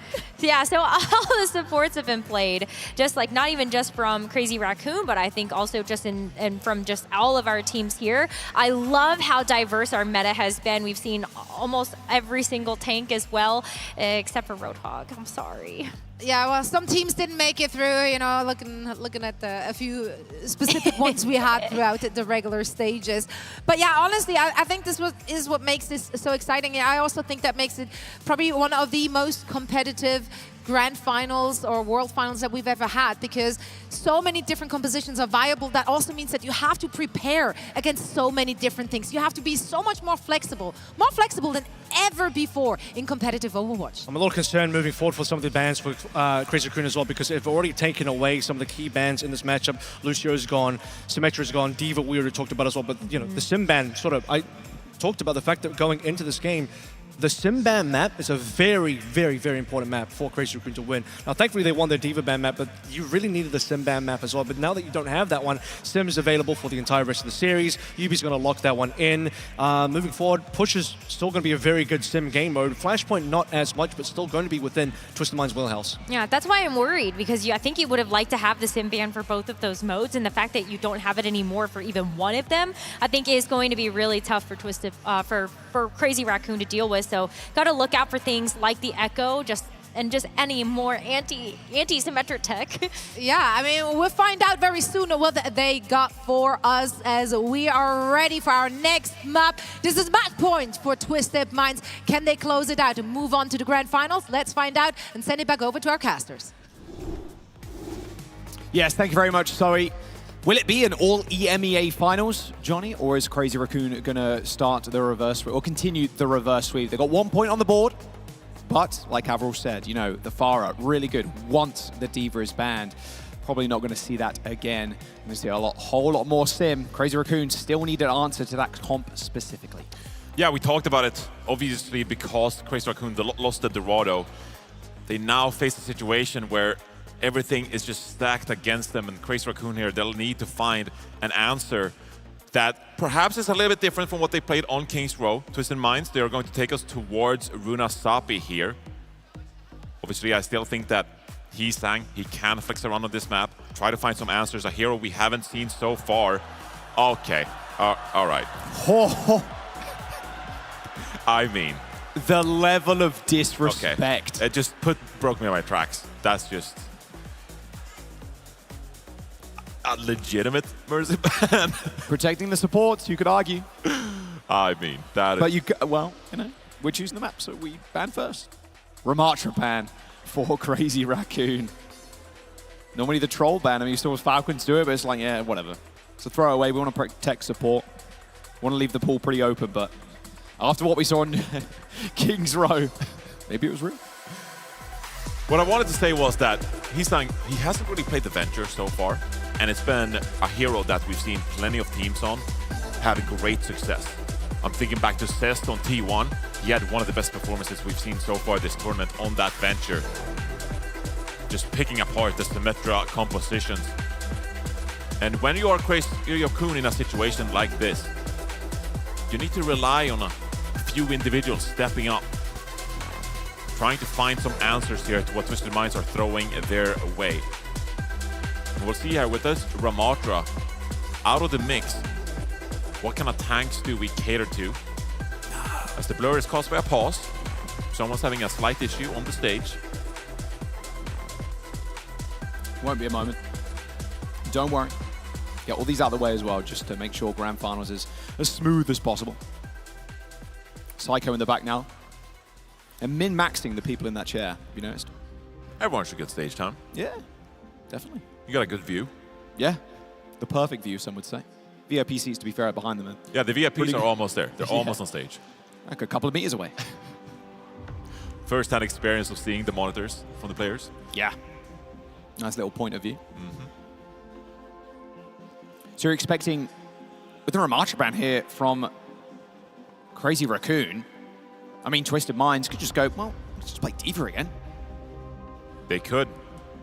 I'd say Twisted Minds are quite likely to play that if they want to, but Zarya's quite efficient here too. What I think is so important for Crazy Raccoon from that King's Row is the fact that they were synchronized. They were on the same page. Yes. That timed aggression we saw between Hisang on that Pharah and Max being able to survive in the front line, that is one of the more difficult things to get right if you are one of these teams that you want to extend these fights, you want to poke and prod, you want to buy enough time for your damage players to get those picks. It's a very hard thing to get right, but it felt like Crazy Raccoon, they just clicked on that King's Row. And if you can continue to channel that energy, even without the Pharah in play, Crazy Raccoon at least have a map's worth experience to build on things, to keep that energy going, and feel like you know that you are capable of picking apart what Twisted Minds are throwing their way. And this map, along with New Queen Street as well, like the long straightaways, we speak about how Symmetra breaks the game in a way where, well, we haven't got mobility. I haven't got mobility cooldowns, but I can just be teleported. And UB and the rest of the MEA teams, they make perfect use of it.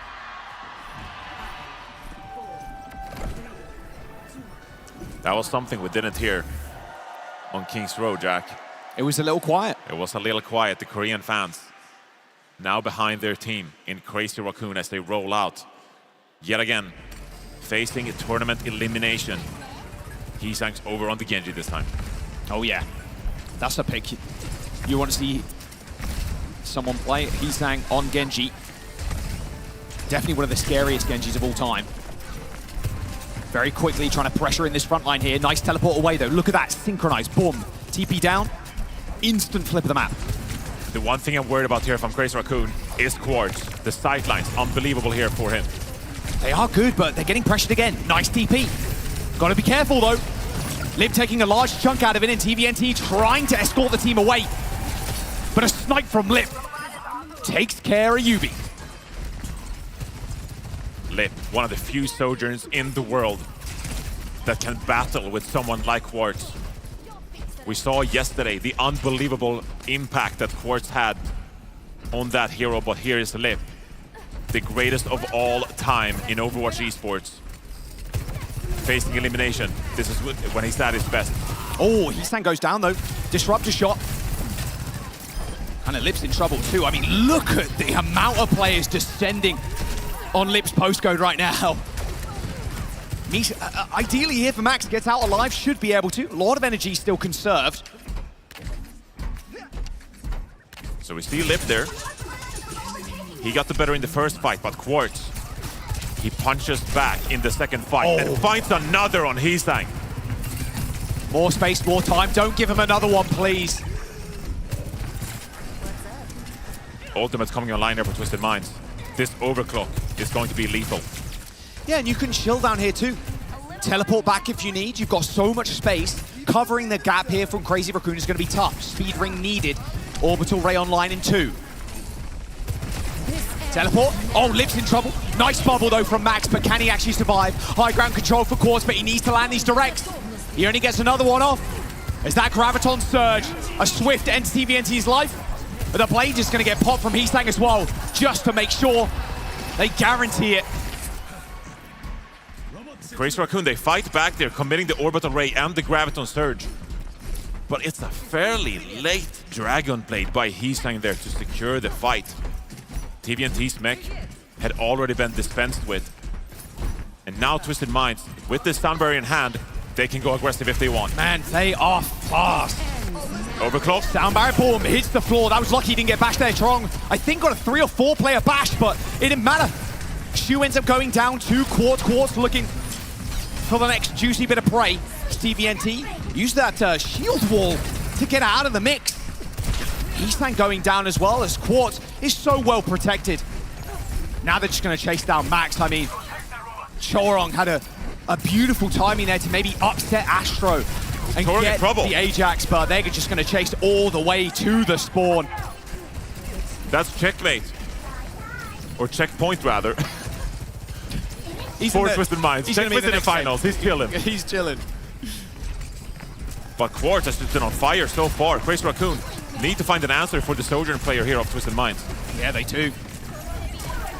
This checkpoint's so nice. Oh!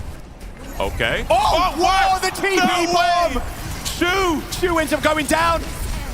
I mean, it looks like Yubi's in trouble, but just like the Hydra, you kill one player, you're gonna get replaced by 4 more carries on the team. Twisted Minds, they continue pushing this bot forwards, pushing forwards for a spot in the OWCS World Finals Grand Final, taking on their rival Alcazia. Simple, with this Kitsune Rush. Are they looking to push the pace once more? Lips 1 HP, man. Already, Quartz looking basically for Lip. This guy's got a magnet attached to his chest for those railguns. Here they go. There's the rush. He sang with a very short dash there, but Quartz takes to the skies using that dash, and now is an amazing sight line. Luckily, though, Crazy Raccoon, get out of there. But still, free push. This Zarya, such a big threat for TVNT here. He sang, coming up on this Dragon Blade.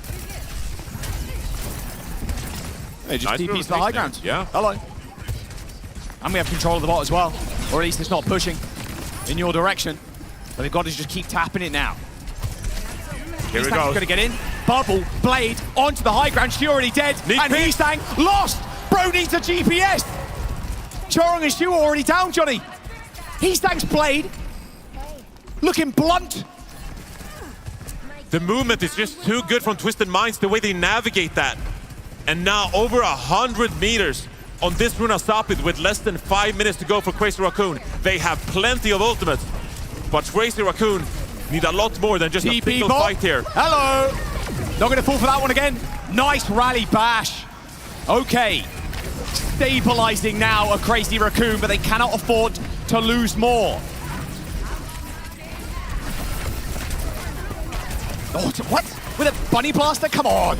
Chorong dead. Okay, Simple down. They're making it scrappy, Johnny. And the most important thing here as well, draining that clock. That's the way to come back on a push map like this. They will need to force the error out of Twisted Minds. When you have a lead like this, it's so comfortable for Twisted Minds. They can drain the resources from Crazy Raccoons. Trade these fights back and forth. They're gonna drop the Kitsune Rush once more, and Max fallen already. It is like watching an F1 car versus like a Vauxhall Corsa. It is just speed for Twisted Minds. Crazy Raccoon cannot keep up. Another quick re-engage on mid. They win the fight. Crazy Raccoon have got ults, Johnny. But Twisted Minds, they got the positioning. Yeah, no progress made by Crazy Raccoon. They're just trading fights back and forth. Lip here, boot the overclock. Trying to find the flank, but look at that. Cognizantly aware of Twisted Minds. Quartz is gonna maybe do him one better. Hisang dashes out, instantly dies to Astro, but they're still gaining meterage, Johnny. Twisted Minds still in control here. Nice Max kill, nice finds kill. a couple. Okay, but Max needs to survive. He had Grav in his hands, and Twisted Minds have the numbers. They're gonna keep pushing this spot forward. Crazy Raccoon, they'll need to regather for one last push here. Dragon Blade in hand for Hisang. Goes for a bit of a contest here. Wants to control this choke point. They're not out of this just yet, but this is almost a 100-meter lead with a checkpoint in tow as well. Dude, they're going to TP bomb again, I fear. Hisang trying to bait out CDs, dashing in with a bubble. TP, high ground. Yubi with a backline shot onto Hisang, chunking him out. Here's the blade. Yubi in trouble, disappears. Hisang looking for more. He's found him eventually. It's taken multiple slashes to kill. A blade for one, but Hisang's gonna get just decimated in the high ground. However, with Crazy Raccoon still stealing the bot, maybe, just maybe, they can get some pressure on their own barricade. Realistically, the comeback needs to start now. Chorong pops the rally, in trouble. Yeah, he's gonna go for this bash. Nice Suzu, sound barrier connects. TVNT though, he's gonna get caught in the grab, and that is just stupendous. But Max, can he actually finish people? Oh, looks like Hisang gets there in time. 3 resets for the Genji is enough. But Johnny, look at that difference. 126 to 33 with a minute and a half. We have witnessed some amazing comebacks on push. But can Crazy Raccoon deliver once again? facing elimination here against Twisted Minds. Orbital Ray might just be what they need, but they're actually just going to twin this up with the rush. In the background right now is Yubi just lasering people down, but Funny Astro with a kill. Oh, Quad. The world's his oyster when he uses that OC. They're contesting this bot, but you've got a minute left, Crazy Raccoon, and you barely got 15 meters out of that push. That was Crazy Raccoon's best chance at a late comeback. The Orbital Ray deployed by Shu makes the swap over to Kiriko, and Max, he's on the Junker Queen. This is what Crazy Raccoon may go down with. The Queen of all things. I didn't think we'd see the day. Not in this meta. Maybe it's what they need. But TPing and actually getting on top of it with Queen is almost impossible. And Quartz finds yet another kill. He's gonna keep making the rotation. Keep putting in this damage as Crazy Raccoon, they're split right here. Max away from his team with Shu. Lib just can't land a shot. Max, he's caught. Max goes down. Shu to follow. And bots on Crazy Raccoon's side of the map. Johnny, there's 15 seconds to go. This is desperation. What a boot from Astro too. These are the final moments for Crazy Raccoon. Twisted Minds in complete control. Lip has the overclock, but this is the only thing going for them. The GOAT Lip has to come up with something big here. Receives the shout. The bomb, the TP, into the back. Max low on the point, desperately hunting for heals. He needs something, but he falls. And Quartz puts him 10 feet under. The Korean gods of Overwatch return to their mortal shells as Twisted Minds rewrite history. An EMEA versus EMEA Grand Finals. History has been made. A grand final at an OWCS major event without a Korean representative. Twisted Minds, they get their chance, their opportunity for revenge against their EMEA rivals, OWCS, in the grand final of OWCS Stockholm.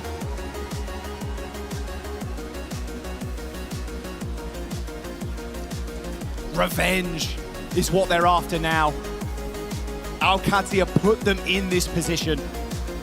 Twisted Minds with a historic series win against Crazy Raccoon. It looked like the tides were turning on King's Row. The Farah, the Mercy even from Chorong came to play, and it was fairly dominant too from Crazy Raccoon. But as soon as you go to a map where the sim works, it is almost impossible to understate how good this team is on this comp. I mean, even look at this. Heesang with 29-6. This, I believe, is King's Row scoreboard. So we'll ignore that one. But regardless, history has been made, Johnny. History has been made indeed. And unfortunately, I hate to say it, Jaws, but perhaps a last glimpse of some of the best Overwatch players to ever grace this world in Crazy Raccoon. So many legends on that roster here, ending at 3rd place at OWCS Stockholm. But this moment, it's all about Twisted Minds. Chance of revenge in the grand finals. Twisted Minds with a heck of a day as well. This will be their 3rd match they've played today. Exhausted, maybe. Ready, absolutely. We're going to jump down to the stage with Danny and Astro. Thank you so much, guys. Yes, I'm here joined by Funny Astro after beating Crazy Raccoon. I mean, fantastic stuff. You guys beat Team Falcons and then now CR. Funny Astro, how are you feeling? Feeling amazing. After coming back after a loss like that, it feels great to win and beat all the Korean teams. Talking about beating all the Korean teams, though, you know, there's a lot of talk about, you know, the gap is closing. You know, talking about the gap. You know, if you think about it, your team, Twisted Mind, beat T1 and then Falcon and then CR, all in that order. So, Funny Astro, what do you have to say about that gap? There is no gap. There's a new gap in town. What's a new gap? Well, EU's better. Love that answer. All right, one final question. You guys are now one match away from becoming the world champions. You guys are going to face off against OWCS one more time. What can you guys do differently in order to win it all? I think we know what we need to change from the first match. We've got a few things we're going to do differently, and yeah, you'll see. I'm very excited to see that. All right, everybody, give it up for Funny Astro one more time. Thank you very much. Zoe, back to you. Thank you so much, Danny. Always great to hear from Funny Astro as well. He's obviously delighted with the performance the team just put on display. And they're moving on to the grand finals. Ladies and gentlemen, we have our first ever all EMEA Grand Finals. And of course, that has to happen in Europe as well here at DreamHack in Stockholm. I am thrilled. I am so happy. And I also want to talk about the very dominant fashion within which Twisted Minds managed to come out on top here. I mean, honestly, at the end of this series, it just looked like Crazy Raccoon is throwing things at the wall, trying to see what sticks. They just couldn't beat the Symmetra. It was so tough for them. Even when they banned it out, they couldn't beat it. They ended up beating it on King's Row, but that was where that ended. And largely it was due to the fact that you ban away D.Va, play the Pharah plays super well on both King's Row and against Symmetra, but you can only do that one time this entire series, which is why I said, look, if you can then maybe also win the Dorado, which you ban the Symmetra, that would be 2 maps, leading us to a map 5 where, who knows, maybe go to the Flashpoint, could have been a different story. It just, you're right, so you look at what Crazy Raccoon were doing on Runasapi, and Max going Queen towards the end, he is absolutely out of ideas. And then Shu on the Juno as well, that wasn't really a hero I feel like he's stood out on throughout the course of the season.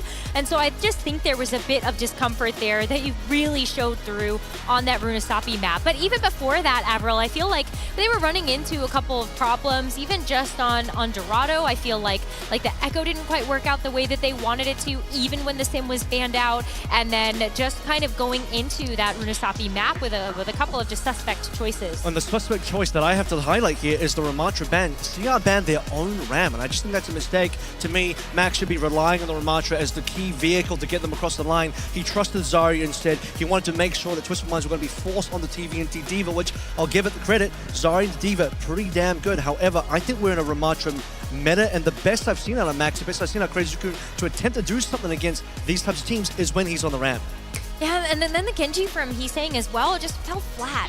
That was a pick that I was really hoping would be able to punish the backline of Simple and Funny Astro, but that backline has just been so solid. We saw the stats heading into that 4th map. They've looked really amazing together as a team, and you heard from Funny Astro, and maybe I have some hope here that going back into that grand finals, they may be able to get that win over OWCS at the end of it.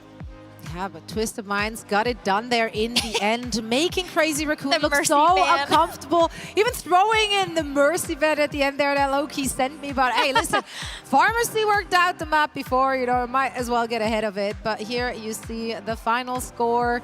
The number speak for themselves. This is the reason why I went for Twisted Minds in the prediction, right? Because I actually felt like for the first time, one of the few times, Crazy Raccoon, Korea in general, were genuinely the underdogs. Twisted Minds, the favorite to win this particular matchup. EMEA, the favorite to beat Korea. I didn't think I'd ever have to say that. Didn't think that was going to be possible in the modern era of Overwatch, setting this up in the pre-match. The last time that EMEA were on top of Overwatch was when Reinforce was still playing Overwatch as a professional. It's been so long since then to see now, and see what Funny Astro said on stage as well. The gap is not only closed, now I can truly say it's been overtaken. A new gap has been created. EMEA is on top, and EMEA looks to be the best region. There is no Korean team in the grand finals of the World Final. Yeah, I don't think anyone's brackets are still alive. Most of them actually went up in flames, like somewhere halfway through the competition. This was the journey of our teams here at the World Finals at DreamHack Stockholm. Listen, we had some really, really fantastic games throughout all of it. Which one stood out to you? There's so many to choose from. I think immediately what comes to mind is the fact that we saw Varel take a map off of Falcons. Just the fact that we got a chance to see Alari really shine from Slay. I think that was a really big moment for me. I got to highlight this Twisted Minds T1 game on that second day, upper quarterfinals. First of all, that was when we first started getting into the FT3BO5s again, but more importantly, Twisted Minds reverse swept T1, and it was the first of our EMEA beating Korea games that we had. And as a reminder as well, when you look through this bracket, guess what happens next? TM 3-0 Falcons. Now they 3-1 against Crazy Coon. Twisted Minds have actually beaten every single Korean team, so you can't even say it was a fluke. You could have said maybe mid-season was a fluke. Oh yeah, they beat Crazy Coon, but can they really do that again? Yeah, they did it about 3 more times actually.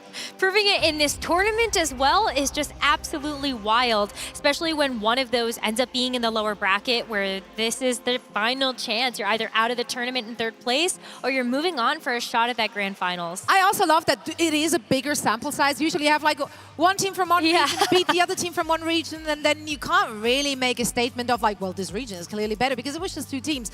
This time it was 3 teams from Korea that went down at the hands of our EMEA teams. So we do have very worthy grand finalists here waiting for their turn, waiting to claim our crown, our trophy, the title, and all the honor that goes with it. That will come up very shortly. First, we still have a show match to play to get you a great first look at Vendetta in action, played by some pros that are here in the venue. And also, right after a very short break, we do have a developer talk and the voice actress of Vendetta who will be joining us on this very desk to chat a little bit about you know, like all that goes into voice acting a character of that magnitude. But as I mentioned just before, show match is gonna come down as well. There you have it. We're going to see Vendetta in action. You at home can play her too right now, so make sure to hop into that Vendetta tryout weekend. I feel like she's one of those heroes that I'm going to take to very quickly. It's like, you're in there. You're in the action. I love that. Up there in You're the swinging front. a big sword. Yeah. What's not to love about that? Exactly, yeah, get to run down some enemies, throw the sword at them, do all the rest. 5 strike on a DPS, we love that. I hope she's really good too. I love the heroes when they originally come out because they're always just so fun to play. And you know, before we kind of get the balances worked out, so I hope she's strong. Well, I now, in the meantime, have peeked at the rosters for our show match, so I know she will be in very good hands indeed. All of that is coming up after a short break. Don't go anywhere. We're going to see you on the other side of this.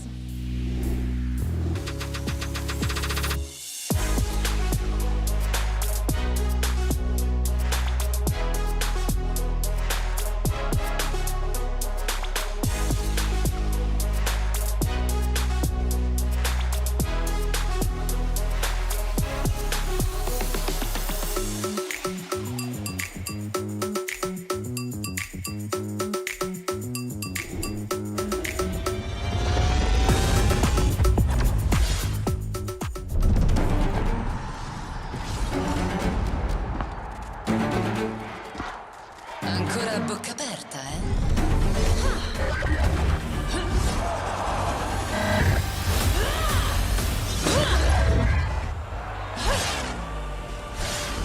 Pathetic. Leave no survivors. You're finished. Disgraceful.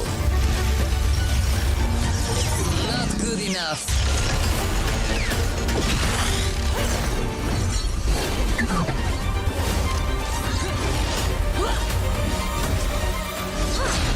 Dirt beneath my heel. Wouldn't want to be ya.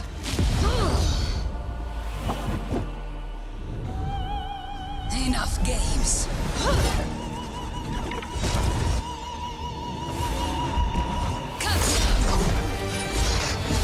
Taste the Palatine Fang.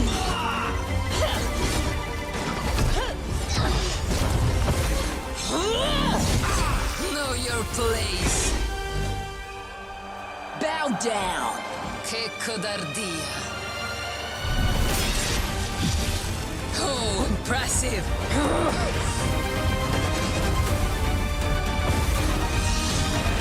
Arriva la punizione!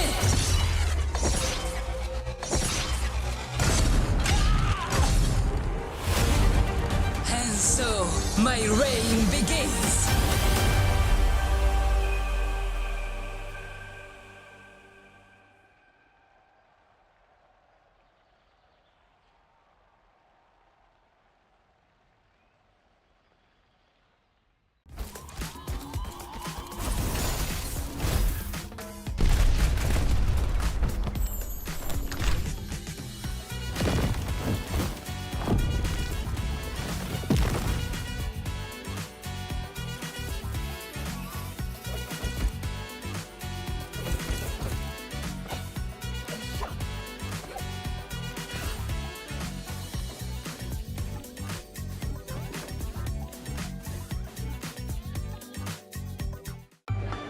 Excuse me, do you have a pen? Cargo, we're at DreamHack Stockholm, and we need pens. I'm on it.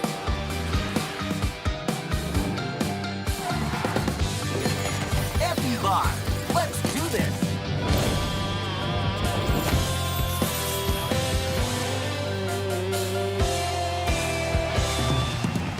We have our DHL drop winner.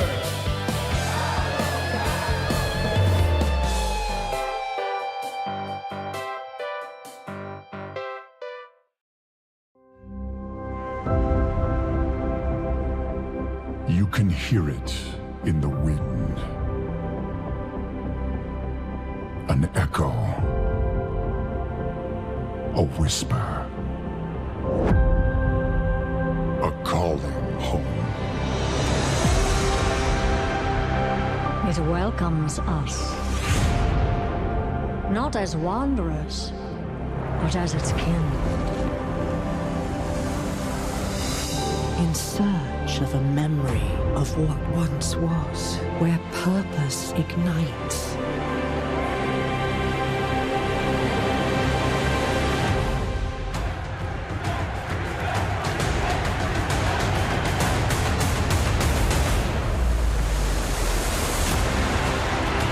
A refuge where warriors can lay down their weapons and join forces with one another.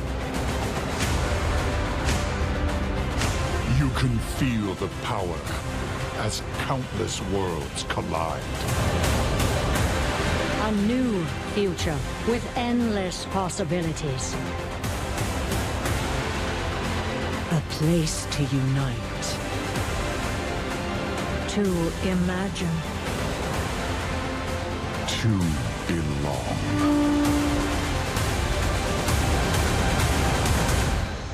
Are you ready, BlizzCon? It's about time.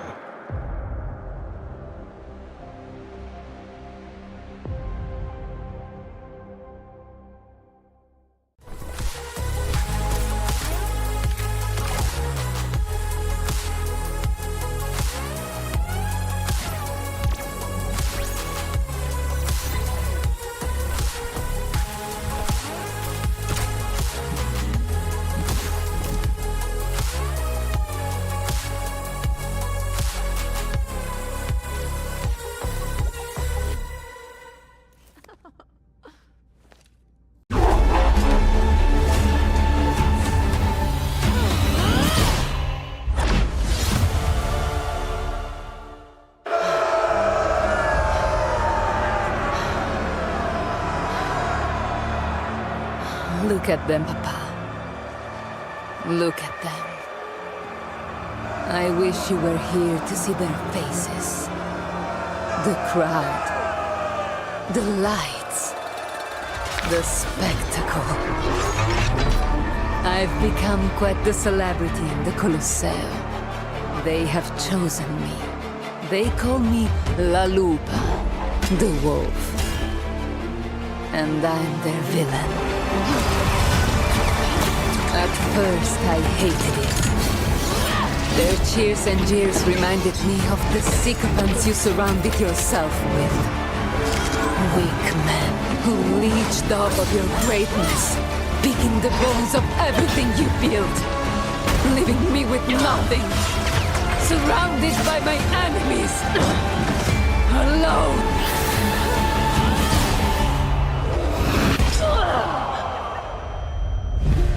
But you were preparing me for this, weren't you, Papa? In your way, you showed me that fear was a weapon. You helped me temper my wild and reckless nature with patience and guile.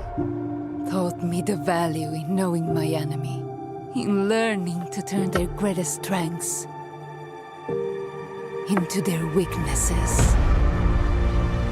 Even in death, you showed me the consequences of underestimating an adversary. I promise you, I won't repeat your mistakes. Look at me, Papa. This is no longer the face of your little girl. Your enemies are still my enemies. But I am so much more than you had the chance to see. My recklessness is now focused rage, and I finally embraced what I once hated. I am the wolf. I am La Lupa. They're right to fear me. They will respect me. This arena, this mob, this moment is all just a means to an end. Every lesson, every loss has been tallied and recorded. I will take back everything that was stolen from us. And I will use them to do it.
I like it. I think about you all the time. If you let me, I will prove you should be mine. Come with me, move through the night. Let me learn what you like from my mind. And if we keep up the vibe, moving in motion, eye to eye, perfect time.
Hello and welcome back to the OWCS Finals at DreamHack Stockholm in beautiful Sweden.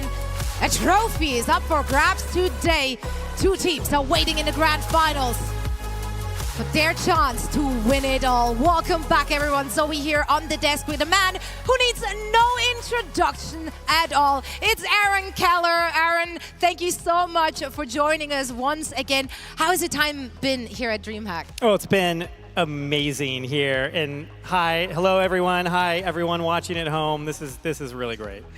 Yeah, I mean it's been a great tournament. It's been a great event. Have you had a personal highlight thus far? You know what? It's the scariness of Symmetra here. It's like absolutely terrifying watching what these teams can do with her. Did you expect Symmetra to like just turn into the meta pick and like the one pick that like dominates our world finals? No, but it's like now that you see it, it's like wow. It's like I guess like should we do something? It's like, do we need to do something about it? A few calls home. We'll see if they get it sorted for next year. But yeah, what some of the teams can do with Symmetra is absolutely outstanding. It's been a really fun year. Like, the competition has been so competitive, right? The meta is in such a fun spot with perks, stadium being added. Like, there was so much going on. What's it been like for you and the team? God, it's been like 2025 has been pretty amazing, you know. And we announced perks and stadium earlier this year at our Spotlight event. And like Stadium itself, like we've been in development of that mode for years, and it's pretty amazing the way that it can just like transform the way a hero's weapons and abilities work. And then perks, they let you sort of like customize the way your hero plays over the course of like a quick play in a competitive match. And what we love about these modes is like we get to do all this experimentation with what heroes can do. We can kind of like double down on their hero fantasy. And we even get these like extra levers that we get to like pull each season or add to the game over time to just like shift the metas. And so to us, this is us like, you know, we have this philosophy that we want to be experimenting with what Overwatch is. And so we're really happy with these two systems, and we're really excited by players' reactions. Yeah, no, it's been incredible. It's just like another different way to play the game, like do some math there as well and some theory crafting, which is just always so exciting. Yeah. But Aaron, I know, and I have it on good authority, you're not here to talk about Stadium and perks. I am not. I am here to talk about our latest addition to the game, Vendetta. We just revealed her earlier this week. And for those of you at home, you can jump in and try her out right now in her hero trial. Can you maybe explain a little bit to the people who haven't done the research yet? Like, what's the way to play Vendetta? What kind of hero is she? Okay, yeah. So Vendetta, you know, she's our newest hero. She's our 45th hero in the game. And she's a melee DPS hero. So you want to get in close to the enemy team. And I mean, it doesn't have to be that close because her sword is big, like really, really big. And she also has like a ton of mobility. So she can throw her sword and then like launch herself at it. She has this whirlwind attack or ability where she propels herself across the map. She can even do it in the air. She can cross gaps with that ability. And she's this like high skill ceiling, high risk, high reward player. But you always want to be like planning out your attacks with her and those attack routes. You know, she can use her block to help close. She has this projectile that she can throw to maybe finish an enemy off. But you know, sometimes with Vendetta, you just have to commit. And you just want to go in and you want to start swinging. And this is so good. Isn't it the amazing? Muscle Mommy Showdown, the fan service, guys, the fan service. Yes. Yeah, she's so powerful. And I think, you know, like for a player, like if you're the type of player that wants to get a really high kill count, or maybe feel like you're carrying your team a little bit, but you aren't afraid of a few deaths along the way, then I'd suggest you log in, probably join OpenQ, and start playing. This is the first time we have like a melee kind of DPS like that. How did that come about? Yeah, so I mean, there's other characters, especially like DPS with melees in their kit, but Vendetta's the first time where it's like her primary fire weapon is melee. She just starts swinging that sword in this 3-hit combo, and it is a challenge. It's a challenge for the team to get that to feel right in first person. And we want her to be able to get in. We want her to close. We want to make it feel like she's doing damage and that she can secure kills without feeling like she dies too often, or on the other hand, being too tanky. I'm super excited to see her in action. I unfortunately have to work this weekend, so I didn't get an opportunity to play her, but we have players on this very stage waiting to get their hands on. Aaron, what do you want to see in this show match? What would be a big surprise? Okay, I want to see like a full team wipe just with her ultimate. It's pretty amazing. It's this new mechanic called Sunder. It goes through barriers. It damages through overhealth also. So it's like, it can have massive impact. I want to see what pros can do with it. Well, you probably don't have to wait long, because I'm sure they're going to show us the full kit on this play as we're sending it over to our stage with the first ever show match featuring Vendetta. Thank you, DreamHack. Thank you so much. Welcome back to the main stage, and we welcome you here. We've got ourselves a grand final coming your way a little bit later on. Al Qadsia versus Twisted Minds. How is it going to go? We're going to find out very shortly. But ahead of then, we thought we'd give you something to whet your appetite. Little show match here on the main stage for you, made up of creators, streamers, pro players. Have some fun and to celebrate Vendetta, the brand new hero in Overwatch as well. I think it's time we meet our teams and see what they have in store for us. DreamHack, are you ready for a show match? Are you ready to have some fun? Good. Because I am too. Let's meet your teams. First up, please welcome Team Romulus.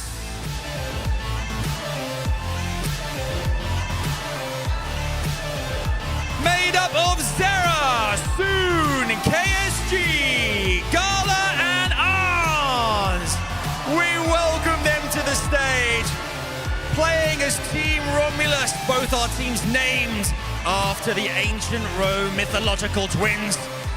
We see Romulus take their seats and get themselves ready for action. Their opponents, would you please welcome your other team? It's Team Rematch! Made up of Taniki, Zorro, Hawk, Avast, and Rakatak! They blow their kisses to the crowd. The crowd are loving them. You can come and stand in that line there. Enjoy it, fellas. Enjoy your moment in the sun. They've gone rogue and just gone to the front. That's how they roll. Let's see if they can take it through to the gameplay and see if they can make it count as well as we get ready for this one. Woo! Love me a show match. This is going to be a one-mapper. Let's see which of our two teams will come out on top and get a chance as well to enjoy seeing Vendetta in action. For now, though, it's over to our illustrious casters, Matt and Jake. Take it away, boys. Thank you so much, Adam. And Matt, I am excited to get one of our first glimpses of Overwatch's newest hero, Vendetta. Yeah, I mean, I know the playtest obviously goes live, while we are here. We don't have a great opportunity to do so. Come on, Blizzard. Come on. Around our schedules. No. Right, for real. Yeah, but no, and we've just really been experiencing it through lots of the clips that we've been seeing online. Me and you in the back have been watching just crazy, short form content of all the crazy Vendetta clips going on. It'll be fun to see our pros pilot it. Yeah, some of the combos you can pull off, and I think seeing some strong players pull it out is going to be exciting here in the show match, and I'm just wanted to get into the action and see what they have in store for us, what kind of combos they've cooked up, and we've got some legends on the stage too. I mean, Ons, he's playing support this time, but I was thinking like little headshot perk on it, maybe a little of that classic Ons action. I noticed how you said legends and you just said Ons. What about Avast? Also a legend. Also a legend. Former Overwatch League legend. You talking trash right now, Matt? No. Talking smack? No, I have been frequently taking over the Avast co-stream for a little bit. Ans has been hanging out with us and Danny the entire time. Excited to see him get back on the stage and play. So it'll be Zorro piloting the Vendetta for one of the teams, and then it'll be Zera, one of the best players at some of these flex, hyper-aggressive type of heroes on the other side. I mean, Zera, what a perfect player to pilot the Vendetta and show it off in this show match. SG is... He's dialed. He is locked moving in. you cannot really get much closer to the monitor than Look, that. he's moving. He wants this dub. This might be a show match, but he's trying to get a win here. Hey, we get Soon on the stage too, right? A little Soon. The Team Peps fans have been there you go. There you go. Here supporting all tournament long. It'll be Coliseo, just one map. We did flash up that Alcatia TM Grand Finals. Can't wait to get into that. Oh, Gonna have to wait a little bit. And those teams waiting in the wings. We are going to crown a new champion here in OWCS today. Just a little bit longer now. But first, Vendetta. I'm excited for the potential flash in the competitive scene that Vendetta might make. Yeah, one of the awesome things with Vendetta is we'll probably watch a lot of the new hero during this match is that onslaught passive, right? So when you end up striking enemies, it gives you increased movement and attack speed, and that stacks up to 5 times. There's a perk that lets you get it up to 8, so we'll see if that kind of comes into play. But, you know, it's some melee heroes in the past, right? You didn't have that kind of buff that keeps you in the fight, but Vendetta does. You have that, ability to ramp up your damage, ramp up your mobility, and playing around that is, I think, going to be crucial here for our players in the show match. Crucial also for the folks at home that may want to test out Vendetta for themselves. So we'll see as it'll be Team Remus versus Team Romulus. Support 2, that is Avast. He's just trying to hide the fact that it's him there playing next to Rack on the stage. We get Rack in the mix. Things will open up. So Jake, we had 2 looks here right away. So one team going with Vendetta with a Doom Fist, it looks like, for a little bit more aggression, as you're going to have the Zarya here for KSG, as you see the mobility there from Zera getting right out of the spawn. I like the idea of this Zarya. I mean, being able to bubble Vendetta. She seems like a character that really does want to use it. On board with Taniki here, taking that first contest, bubble in on Zera, just putting a bit of pressure on him. Yeah, as you see that Whirlwind being able to use as like a mobility and then also to get in, do some AoE damage as both teams, that is a huge slash there. The critical damage of the overhead slash there on the KSG. Brings down that overhead slash, but Zera has already gotten to the back line, already found his man. 3 for the young gun. As I mean, they picked a great player to end up coming in. Pilot, the Vendetta, is getting up to the high ground already, getting that overhead slash right after, but soon takes out Taniki. Team Remus, what can they do to regroup here? Zoro goes over to the Freya, maybe thinking that some verticality could help him evade. Vendetta, of course, does have that tool, allowing her to get up into the sky and maybe take on some of that challenge. I mean, you see that overhead slash does a ton of damage as the bot gets closer towards that checkpoint, doesn't get it exactly just yet. Also, the kind of overhead slash counts as a headshot, as you see in the kill feed. That Zarya bubble, I think both teams have figured out. This could be a pretty nasty combo, as you see the stacks here sitting at 2, trying to always kind of get to that 5. Definitely waiting to see these thundering strikes come out. Dive in here from Zoro, making a lot of space over the top onto Ons. But On stands tall, gets the defensive bubble, holds the line for now. 2-0 with a nano boost. Oh, he's reaping that. That is a combo that you are going to see time and time again, as, the mobility here from Zera, crazy. Using the soaring slice into the whirlwind dash there, just trying to get a little bit of extra mobility. And you get that nano boost, you are really healthy, able to take those fights, and then you start building up the stacks of the onslaught, right? So you get more movement speed, more attack speed. It is so difficult to take you down. And Zera almost has that Thundering Blade. Excited to see the ultimate come down. He's into the back line now, holding it, charging it, but Hawk stands tall. Not enough damage to charge up in time. The high energy Zarya cuts him down. You do have to watch out for that. Even on Vendetta, you're not invincible. Far from it, although it feels like that when you're getting these Zarya bubbles, right? Just dashing in. Yeah, melee. The sleep tries to come through from Ons, but a nice bubble there on Zoro as Hawk now. You are in a spot where you have that big ultimate, right? That Sundering Blade, and you can combo with a grab. That could be quite filthy. Yeah, we could be seeing that Hawk. Grab deploy from KSG. Looks like it went wide. Avast is alive, but soon it's found a bit of damage, though. With Zoro down. Maybe without the Vendetta, Team Remus will like to just go for this regroup. Zera senses some weakness, probing here.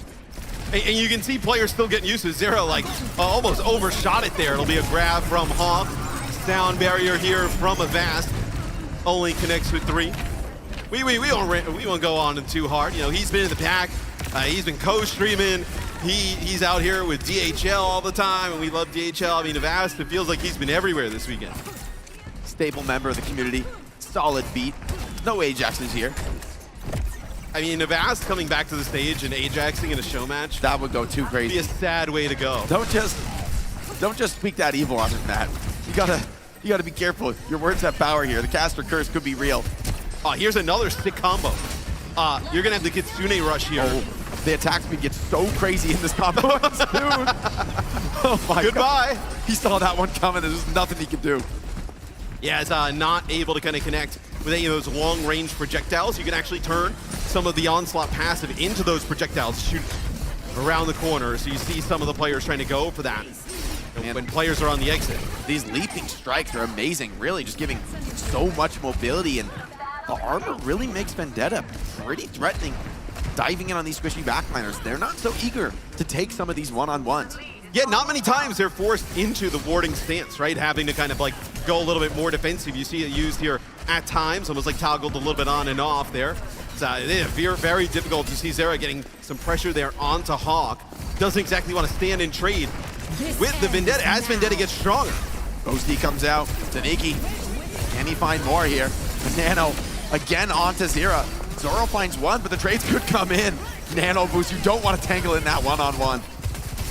So you see he takes the perk to get a little bit of that extra onslaught. So if he gets up to 8 stacks, so that is a lot of attack speed. He's so fast too, the movement speed, full stack. I mean, yeah, it looks like he's had some decent time. I mean, look, Team Liquid's been out for a bit now, so maybe he's had a chance to get some practice in. So he looks pretty awesome on the new hero. We need to see an enormous Sundering strike here. The ultimate from Vendetta, Sundering Blade rather, coming in over the top rope. Everyone's hoping for those trailer moments. Can Zera find it? Team Remus don't want to give it up easy. Teams at the start, both of them going over towards that perk to give them some more onslaught as the blade does miss there from Zera. It does put down some splash damage though, so does a little bit here for Team Romulus, but Kitsune Rush comes on through here from Rack. They're actually going to be able to keep everybody alive here, even though KSG used the grab. So Team Remus trying to bounce back. Romulus finding some trades though, and they do have the advantage on this push map. But Team Remus will need to make this happen fast. Got to get out of here on the Lucio. Played a very stable, patient game so far. Look, if Avast is playing for content, this is like a violent, you know, wall ride Ajax just coming in here. Just Ajax off the top rope for no reason. And Zera, a little sloppy. All right, so maybe he hasn't gotten as much playtime as I thought. That one, not able to make it over the roof. Bob comes in. Oh, he was so oh man, risky with that one. He tried. He tried. He tried to give the people what they want. I mean, he used his beat directly going at the Bob and able to get it off. It'll be a grab that comes in here from Hawk. Looks like just follow up from him on the KSG is. Oh. Little stun there, knocked down as see Hawk. He is all charged up there. You lose Zoro, so a lot of kind of those good bubble targets out of the equation is. See, nice dash, gonna get that overhead right away. Almost just one-shots Avast there. Hawk wants his taste of victory here. His pound of flesh. The lead has been taken now by Team Remus. Need another one of those nanos onto Zera. What can he do? You imagine it's gonna be the nano here from onto Zera, and we're gonna see something wild. Gets into the sky. Goodbye, Avast. Whirlwind dash there, Hawk. He will fall as well as the nano on Vendetta proving to be pretty strong here in our show match. Yeah, and it's that upgraded Whirlwind dash as well, right? Able to hit multiple times, build up more damage in a big AoE. I mean, it makes those initial dives so potent. Yeah, it really threatens you. If you try to group up and just focus down this Vendetta, she could really get a ton of AoE onto that backline. Yeah, that seems to be the perk combo that both are going for. So it's Relentless, which gives you those extra stacks of that onslaught, and then that Raging Storm. So allows the Whirlwind Dash to kind of keep hitting a little bit, you know, more times, 3 times to be exact, you know, for a little bit more AoE damage. I like that move from Zera in this fight. Kind of shades of a Tracer, right? Diving in, going to the back line, blocking it up, pulling the damage back to him, and that makes space in the front line. I mean, with that warding stance, you really can tolerate a lot of damage in the flank and pull a lot of attention to yourself, showcasing kind of this option play style. Yeah, and one of the interesting things about the warding slash is it blocks like all of melee damage. Like it, it kind of reflects it. So something that a lot of other Overwatch heroes do not have is via Bob here. Bob will go away rather quickly as Nikki, nice shots there with the OC. Soaring strike, Avast cannot escape it, but Zoro trades it out. So Team Remus seeming like they're gonna hold on to the lead here. Surely Gala on the Juno. Oh, could be getting slammed, pulled to the ground by that overhead slash. Powerful utility there. Yeah, and being able to kind of get up in the sky and then come right down with that overhead slash, land that crit straight away, especially on some of the squishier targets, like a Juno right there. It is going to be a nasty combo there with the Zarya, as we have a pause in a show match. Is this the thing? Who's allowing this over there? It looks like we do have a pause, so we'll figure out what's going on. Looks like it came from Zoro and that team's POV, so we'll get things sorted, as I believe it is Team Romulus up right now.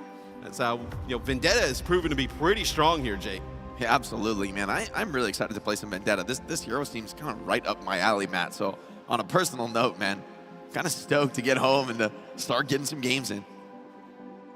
Well, I think we could play together, and I think you could play Zarya, and I play Vendetta. I'll play Zarya for you. Yeah. I mean, for you, Matt, you're like a born and bred Zarya. You're different on the Zarya. I mean, I am. Maybe you could play Ana. That is true. Give me the nano boost. I don't know if I have. How about a Mercy? A Mercy pocket me around? I'm not sure I have that hero. You don't have the Mercy in your pocket like that? No, I haven't unlocked that one yet. I feel like you need the Scarlet Flare bundle. This hero feels built for me though, because I could make one play out of 50 that looks pretty good, and then the others are just kind of, loose throws for content. So this feels like which it's one of the great. 50 is going on the social channels. I mean, probably not the good one, to be honest. the kind of little bit of a throw will get more from me. Who's getting ice cream after this? Says Rag Attack. Avast has no perks. Can we get on with Avast? And okay, he does have perks. He does have perks. So that is one where maybe Hawk is going to throw some shade. We gotta check the back VOD. at Avast. We gotta check the VOD there. That time it's a big Sundering Blade, right? Connects with 2. So that is a grab combination with it. So we've already seen a lot of Zarya here. I imagine, once we see Vendetta into comp, that could be another really strong combo, right? I know. Not exactly a one-to-one kind of Genji replacement, but feels pretty strong. Yeah, definitely exciting when we see some of those projected edges there, putting out some real spam pressure on the back line. Team Romulus needs to make a comeback here. Flank being marked by Ons under a ton of pressure. But Zira holds the off angle, and we got a fight on our hands. Romulus gonna get the advantage here coming into overtime. Yeah, they have a nano boost to work with here, does Zira, and Ons not able to get it off onto him, so gonna lose the Vendetta here, just maybe trying to keep his team alive. Is nice bio grenade, but soon gonna get into the mix, clean up a few players. So Team Romulus still alive in this one. You're gonna get Zira back off the spawn. Vendetta with that crazy mobility, gonna get back pretty quick. Graviton Surge on the cards here. Hawk over to the Diva. He's gotta desperately look to eat it. Look to deny. This advantage swinging back towards Team Romulus, but they're coming into the meat grinder here. KSG, grab on the choke could be deadly. Zoro's already found Gala. So with one support down, advantage for Remus here in this final fight. Hawk finds another. Avast the solo beat, but KSG's grab eaten Hawk. The tank gap on the server saves the match for Team Remus. What a beautiful showcase here of Overwatch's newest hero. Available to play trial mode, man. I need to get those games on. Yeah, Vendetta looks like a ton of fun here. Team Romulus, even with Avast going with that solo beat, still able to come out on top. Some really nice movement there. I know, from Zara. Avast hits a one-man beat, and then Hawk eats the grab and kills 2. And the crowd They've asked about how to equal impact. Yeah, about equal impact. And we do not know that if Avast had no perks for ages. It looked like him and Hawk are in a... We're going to need to review the VOD on that one, in that's a for heated sure. argument over whether that is true or not, which we will have to go back and look at the VOD. But excited to see Vendetta into the mix here shortly. Obviously, the trial, I think, going on till the 1st. So make sure you guys jump in the game, check out the newest hero. You got to make sure that you kind of keep spam queuing, right? You want to be that only one to be able to get in. You got to plug in the SSD. That's the trick. Load it quick. Matt, you want to know the ultimate trick here for the folks at home, folks watching the broadcast? Yeah. Go into the practice range, figure out exactly where Vendetta's hero select is on the screen. And be quicker to get to it when you load in. I'm telling you, if you prep like that, your first match, your odds are better. Your odds improve. I mean, that's like back in the day where you used to put like tape on your monitor and like draw like a little dot. Like, yeah, okay, now you're hovering over where Vendetta is. We can take a look here at some of the stats. Vendetta is on both sides. No, obviously trying to play really aggressive, getting in the mix, but I mean, Zera, 25 and 11 with almost 9K damage. That's a wild game. Very respectable damage for a hero that also pulls a ton of attention to herself and really demands that attention considering the threat she poses to some of these backliners. I mean, it's early days, but I'm really excited to see what Vendetta ends up looking like in competitive play. I mean, I was wondering about that as a melee character. Obviously, there's a question mark here. No, you see players constantly with that overhead slash, right? It counts as a crit. And they're able to kind of, obviously when you're doing it here, right? When you have the full stacks and your attack speed is kind of maxed. Comes out fast. I believe it's like 5% attack speed per stack. So you're actually able to kind of get these overhead swings, these crits off pretty fast. But then kind of coming down, you know, when you use the movement abilities and get up in the sky and then land with that overhead, you know, you see the devastation it does right there to Soon. I mean, there's no way you can live through it. Yeah, it hits so hard. And I mean, it looks like a ton of fun to play, especially with friends, right? I mean, look at these enabling characters around it, the Ana, the Lucio, the Zarya in particular, right? And I feel like you're able to take this character to the next level. So it's going to be super fun to hop on the duos. I know, Matt, you've confirmed that you will play Zarya, Mercy, and Ana for me and give me all resource. I know that's committed to on this broadcast. So, well, here, I follow up with your promises. I think that's a sick idea. But I think you should just change your BattleNet name today to Mr. X. Oh. And then just hide your webcam so I can take a lot of those clips and say they were mine. As KSG looked like he was having a ton of fun up there. It's Varel. Really fun to see them here at the event. But I mean, Vendetta really shining there in that show match. I'm pretty impressed actually. Yeah. Because these are strong players, and I mean, I think a lot of the community were saying, like, you know, where's this character going to fit in? No one knows. Like, we haven't seen a character like this in the DPS roster in Overwatch. It's completely fresh and new, and yet it just feels really perfect. I'm just impressed again and again by the devs' ability to kind of slot this incredibly unique style into a beautiful cast of characters. Yeah, and I mean, you can imagine, like, you see somebody like, you know, Proper or He's saying, right? You know, Zest get their hands. Some of the other Genji players, even like Spin, right? Get their hands on this new hero. It's going to be awesome to see. But let's go to Danny up on the stage with Zoro for the thoughts on Vendetta. Thank you so much, guys. Danny Lim here, joined by Zoro, and we're going to talk more about Vendetta. Fantastic stuff. I mean, I have to ask you though, like you had a Vast on your team and you guys still clutched out a win. Like how did that happen? I mean, honestly, like Avast, he didn't even need perks and we still won. Like he didn't even know that he didn't pick any perks. I mean, honestly, he carried the comps as well. Like Avast was great. He's just too good. He doesn't even need perks. He's too good. All right, let's talk about Vendetta. I mean, you were on the stage, you were playing Vendetta. What was your first impression? What did the hero feel like? Honestly, I think the character is very difficult to play. I think once or twice I misclicked my cooldowns and he died. But honestly, I think she can work really well in team play. Like, she's super strong. Okay, super good in team plays. How did it feel to use a character? I mean, I was just watching it. It seemed like you were having fun. It seemed very fun to play. Was it fun to play? It was very fun to play. She's very satisfying. Very satisfying. All right. And also, because you are a pro player, Zoro, do you feel like what are some of the heroes that would pair well with Vendetta? I think Zarya, because of the bubble, like his bubble Vendetta, she goes in, one-shot someone, and there you have it. One final thing. Do you feel like we would see a lot of Vendetta in pro play? I actually think so. I think so, yeah. Yeah. All right. Well, Zoro, thank you so much for the interview. Everybody, give it up for Zoro. Amazing stuff. All right, let's head back to the desk. Thank you so much, Danny. That was so much fun. It was so exciting to see Vendetta in the hands of our pros and in action. Lots to take away from that first look as well. And if you at home want to get your hands on her as well, you can still do so. The trial will end on December 2nd. So make sure to get a few games in. But first, make sure to stick around because, as you can see, I'm not alone here. I have some very special guests who will be chatting with me about Vendetta. I have Jude Stacy, the senior narrative designer. We have Kiara with us. She's the voice actress of Vendetta. And of course, Aaron Keller is joining us once again as well. Guys, I haven't had an opportunity to catch up with you. How has DreamHack been for you thus far? Starting with you. Oh, it's been amazing. I mean, I was here last year and the energy is so wonderful every time, but I'm really happy to be back. Yeah, and this is my first time here in Stockholm at all. So yes, I was so glad I got invited. So this is a great opportunity for me. Yeah. Did you have an opportunity to see a little bit of Stockholm yes, as well? a little bit. Yesterday evening. Yeah, it's so pretty, beautiful. Yeah, I it loved really it. is. Yeah. Everyone's just swooning over Stockholm and Yes. over Vendetta as well. So I let's hope so. dive in. Let's chat Vendetta. Where did the idea of Vendetta come from? Yeah, I think early on we were sort of ideating on who Hero 45 would be, and there were a couple pitches floating around, and it came down to two. There was a hero pitch and a villain pitch for what this gladiator might look like. But there was really no contest. I think the villain pitch was really exciting to everyone. The idea of this woman that was like totally empowered by her rage and ambition was really compelling to the team. I know I've wanted to write a villainess like that and like Vendetta for a really long time.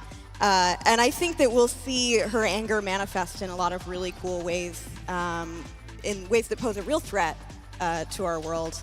I actually pitched the idea for what would come next for Vendetta to Aaron at DreamHack last year when we were here for Hazard's launch.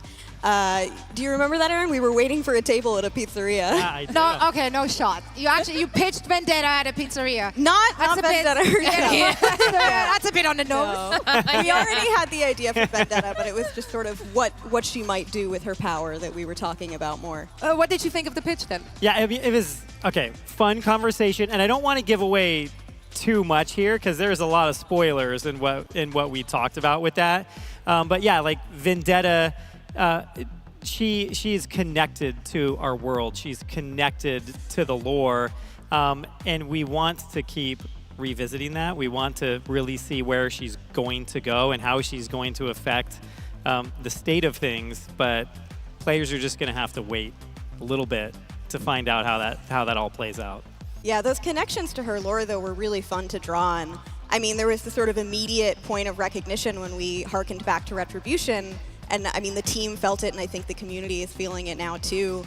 There was that moment of like, wait, Antonio? Like Antonio from the Retribution mission? I had that moment. I tweeted immediately. It was like, hold on. Yeah, and I think, honestly, it was so fun to answer yes to that question every time. And it never gets old. And I think everybody on the team was so energized by that. And it deepens our lore, too, which is really great, right? Like, the consequences of Blackwatch's actions really matter more when you've got Vendetta on the scene. She's making it personal and real. And the way that she's sort of come up from nothing after the events of her hero trailer are really inspiring. You'll see more of that as we reveal more story for her, but yeah, it's really cool. If you have a character like that with so much lore tie-in, I mean, especially this one, this isn't just like, oh, I know a guy who knows a guy. It's like, one of the main cast killed my father. Those are some hero interactions, I believe. That's going to be a difficult challenge to like channel that into the voice acting, Kiara. Yes, I mean, as you might have noticed, Vendetta does have quite a few enemies. So yeah, actually, it was the most fun I had during the whole recording process.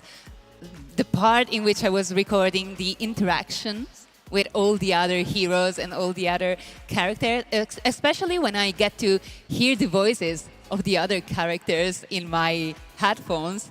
That was really great because I felt really there.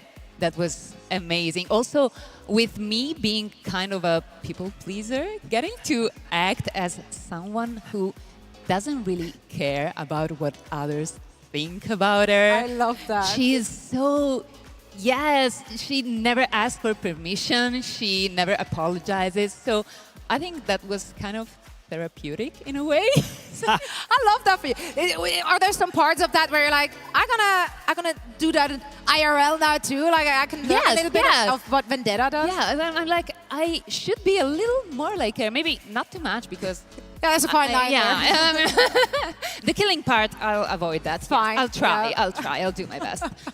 Thank you. Can you give us more of a rundown of who she is? I mean, we know the lore tie-ins, but what else is there to Vendetta? Yeah, absolutely. As we revealed last week when her trailer went live, Vendetta is the daughter of former Talon boss Antonio Bartolotti. And when he was taken out by Blackwatch, namely Gabriel Reyes, or Reaper, as you most know him by, she sort of lost everything.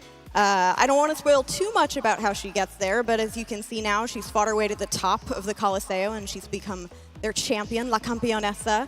And now she's got all these years of rage and ambition lighting this flame within her, and she's ready to take it out on her enemies. There's a lot more detail to her backstory, though, which you'll see in her motion comic, so just keep following us on socials. It'll come out then. Were you familiar with Overwatch as a whole, or with video games? Were you involved at all in video games before you voiced her? I was familiar. I mean, I am a gamer myself, but I'm not really a multiplayer online kind of gamer, but I have a lot of friends who play Overwatch. A cozy gamer? Yeah. You strike me. I don't know why I got cozy gamer. Okay. Nice. I gave out that vibe. Yeah, I get it. But I tried playing Overwatch, but it lasted like 2 days. I was a Junkrat main because I really love that. goblin characters with chaotic energy. But yeah, I was really, really bad at it. So eventually I went back playing Animal Crossing. Yeah. Was playing the game part of you finding the right voice for her? I mean, I don't know. No. I tried the game, but many years ago. Yeah. So, yeah, I was already familiar with it, but I didn't get to play in the last months or years. So, yeah, that's it. Yeah, as far as finding the voice for Vendetta goes, I've told this story a lot on the team, but I don't think at least from our perception, it didn't really seem like there was finding the right voice. You just had it right away. I mean, we all heard your audition, and it was just perfect. I think Kiara was really able to capture that duality of Vendetta, sort of the drama, going from the sophistication to brutal in just a second. The original monologue that we had to cast her, she was addressing both her audience in the stands and then just her competitor down on the ground after defeating him. And it was sort of a tricky thing to deliver, you know, like to switch between those audiences and switch your tone and how you're addressing them. But Kiara just nailed it right away. Stop. Thank you. And you're too kind. Yeah, I mean, that's what it seemed like to me, Kiara. I don't know about you. Yeah, well, actually, finding the voice came pretty naturally to me. But I think that's because Vendetta has such a particular trope about her that you can understand what the character will be like just looking at one image of her. I think that's also because the artist did such an amazing work with her design. So you instantly get that she is so tough and prideful and ambitious. But I also didn't want her to look one-sided. So I really tried to not go for a one-note performance. And yeah, I really wanted people to get to see multifaceted side of her. Yeah, I'm excited to see the many faces of Vendetta and hear them as well. Aaron, how does the thing go about when those auditions are being done? Like, how many people are involved in like listening and deciding? We have a whole crew there. There's a lot of the narrative designers, a lot of the audio people, even the hero designers are involved with that. And we'll kind of get together and listen to all of them and comment on like who felt appropriate. And Jude really told it. It's like as soon as we heard Kiara's voice, we were just like, that one. That's the one. Yeah. That's the one. When you're pitching ideas for characters or characters itself, are you like acting it out for them to like better understand? Like, what's your process? No, they don't want to hear that. But I've got a lot of written pitches that we share with the steering team and sort of give them a sense of different stories and directions we could go for. And then after that, we sort of narrow in on personality, figure out what are those like key pillars of how they act and who they are. And for Vendetta, it was like that rage was so much a part of her, and I think Kiara really nailed that immediately. Yeah, I had a lot of rage in me. Don't we all? It's been a tough few years. So I love to hear that channeled. Any final thoughts you guys have on Vendetta? Well, I've never felt as badass as watching the hero trailer and the gameplay trailer. That was actually so empowering for me. And yeah, I also getting to see the reaction of the community to Vendetta. It was amazing. Yeah, really. Yeah, seconding that. The community response has been amazing. I mean, everyone on the team has really loved Vendetta for a long time, and it's really exciting to see the fans pick up on that energy and love her too. I mean, the team and the fans are all for Vendetta's rights and wrongs, you know? We're really here to be there with her vengeance and follow her mission. Any final thoughts? Sure. Vendetta. I can give some And final anything- thoughts yeah, final on thoughts. Vendetta. Yeah, and you know what? It's really, I think, about the game, too, the way that Vendetta slots in. You know, I talked earlier about 2025. It was an exciting year for us, releasing features like perks and stadium, but there was so much more to the year. We had systems like hero bans and map voting and new progression systems, along with all of the other things that we build, heroes and maps for the game. And so we've talked a lot about how we want to take risks with Overwatch. We want to experiment with the game, and it's all because we want to evolve it into a bigger and better version of itself. And so I think when we hear from players, and I've heard from a lot at the show, they're telling us that we're doing the right thing, and they're telling us that like Overwatch, it's in the best state that it's ever been in. And we love hearing that as a team. It means like we're really aligning around that philosophy of pushing the game. And so I think Vendetta, you know, she's not just a new hero. She's a bit of a capstone to this year. And even more than that, she's like this signal of where we're going. You know, so 2025, it was an exciting year, but it is coming to a close. In 2026, it's just around the corner. And it's going to be incredible. We have a lot to look forward to, I am sure of it. Guys, it is such a challenge to, you know, take a beloved title like Overwatch with such a beloved cast of heroes and then add new pieces to the mix, tell the story, but also, you know, have the gameplay to back it up and make sure that this is all like synergetic, right? And you guys have done such a phenomenal job. We've enjoyed her on stage, and you at home hopefully are enjoying her too. Now, before we are saying goodbye, I have one more thing, the most important thing. Can you hold on to this real quick? Thank you.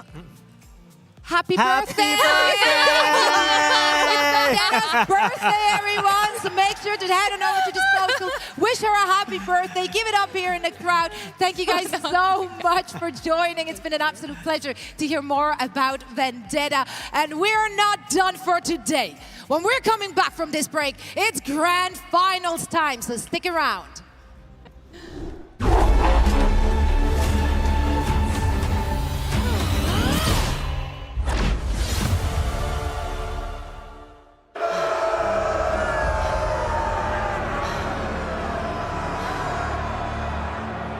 Look at them, Papa.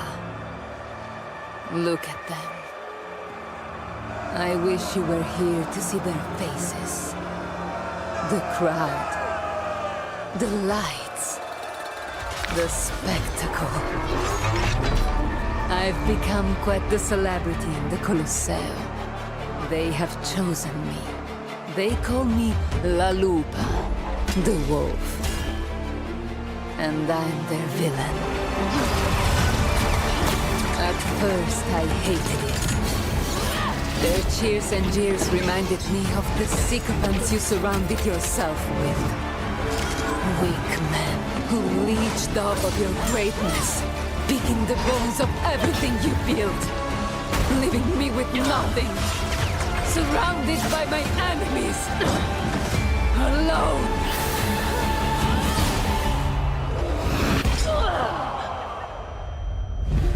But you were preparing me for this, weren't you, Papa? In your way, you showed me that fear was a weapon.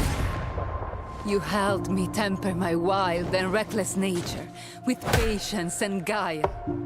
taught me the value in knowing my enemy, in learning to turn their greatest strengths into their weaknesses. Even in death, you showed me the consequences of underestimating an adversary. I promise you, I won't repeat your mistakes. Look at me, Papa. This is no longer the face of your little girl. Your enemies are still my enemies. But I am so much more than you had the chance to see. My recklessness is now focused rage. And I finally embraced what I once hated. I am the wolf. I am La Lupa. They're right to fear me. They will respect me! This arena, this mob, this moment is all just a means to an end. Every lesson, every loss has been tallied and recorded. I will take back everything that was stolen from us. And I will use them to do it.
The 2025 Overwatch World Finals is brought to you by DHL.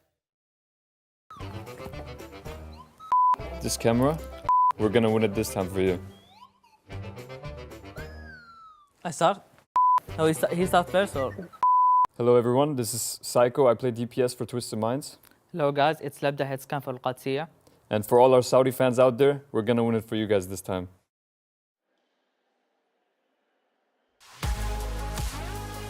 Welcome back to the OWCS World Finals and welcome to the Grand Finals. Months of competition for our players, countless highlight-worthy moments have all led to this, and one EMEA team will be walking off that stage today with a trophy in hand. Welcome back to our desks over here, joined by Nectra and Avril. And we're here to once more talk about Twisted Minds in Al-Qadsiya. We literally just saw them play a few hours ago. So this is going to be the rematch happening in our grand finals.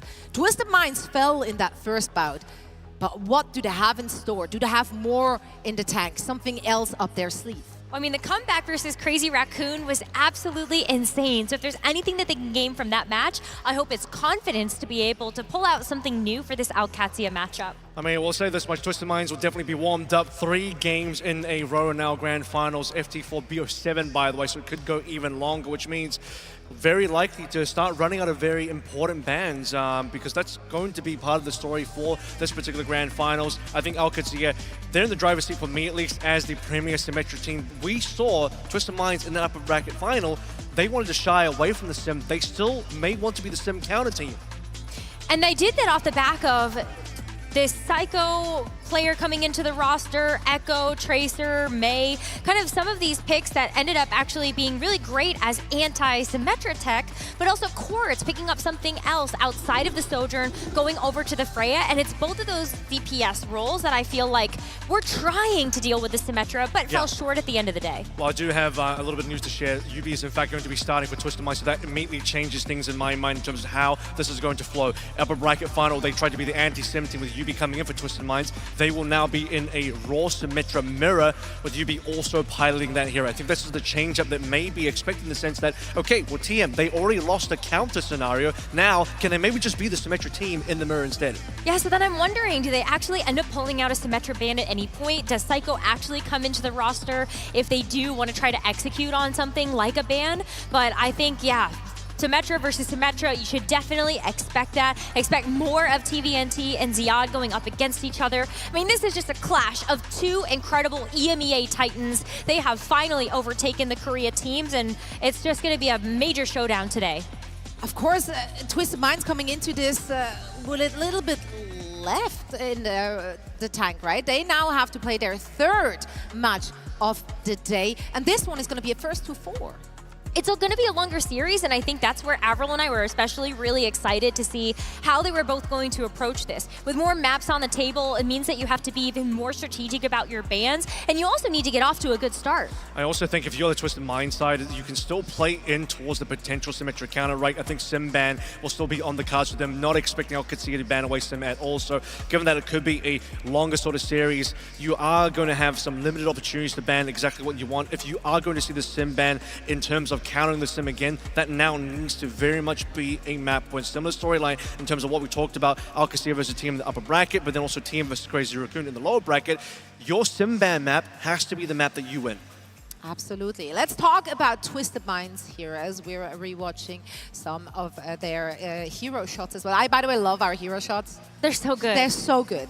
Players get to show so much personality in those, so whenever we can roll them, let's roll them. This is the Twisted Minds squad that has been fighting their way back into the upper bracket, back into the grand finals. And they are so hungry to get that victory today. And what's crazy about these 2 teams playing up against each other is that Twisted Minds have actually gotten the better of Alcatia 4 times in a row leading up to the World Finals. So the fact that Alcatia were able to take that match in our winner's bracket, and now we're going to see this repeat in the Grand Finals, I hope that Twisted Minds, they can kind of bring back that star power that they had towards the end of the OWCS Stage 3. I think I'm a lot more confident though in Alcatia now, looking just towards the fact that Checkmate really started to convince me of the extra flexibility coming into play. New Queen Street, the 4th map in the Alcat versus Team Upper Bracket game where, you know, you essentially had a full cap out coming through from Alcatia in very fast time. Banning away the Symmetra, Checkmate just goes towards Tracer, and that's all you needed. The fact that you have to have more substitution happening on the TM side of things does make things more difficult. We also saw in those clips earlier, which was Twisted Minds match versus Crazy Raccoon, Yubi, a player that we've often seen when the Symmetra is banned out, going towards something like the Mei, played the Tracer to great effect. We hadn't seen the Tracer too much from Yubi, or when we saw it, it wasn't super inspirational, but the fact that Yubi has a lot of confidence in that and was able to best the Korean team on the Tracer, I think you also cannot count out the flexibility that Yubi could bring starting in this roster today. Also, we have to talk about Yubi also being basically their coach, right? Like, so him being subbed in means that he subbed himself in, essentially. Obviously, he humbly does agree that it is a team decision, but like the back and forth between him and the Psycho, that is something where it's very much like one of the players is just really feeling it, and it's like, hey, like, sub me in, essentially, and like they're just rolling with that. I think the call probably comes through from the fact that, okay, they beat Crazy Raccoon in the lower bracket. They're feeling where the direction with UB being in the starting lineup is giving them. That's what they had throughout the entirety of this tournament so far for the World Finals. They sort of fell short with Psycho coming in, although I still do think there are valuable maps where if Twisted Minds want to lean into the anti-sim again, ban it with a sim, and then in the same map, bring Psycho in specifically to play like the Tracer or the Echo, that could still be valuable as a bit of a, ace in the sleeve, perhaps what Twisted Minds will lean into. But I think it is good to see the fact that Twisted Minds are willing to lean into the Symmetra mirror instead of wanting to try and counter it. Yeah, absolutely.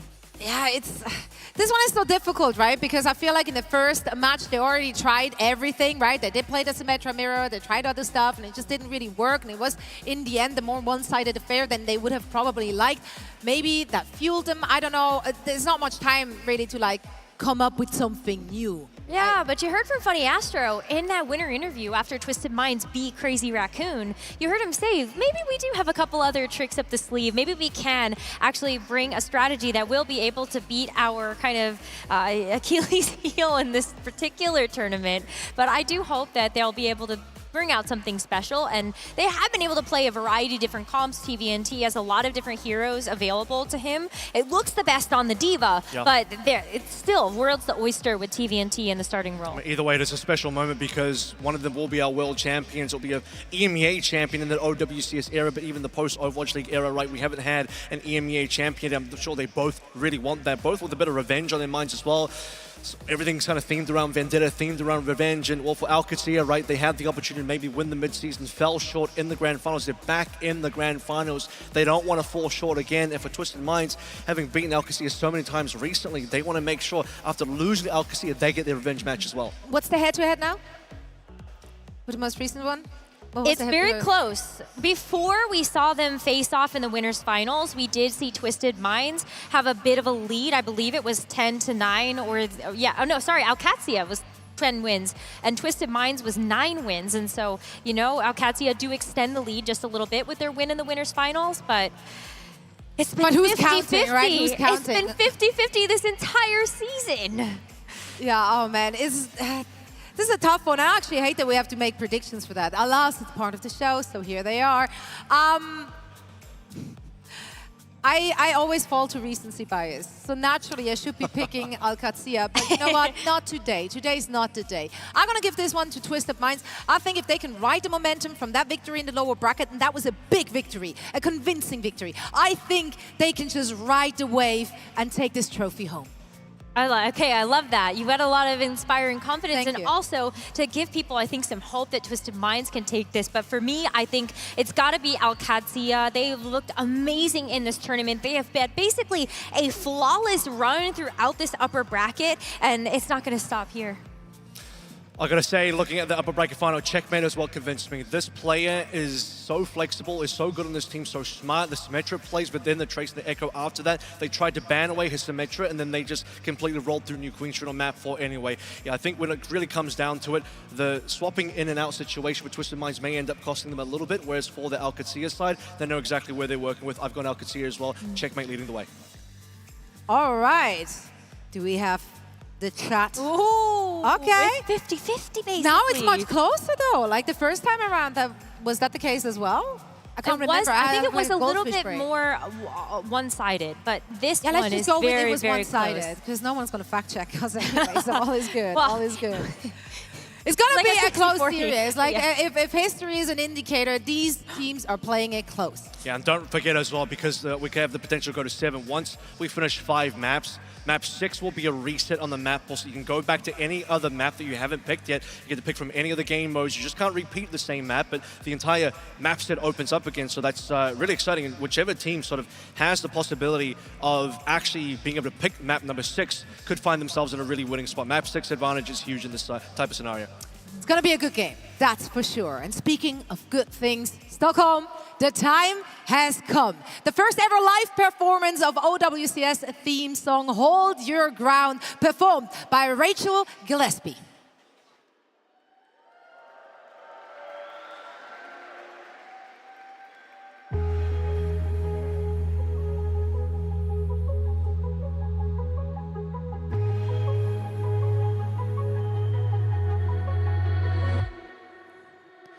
Remember the time When our hearts were synced and our thoughts connected, expanding our size, we can clear the cache, burn it all to ashes, plan attack.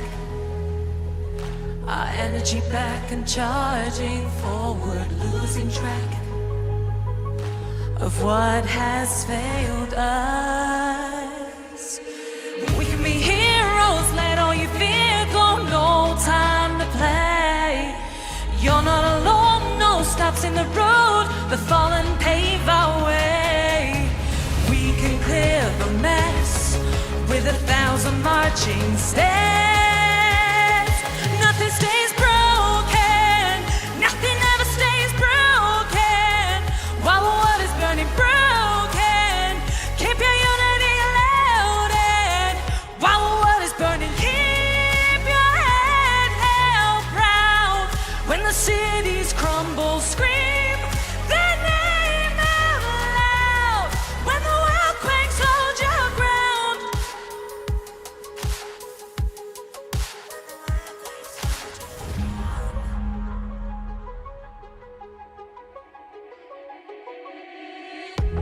Fade into black, a new scene starts and the stars we're charting, defining the map. When we pull the trigger, plan attack. Our energy back and charging forward, losing track of what has failed us. We can be heroes, let all your fear go, no time to play. You're not alone, no stops in the road, the fallen pave our way. We can clear the mess with 1,000 marching steps. Nothing stays broken, nothing ever stays broken. While the world is burning broken, keep your unity loaded. While the world is burning, keep your head held proud. When the cities crumble, scream their name out loud. When the world quakes, hold your ground. Oh, when the world quakes, hold your ground. Oh, hold your ground. Would you please put your hands together for the magical, the marvelous, the brilliant Miss Rachel Gillespie? What an introduction! It is time to meet your 2025 World Finalists. It's Alcatea and Twisted Minds! Your hit scan, DPS Labda! Course! Your flex DPS checkmate!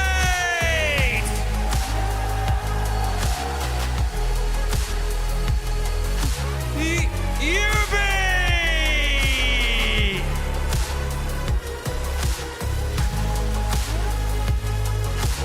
The tank Syed! TBAT!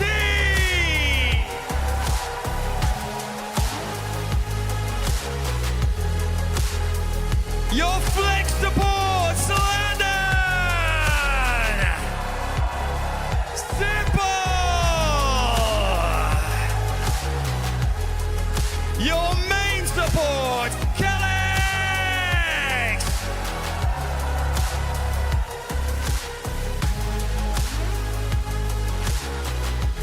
Funny Astro!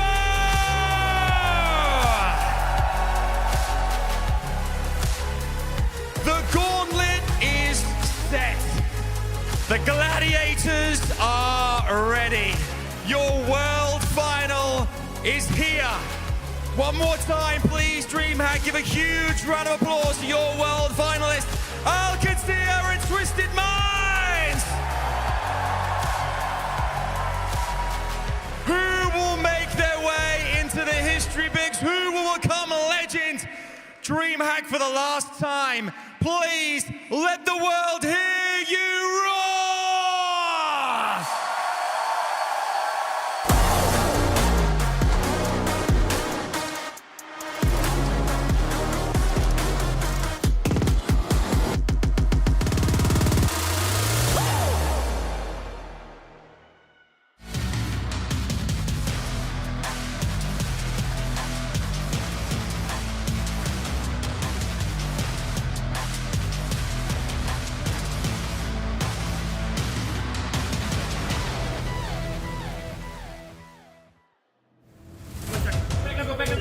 We got second place in EWC. This time I feel like it's going to be our time. I think we've played Katsia maybe 25 times, so it's just another day in the office. So just holding S. Unbelievable amount of coordination. Baron proper getting up hills, but Quartz getting up. He wants to find this route, he wants to get that connection. Here it comes. Looked away for a moment. It's the best. In this tournament, our team is so good, our mental is so clean, so I feel like this time we're going to beat everyone. Wavins are coming in onto the payload. Good move! An insane move from Kelly! They're making it happen against all odds.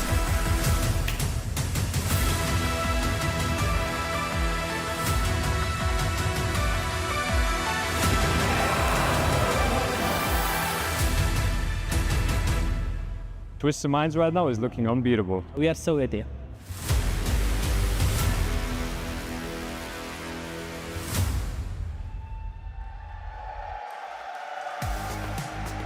DreamHack 2025 here in Stockholm, and one thing is for sure, we will be crowning a new champion in OWCS. The trophy on the line. Center stage, it's so close. And yet one more series left to play. You know, these teams have played each other so many times throughout the year, whether it be OWCS, whether it be at the MSC, whether it be like the Saudi E-League. And I think, you know, when I interviewed them a little bit earlier in the week, because I interviewed both at the same time, they were like, oh, it'd be great, you know, if one of them makes it, you know, well, the other will cheer for them. There was also probably a little bit of hint that, like, there's a chance we both make it and we want to rip the other's hearts out here. It's Alcatia. They have gotten close before making it to the finals of our mid-season championship. TM, they've been great against all of our Korean rosters, you know, here on the international stage throughout the entire season, but still that's not enough for them to get it done. One will finally kind of climb that mountaintop. We were talking to Johnny. It's been like Apex Season 1 envy since like an EMEA team. It's kind of won an international event. I mean, that's before my time. Yeah, that is before your time. We're talking ancient history here, and so this is the beginning of a new era potentially for OWCS, for Overwatch. Yeah, and it's awesome to see. I mean, these two teams, you know, I was kind of looking through, as Nepal will be the first game. Now, I've watched these two teams because me and Mitch have had the you know, fortunate, you know, covering EMEA really for a lot of the year. 8 times I've been a part of these two matchups, but it's happened like 20 plus throughout the year. Alcatia has a slight advantage as of now coming into our finals as well. They get that first map pick. Okay. They take it Nepal. This is probably to just protect a tank, and then the Lucio gone on the other side. Intelligent, I think, from Junkbook, coach of Alcatia, opens with a tank protect, but one that he won't be likely to need later into the series in terms of the ban. And TM respond with the Lucio ban. This has been something they've used time and time again against Alcatia, utilizing Funny Astro for his incredible flexibility and testing that of Alcatia's backline. Yeah, putting the pressure onto Kellex. And Kellex has been really good at this event. Teams have constantly gone to that Lucio ban against Alcatia, and they have been able to kind of fight back. Kellex playing the Brig and be able to come out on top in some of those matchups. And, you know, when we just had these two teams up here a little bit earlier in the day, and we saw that match kind of play out, for me, it was really Ziad. I mean, Ziad was what a game. He is just such a sick player for Alcatia, especially now. It is most certainly clear that D.Va is the go-to in the meta. And, you know, TVNT and Ziad, both fantastic on the hero, but Ziad knows how to push the D.Va to its limits. Absolutely, and I mean, what a meta for Ziad, for this young player bursting onto the scene with this incredible talent in peak form. And Matt, the lights, they don't get brighter than this. Well, and also Alcatia's been here before, right? They get absolutely wrecked by the Falcons at the MSC. But, no, having kind of played in one of those big international finals, I mean, that environment there was crazy, right? Because you have Falcons versus Alcatia. I mean, the place was just going insane for the Falcons. You know, they won't have that same kind of like fire, you know, on the other side in terms of everybody kind of cheering against them, so to speak. And then also the first finals for some of those players, right? So for Alcatia, you're a little bit more comfortable now TM, there is something to say though, Jake, about constantly playing here throughout the day, right? They've had a few matches here today. This will be their third one, so they've been a part of every game we've seen here. And some people look at it as a good thing, some people look at it as a bad thing. I always think like the adrenaline's going to carry you through this type of moment. You've actually been playing more Overwatch and probably feel a little bit better here at the moment because they tried Psycho earlier in this matchup and it didn't work out all that well. And that's something they've gone to against Alcatia numerous times, right? Playing Psycho, playing some of this really counter sim comp. It doesn't really work there. Yubi puts himself back in the lineup here. And you imagine Sim Tracer gonna be all we're seeing here from Twisted Minds. Very likely. Will you take that sim mirror? Will Alcatia be the team that elects to back off and try to find that compositional advantage? That's been something that's given them edges against many teams in the past. Checkmate has been this incredible leader for the team, an incredible versatility as an individual player, but also as a leader for the team, finding the right strategy for the moment in the highest pressure situations. I mean, he's lifted trophies before. Yeah, and you see here the control stats for these two teams throughout our World Finals. And honestly, outside of the slip-up from Twisted Minds against Alcatia, they've been awesome all tournament long. I mean, a 3-1 against Crazy Raccoon, 3-1 against Falcons, right? No, they barely get by T1. T1's actually one of their hardest tests, right? A game 5, it goes all the way down to the wire. A reverse sweep on that flashpoint in game 5. But other than that, they have, to deal with Crazy Raccoon in Falcon in that type of fashion, you have to feel great, even coming out of lowers here for Twisted Minds. It just goes to show that it's any given day, any given performance that could make the difference. It's up to these players on the stage to find that form. Players like Quartz peaking at the right time. I mean, some of these highlights we've been seeing from this tournament, they've been downright inhuman from Quartz. I mean, playing on the next level, and you've got to imagine that's top of mind for these Alcatia players as we load into Nepal. Game 1 of our World Finals about to get underway. EMEA number 1 versus EMEA number 2. But that has been flip-flopping all year, right? I mean, since, right after Champions Clash, really, right? When VP kind of falls off a cliff. It has been these two teams in EMEA and everybody else. I think, yeah, if Twisted Minds gets that type of performance out of Quartz, it's going to be really rough here for Alcatia, even though they took care of them earlier in the day. I keep thinking back to those moments Ziad had in the upper final, though, taking over the game, seizing victory from the jaws of defeat, forcing his will upon the match. Both teams loading up on the sim. Village as our opening stage. Yeah, and to remind you guys, it is a first to 4. So most likely with these two teams, EMEA, they were going all the way down to the wire. We may be here a bit, Stockholm, but we do not mind. As it opens up, it'll be Alcatia running that Sim Diva. Pretty standard for them here with Landon piloting the Juno with obviously the Lucio gone here. It'll be Juno Brig. Simple on the Kiriko. Very high skill option, one that could make a difference. Flanked as well by Quartz's Freya. You've got so much on your plate right now, Ziad. Can you manage this pressure? Felix's Brig, though, giving them that stability in the front line. Two different visions for the match. Who will reign supreme here on this opening fight? Yeah, I mean, TVNT getting in the mix of the Ram just runs down Kellex. You're not having that speed to get that Brig out of the way. Quartz takes some shots. He is finally finished off by Labda, so a lot of that pressure that's going on to Ziad is gone, but Ziad's at a mech. Labda's still in this. Has found 2 kills in the fight. Surely they don't have a way back into this. Sojourn can't quite get any more done. And TVNT frontlining on the Ramatra. Gonna be a difficult tank for you to dislodge here, running that Brig Juno.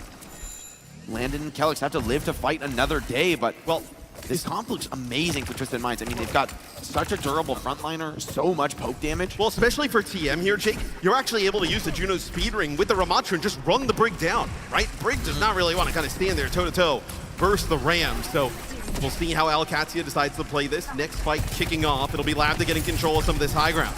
They put the Brig on the high ground here, taking some space. Labda senses an opportunity to go deep, but Checkmate's already fallen. The Diva dive in, not finding anything here from Alcatia. Twisted Minds holding strong. Kellex does get into the action, but once again seems to be favoring Twisted Minds here as things get scrappy. Ziad just trying to make it interesting there. Piling the baby diva form is Quartz and Co. still strongly in control of the point. Alcatia has not been able to get anything really going thus far. Next fight here though, Jake. Yubi has been so aggressive here. Stimwall plus Rush, and like those have been, you know, essentially always win fights for TM. Let's see if they decide to do that. So it looks like checkmate. Just trying to figure out where Quartz is. Maybe you can get on top of the start hit scan. So board ultimates still a few percentage away. Twisted Minds, will they go aggressive? They're content to hold this down, run the clock out, force Alcacia to get aggressive. Here comes the rush, finally out of Simple, pushing the aggression. Responsive orbital ray from Katsuya, keeping Kellex alive, but just barely. Twisted Minds fighting this brawl in Quartz is good for one. Can he find more? And this is his last fight, no chance to reset for Alcacia. Yeah, I mean, much different here than our first game between these two teams. Ziad flies on in, takes out Quartz, so not done just yet. May have turned the tide. That's Checkmate's wall deployed now. Getting energized, Ramatra up in his face. That TP not far enough away, but he's dancing well enough. Annihilation, they're gonna go in with the orbital ray. It's all in here. Both teams heavy committing. Labda with the OC. Huge threat, very scary to walk up into this. Simple, TPing out now on the Kiriko. Labda really firing on all cylinders, and that's gonna get the kills that Katsuya needs. Ziad, though, out of the suit, pops the self-destruct, but the bullet shot to the face overwhelms him. And they still have TVNT alive and both support, so they're gonna go back in here and fight this. As Simple finds Labda. You do have the rally here for Kellex. You almost have to think about investing it. You back up a little bit, you might end up giving up the checkpoint. He's gonna have to use the rally. Yeah, rally keeps him alive, but not for long. Quartz hunts him down. And it's all Twisted Minds here in the feed. Opening round of Nepal, secured. It's a great start there for TM. Not taking that Diva head-to-head here against Ziad. Going to try and make his life a little bit more difficult by playing the Ram. And I also think having the Lucio gone really is impactful here, Jake. You know, it makes it, obviously a little bit more uncomfortable for Alcatia in that back line. And I mean, Astro and Simple just so good at maneuvering and playing a bunch of different combinations back here. As we take a look at some of the stats, TVNT deathless there in round number 1. Yeah, we saw Kellex, I think, just struggling in that round. A really difficult position to be on breaking that matchup. I mean, who can you go for? Incredible mobility in the enemy team, and now Kellex over to the Juno, landed to the Kiriko. So Katsuya taking the option to slow things down a little bit, give themselves more of a fighting chance in that poke battle. But no matter what you pick, it's going to demand that you go toe-to-toe with one of the best to ever do it in Quartz. Labda, is he up to the test? I mean, Quartz clearly climbing up the ladder in terms of hit scan players in the world, maybe sitting at the top at the moment as TVNT shield off to the side, TP in front. They're going to try and take some of this space away. TVNT putting the screws now to Katsuya. Ziad steps on the point, but is already low. Has lost that armor. This Him turret's annoying, but he's still putting a lot of pressure down on the point. The heals are very good from this Katsuya backline. He can't quite get the cap flip. Well, I think Twisted Minds is fine with them taking that position on the point as they do find checkmate. Finally, a TP comes in and they try and get aggressive. But Alcad, you have to go down there and try and take point. As Ziad, hold on, he finds two, he makes it out. How does he do it? He's dancing with death and just coming out the other side. Ziad soloing this fight very nearly, and TVNT left alone on the point. TM should not lose that fight, Jake. They get checkmate first, right? They get kind of what they want. They have this like a little bit more pokey style of play. They want to play off to the side, over on the bridge, force Alcad to the point, put some pressure on down, and then follow it up. They get that first pick, especially on the checkmate. Takes all of that sim damage and mobility off the table, and somehow Alcatia pulls it out. Feels like an absolute battle of wills right now between Quartz and Ziad. Katsuya pushed back for the moment, not wanting to take that frontline trade into Ramatra. And Quartz with some open firing lines here, putting pressure down, but it's not enough for the flip just yet. Katsuya happy to play this one slow, patient, not giving any opportunities to the superstar hit scan. Now he goes in deep, but a rail to the face will dissuade him for now. Yeah, I think they were looking at maybe trying to get in there, connect with a bolo shot, capture a player or two. Shot out of the suit. He's going to be going down here. Surely TVNT has him dead to the right. Quartz has found Labda in the meantime. So Twisted Minds, the raw death matching gets them right back into position, and it's huge for them that they're able to win that without deploying any ultimates. And already, Jake, we were talking a little bit about in the pregame, like Ziad just ran rampant in that previous matchup. They are not letting him get away with that now. as you are seeing time and time again, in situations where Ziad would be able to make it away, they are punishing the diva of Alcatia. Alcatia, though, is going to be having all 5 ultimates here coming up shortly. Quartz is ready for that, put some damage down. Ziad has the Mega to work with, though. Pulling a lot of resources here to the flank. He messes up, Ziad! Fell off the map. A rare mistake from a young superstar. Lab pops OC, not going to find anything at all with this. Yeah, and it looks like Ziad actually tried to take his mech up into the sky and then kind of come down and land on top as they push the spawn. I like this move from TM. Just kind of stagger out Labda even longer. You know, he just doesn't clip the side of the map and land back on. That's brutal, especially because you have the OC running on the other side. It looked like Labda was going to try and have some railgun shots into the back of Twisted Minds, and now TM set up quite well, Jake. They take the lead. They can get aggressive with all these ults. Coming through these chokes against Ramatra, so difficult. Katsuya take it wide. The stim wall providing healthy cover from the touch the point for the TP4 from Yubi. He's taking this fight head to head here. Battling on the objective with a stim wall of his own. Ziad somehow finds Funny Astro, taking down one of those key healers, but Quartz strikes right back. The self-destruct from Ziad. Center of the point, TP forward. He's back in the suit, but Twisted Mind still fighting, still in control of this point. Yubi on the Symmetra, maybe doing just enough, and with checkmate falling. Ziad out of the suit as well. TM holds strong in what could have been a terrifying situation. That's all of the ultimates out of the field now. Everything dumped in from both sides. But at the end of the day, the later rush with the Annihilation on the point, no way Alcad is going to be able to fight on through that. Checkmate over the Tracer here, just wants to get a touch. Send us into OT. It's Twisted Minds on fire here to kick things off. Tracer can get the touch, but can you win the fight? Someone's got to get on. Ooh, Checkmate playing it to the limit. TVNT finds Kellex. Fight already turning against him. Someone needs to get that point again, but they can't. Checkmate just out of resources. And map 1 jitters for Alcatia. Twisted Minds locked in. It's been a long day of Overwatch for them, but man, they look so sharp right now. It doesn't seem to be getting them. Yeah, but sometimes that's good to continue to kind of keep playing, right? You get in a groove. Yeah. I mean, think about the amount of confidence that they must have gained with how they handled Crazy Raccoon, right? We do not see teams handle them in that fashion. Alcad, they've been kind of sitting on the side for a little bit. And also, to remind some of you guys, you know, before the Alcatia kind of beats Twisted Minds here today, the most recent matchups have been going in favor of Twisted Minds. Although the overall kind of yearly series, Alcada won. Most recently, though, it has been Twisted Minds getting the upper hand. A lot like how they did here in map number 1 as we take a look at some of the stats. TVNT, just 1 death here in our first map. UB obviously coming in, kind of locking down that sim. Quartz is just, he's in a stratosphere of his own. Look at that damage. 9,000 damage in 2 quick rounds of control. And we have seen this from Quartz, you know, being able to take over these games now at the international stage, not just against, you know, players in EMEA or players from North America, like getting the best of the, you know, players like Proud, players like Merit, players like Proper. I mean, Quartz really kind of ascending to a different level here at our World Finals. They're almost like double the damage of Labda, who's a fantastic player in his own right. And look, when you have Quartz on the Freya and he's able to just kind of play at range, never really feel like he's under pressure. I mean, he barely misses when he's under pressure. I mean, if he has that much time to just kind of free fire, it might be a quick one. I will say, despite that map looking very dominant for TM, I think they just found the better strat there. I think the Ramatra able to just slow the game down. UB Symmetra, so difficult for Ziad to play around. I mean, it's unbelievable to me that Ziad finds so many crucial kills across that map. I mean, one notable mistake, sure, but in many of these fights that just look unwinnable, it's Ziad, tip of the spear, finding the backline, punishing them, making Twisted Mind think twice about some of these greedier map picks. Yeah, and we'll see what Alcatia decides to do here for our second map.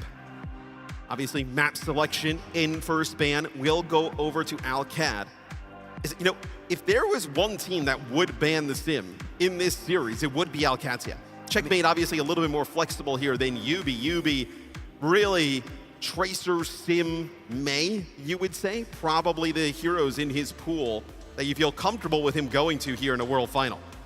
Yeah, but I mean, he just beat down on Crazy Raccoon in a Tracer mirror. I mean, yeah, that was wild. Like, you could have, in the past, I would have agreed with you, questioning his flexibility. Does he have those other heroes on that level? But he took it to the lip in that last series. I mean, well, and questions asked, questions answered, Matt. And everything out of Alcatia, from, you know, kind of interviews and up until this event and, you know, everything here has been, we are the best sim team here. We know how to play it against everything. We are going to continue to play it. It would be a little bit of a sign of kind of, you know, breaking from that logic to obviously get rid of it. But as we take a look at Alcatia, potentially are you looking at King's Row here? Both these teams love King's Row. It was basically the entire time during EMEA we would see them go to that map. Potentially one they go to here. Big moment for the coaching staff of Alcatia. How do you respond? Twisted Minds have pulled a 180 from that upper bracket final. The style they ran, going with Psycho, playing these high mobility comps, trying to outplay the Symmetra. It didn't work in that match. And so they come back with a new and revamped look. Yubi in the lineup. Strong opener to the series here on Nepal. Well, you also have to give credit to this TM team, right? Coachless, right? Pretty much everything up until this morning was, with this first matchup, was Yubi in. And they decide, hey, maybe the better option is Psycho. And in some of these games against Alcad recently, that has worked. And they decide right after that game, like, hey, maybe we just kind of go back to some of that sim stuff. We feel like, you know, obviously Yubi, a very strong in-game caller as well for this team. Maybe you feel like you kind of need that extra edge. And it has worked out. So we will see shortly what Alcad decides to do as we get into the map selection. But we take a look at some of the healing leaders here at our World Finals, and Simple and Landon sitting on top. I mean, Landon's #1 with a bullet, though. Almost 30% ahead of the next player. That's ridiculous. Well, I mean, they're playing a ton of, like, Lucio comps and Brig comps, right? So a lot of the healing from this team comes from Landon. You know, Baptiste comes as well, right? But still, I mean, an insane performance at this event from Landon. You think back to their game, I know against CR, right, to knock them into the lowers and what he was doing on Shambali Monastery. I mean, just an unbelievable event from him. And yep, an EMEA staple here is King's Row as the map selection. No surprises. But the ban is where things really get interesting. And Katsuya, man, they are all in on protecting this diva. They're doubling down, honestly. And it's basically the same ban strategy as the last map. But doesn't this work out for Twisted Minds? You get rid of the Kiri, right? This is going to cause, like, what? Are you playing, you're not going to play like a, what, Juno in the backline? Are you playing the Wuyong here, maybe? Like, TM can play that. That's why it's not as bad of a ban. Yeah, it makes you lean towards some of these other styles, the slower backline styles that I think TM do prefer. But Kiriko's been a staple all tournament long, and so to take it out of the pool is, I think, going to put both teams in an interesting spot. Put some pressure on Landon's hero pool. What does he have next up in his bag of tricks? We talked about it. I mean, he's insane on the healing leaderboard. Incredible stats from him. But can he also deliver as we go deeper down the stretch? In these early maps, when these impactful bans often come out, Katsuya investing in some protect bans that hopefully pay dividends for them later in the series. But you've got to get there to even use them. You've got to win maps. And Matt, I feel like it needs to start soon. We saw this in the midseason championship at the Esports World Cup. Katsuya started out strong, but faded down the stretch in the grand final. And that memory, it has to be replaying in their heads now. They've got to get out of this rut and find some purchase on the series in King's Row. Yeah, I mean, kind of bad memories could be seeping into the minds of Alcatia. Just getting that first to 4. They looked so good at the MSC and just kind of dominated in that final. You know, TM goes up 2-0 with how they've kind of been playing in some of these matchups lately. They could start to lose confidence on the Alcatia side. And Jake, I gotta say, you know, obviously cast a lot of EMEA Overwatch this year. Gen.G was famous for going with those protect type bans, and Gen.G's not here. So that didn't exactly work for them. But look, if you're Alcatia, you definitely feel like you want Ziad on his diva. You know, the strongest hero in his pool. But it does obviously leave some things open here for TM to attack in the back line, as looks like Simple here, rolling out with the Baptiste, gonna combo that with a Lucio. So Lucio Ramatra. This was a comp that was actually really strong, like towards the beginning of stage 3 in EMEA. And Alcatia They're planning to go for the playstyle adjustment rather than the compositional swap. We'll have to see if that ends up being the case, what Ziad ends up coming out of the gates with. Probably not the Winston. We shall see some options here. The Diva as the gates open for Alcatia, as it will be Landon piloting the Baptiste. We've seen some truly historic stuff from him. Legendary plays on that hero. They're going to need it here to tie the series up. Landon gonna feel good about this. A matchup where he's very comfortable. Twisted Minds feel that the mirror is the best option. And Labda's taking the high ground with the rail. It's a strong rotation from the Symmetra. They're starting to put pressure on this point. Once again, Katsuya trying to play that momentum game, but Quartz, you cannot peek this man on the Sojourn. Katsuya with 4. Still on the map, still staying active and holding this map control. But will they be punished for it? Astro looking to punish with a boob, looking to find somebody stepping out, taking a risk. Landon forced into a drone. TBNT pressuring with Yubi, and now they're being pincered a little bit by Labda on the respawn, but hard to navigate, and Quartz finds Kelix in the chaos. Twisted Minds just really taking over this series now. I mean, Katsuya not finding anything, no relief, no respite from the Soj. I mean, it must be so fun to play with Quartz as he just dominates the lobby. That is great positioning early on from Alcatia. They kind of get the high ground, they force TM to kind of rotate to the low. And it doesn't matter. I mean, the Sojourn on Twisted Minds, Quartz just kind of going crazy there, just rips 2 heads. Pincers coming off of the spawn, doesn't matter, just turns and burns. Kellex, Labda not able to make it through the choke. It's a first fight win there from Twisted Minds. They're looking to find a way to get on top of this Sojourn. Yubi, though, taking the advantage, taking the aggression to Alcacia's offense, and Kellex is already down. A risky play to go this deep, but it pays off, and with just the Amp Matrix, they clean up this fight. 2 minutes on the clock, and Castilla struggling for answers, struggling to find a response here on the biggest stage of the year. You know, are these the same 2 teams we saw earlier in the day? Because doesn't feel like it, Matt. It does not look like it right now. As Twisted Minds, you'll end up with a sound barrier coming in this fight. Next, really nice play there. Use the Amp Matrix, TP'd on through. It'll be the OC here from Labda. Finds Simple up on the high ground. That's huge. Textbook play from Katsuya. Astro's gonna play for beat. Into that window. Still a retake on the cards. Quartz with an OC. You'd be crazy to bet against him. He does find one, but Checkmate gets the trade. Will he happy about that one? Shuts down the OC. Katsuya comfortable, holding on to this point. Beat from Funny Astro. Kellex far away from the counter.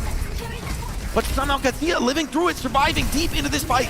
Ziad is gonna go down, popping that self-destruct with a Stim Wall protects from Yubi. Twisted Minds regrouping back into this court. Back any second now, and Ziad forced into a reset.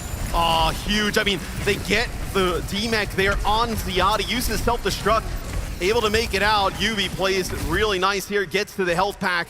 Ziad will be forced to swap and swap back. I love the way that TM played, that they got inside, they waited for that sound barrier, they ran on out, pushed on through. Checkmate here with the wall. Kellex with a beat here, has to be good. Crucial, Tim Wall forcing a response now, threatening the capture. Twisted Minds want to wait it out, want to delay to this very last second to use their annihilation. And Amp Matrix coming up. That he instantly pops it, but he's so low, taking immense pressure. Katsuya keeping the aggression on Ziad, beat just in time. Perfect from Kellex. And Ziad wastes no time, straight to the back line, takes out the sustain. Simple down, but Yubi energized in the back. Annihilation still running. Quartz, he's still alive. He's still kicking in this fight. Window misplaced from Landon. A crucial mistake, but he holds his nerve. And now, you still have TVNT and Astro alive here, though. You're going to have Simple coming up the spawn. TVNT just trying to juggle behind that phone booth there. Sim is so strong here, Matt. So difficult to retake into. TVNT has to step up onto this point, but he's right into the car wash. Getting absolutely cooked by Alcatia. And finally, some purchase of the series. They take King's Row first, and we've got a series. Alcatia, it is not easy. But they get first point. A sigh of relief there for Alcatia and their fans. I mean, you don't get that checkpoint, you are in a rough spot mentally. Now they kind of get towards the second part of the map. You do have this OC to use here. Let's see if Labda can come up with the goods, right? You know, winning this fight with just that OC would be massive. Twisted Minds, they want to get a couple fights on King's Row second. They want to be aggressive, but they don't really have any tools to support it in terms of the ultimate economy, and so Card is rolling quite a bit here. Playing this slow, it's a risky gambit. Twisted Mind's gonna step up now, taking a risk. Labda all the way to the back line. Beat is good though. Up just in time for Funny Astro. Katsuya still alive with 4, Landon's still healthy. And knowing this team, they're gonna take this test, they're gonna take this challenge. Yes, they have flipped sides of the map yet again. Sound barrier there, nice from Funny Astro, keeps everybody alive through the OC. Quartz with an overclock of his own, may not need it. Oh, finds Kellex there, trying to get out of harm's way, but Quartz does not miss. He's just trying to regroup with his team. Checkmate opens with the wall, but it's countered by Yubi. Response is good, and Quartz. Oh, this is looking terrifying now. Katsuya. No one has yet been able to stop this man. Sojourn taking over the lobby, and Quartz, he's got the OC. Oh, look at this, Landon. Up on the high ground, they found him. This is not where, oh wait, what? Somebody had to stop Quartz. Landon says, fine, I'll do it myself. They come to contest him in the high ground, but it's too late, he rotates away. And finally, this is a chance for Katsuya to take this player advantage. Twisted Minds, you dare fight without your superstar hits? Maybe not a good idea. No, you have to back up here. TVNT can poke a little bit, get this annihilation. Yubi is here with the TP. You can get another touch here as we get under 30 seconds. Windows traded, Labda finds Yubi. A huge opener, Labda 1 HP, just barely staying alive. Ziad blocking all of this oncoming frontline pressure. Has the self-destruct available. Gonna pop it, get back into the suit. Twisted Minds backing up for now. Position split, but they're attacking from multiple angles. Katsuya have to back up for the moment. This choke is so difficult to break. Kellex steps up, but Checkmate scared to swing the corner now. They commit for it, but remember, Quartz should be on their back soon. They let it go, chasing down this tank group. Yeah, but Funny Astro's gonna get them away here, Jake. Beautiful rotation there from the Twisted Minds main support. OC pop now by Quartz. Looking to punish, looking to take down Checkmate. Checkmate caught in his sights. Nowhere to go, nowhere to run, nowhere to hide. Quartz with 2, looking for more in the fight. 3! And he's just adding insult to injury now. Twisted Minds. What a hold. And this is a series that could maybe slip out of your grasp. Katsuya, you can't let the momentum build. There's a lot of Overwatch to play. But this Twisted Minds team, they live for these moments. They live for that energy. Still staying very calm, very collected here, knowing that there are yet more tricks to be played. But Katsuya, they've got to start showing them soon. Protect Quartz at all costs for Twisted Minds. 7,500 damage in the first half. Labda, obviously not as much in terms of the kill participation, but ends up beating out Quartz in the overall damage. As we get into the second half. I mean, Landon with some truly epic stuff up on the high ground, taking the battle there. 2 Quartz in the one-on-one. Ziad, nice use of the self-destruct there, actually pushed TVNT around the corner, so the annihilation didn't really even last for long from that Ramatra. But Funny Astro and Yubi doing a great job using their mobility tools with the Lucio speed and the Sim TP. Let's just kind of out-rotate Alcatia. Alcatia goes on the hunt, cannot find Twisted Minds, and ends up in a really rough spot, just running directly in, head first to Quartz's OC. And Ziad not finding much to write home about here on the Diva is gonna simplify things. Come over to the Ramatra mirror, a time-honored strategy. If you can't beat him, join him. And in a series with this much at stake, you've got to adapt to the flow of the game. It's leaning heavily Ramatra as Quartz, looking for an off angle here, holding on this TP. It feels like, though, Jake, with the less Diva in the mix, that is exactly what TM wants to do. Ziad pushes on forward, finds Simple, so that is the Baptiste out of the equation. We'll see if maybe there's a change here. You know, Twisted Minds could go, potentially play that Diva if they wanted to. So Labda takes Quartz out of the air there. A parting message says there's 2 Sojourns on this server, and he'll need to keep performing if they want to go to the distance against Twisted Minds, but it's off to a good start this round. I mean, you think back, Labda, teammates of Quartz for ages, you know, not really known as a hit scan player, finds himself on Alcatia this year and has more than proven himself.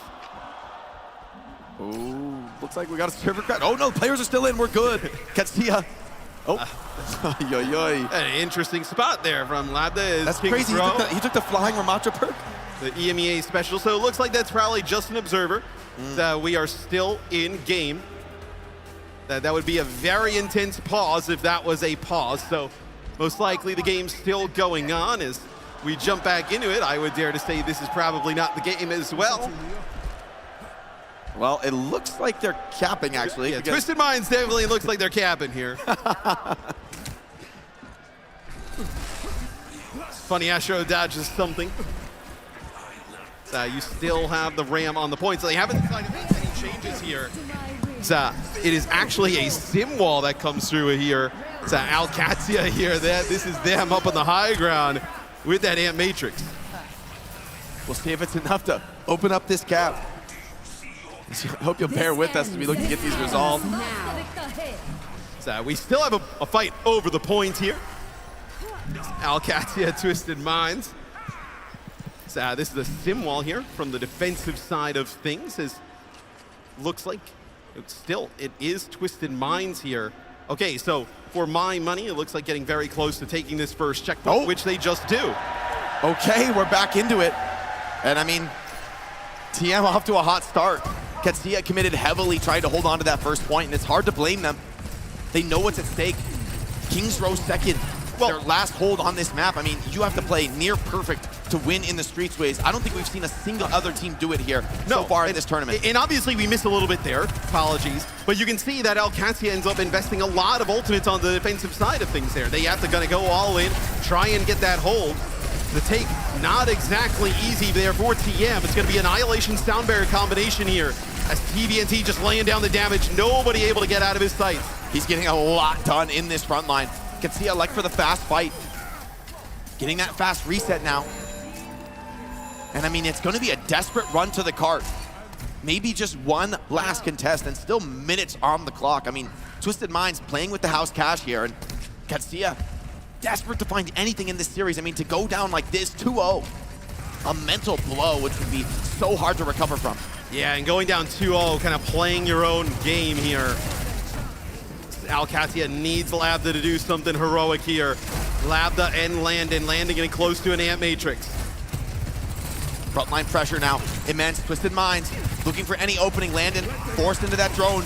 No defensive ripsaw window on the high ground, but Quartz has already found Kelix. Landon soon to follow. Quartz with 2 in the fight. And it's just Ziad and Labda trying to hold on. Player advantage to Twisted Minds. They look to clean up on Kings Row. And Quartz does it again. He just can't miss. Twisted Minds. Obliteration in this series, cutting a bloody path through the opponents. TM takes a 2-0 lead. A pretty commanding one in that. They do such a great job, not just like, we talk about how Alcatia does a great job just kind of moving Ziad around the map there on the Diva with the Sim TP. On the other side of things though, Quartz just getting these off angles so fast. With the Sim, you don't know where those railgun shots are coming from. You turn around because one just kind of drills your teammate, takes them out, and guess what? Quartz is now on the other side of the map so fast, using that TP back and forth. So it feels like TM in full control right now, 2-0 in the set.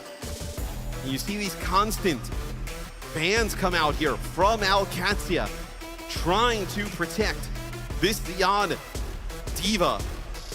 Maybe you got to think about going in another direction, because it feels like Twisted Minds, those are easy reads for them at the moment. Yeah, they look so much more comfortable now on the Sim. And you talked about that momentum, Matt, coming into this match, being able to play exactly what you've practiced. You tried one look with Psycho, but then Yubi building some momentum in that Crazy Raccoon series says, hey, give me a shot. He'll take more than that. He'll take 2 maps back to back. And Quartz is just disgusting. Landon finding some incredible counter kills on this Baptiste. Hey, it's not like Landon and, Labda. They have put up some sick numbers throughout this series as well. Dude, it just feels like every time this guy at Quartz, he's got an overclock. It's like 3 dead. It's unreal. You would think his overclock had like tack visor attached to it or something. You see here, mid-slide being able to find players. Just dominating. And TBNT, obviously, we talk a lot about Ziad and how great he is as a tank. TBNT, KSA, kind of trading minutes for this team for a lot of the year. Towards the end, though, it is clear TBNT is the go-to. And, he puts himself like when you watch these two play D.Va, obviously Ziad tremendous. TVNT is not that far off. It's not like this massive gap between the two. So even protecting that D.Va still unlocks something good here for TM. It'll be a Alcatia map pick here coming up next. So for Alcad, what would do you want to see them go? So you would typically say like Shambali, right?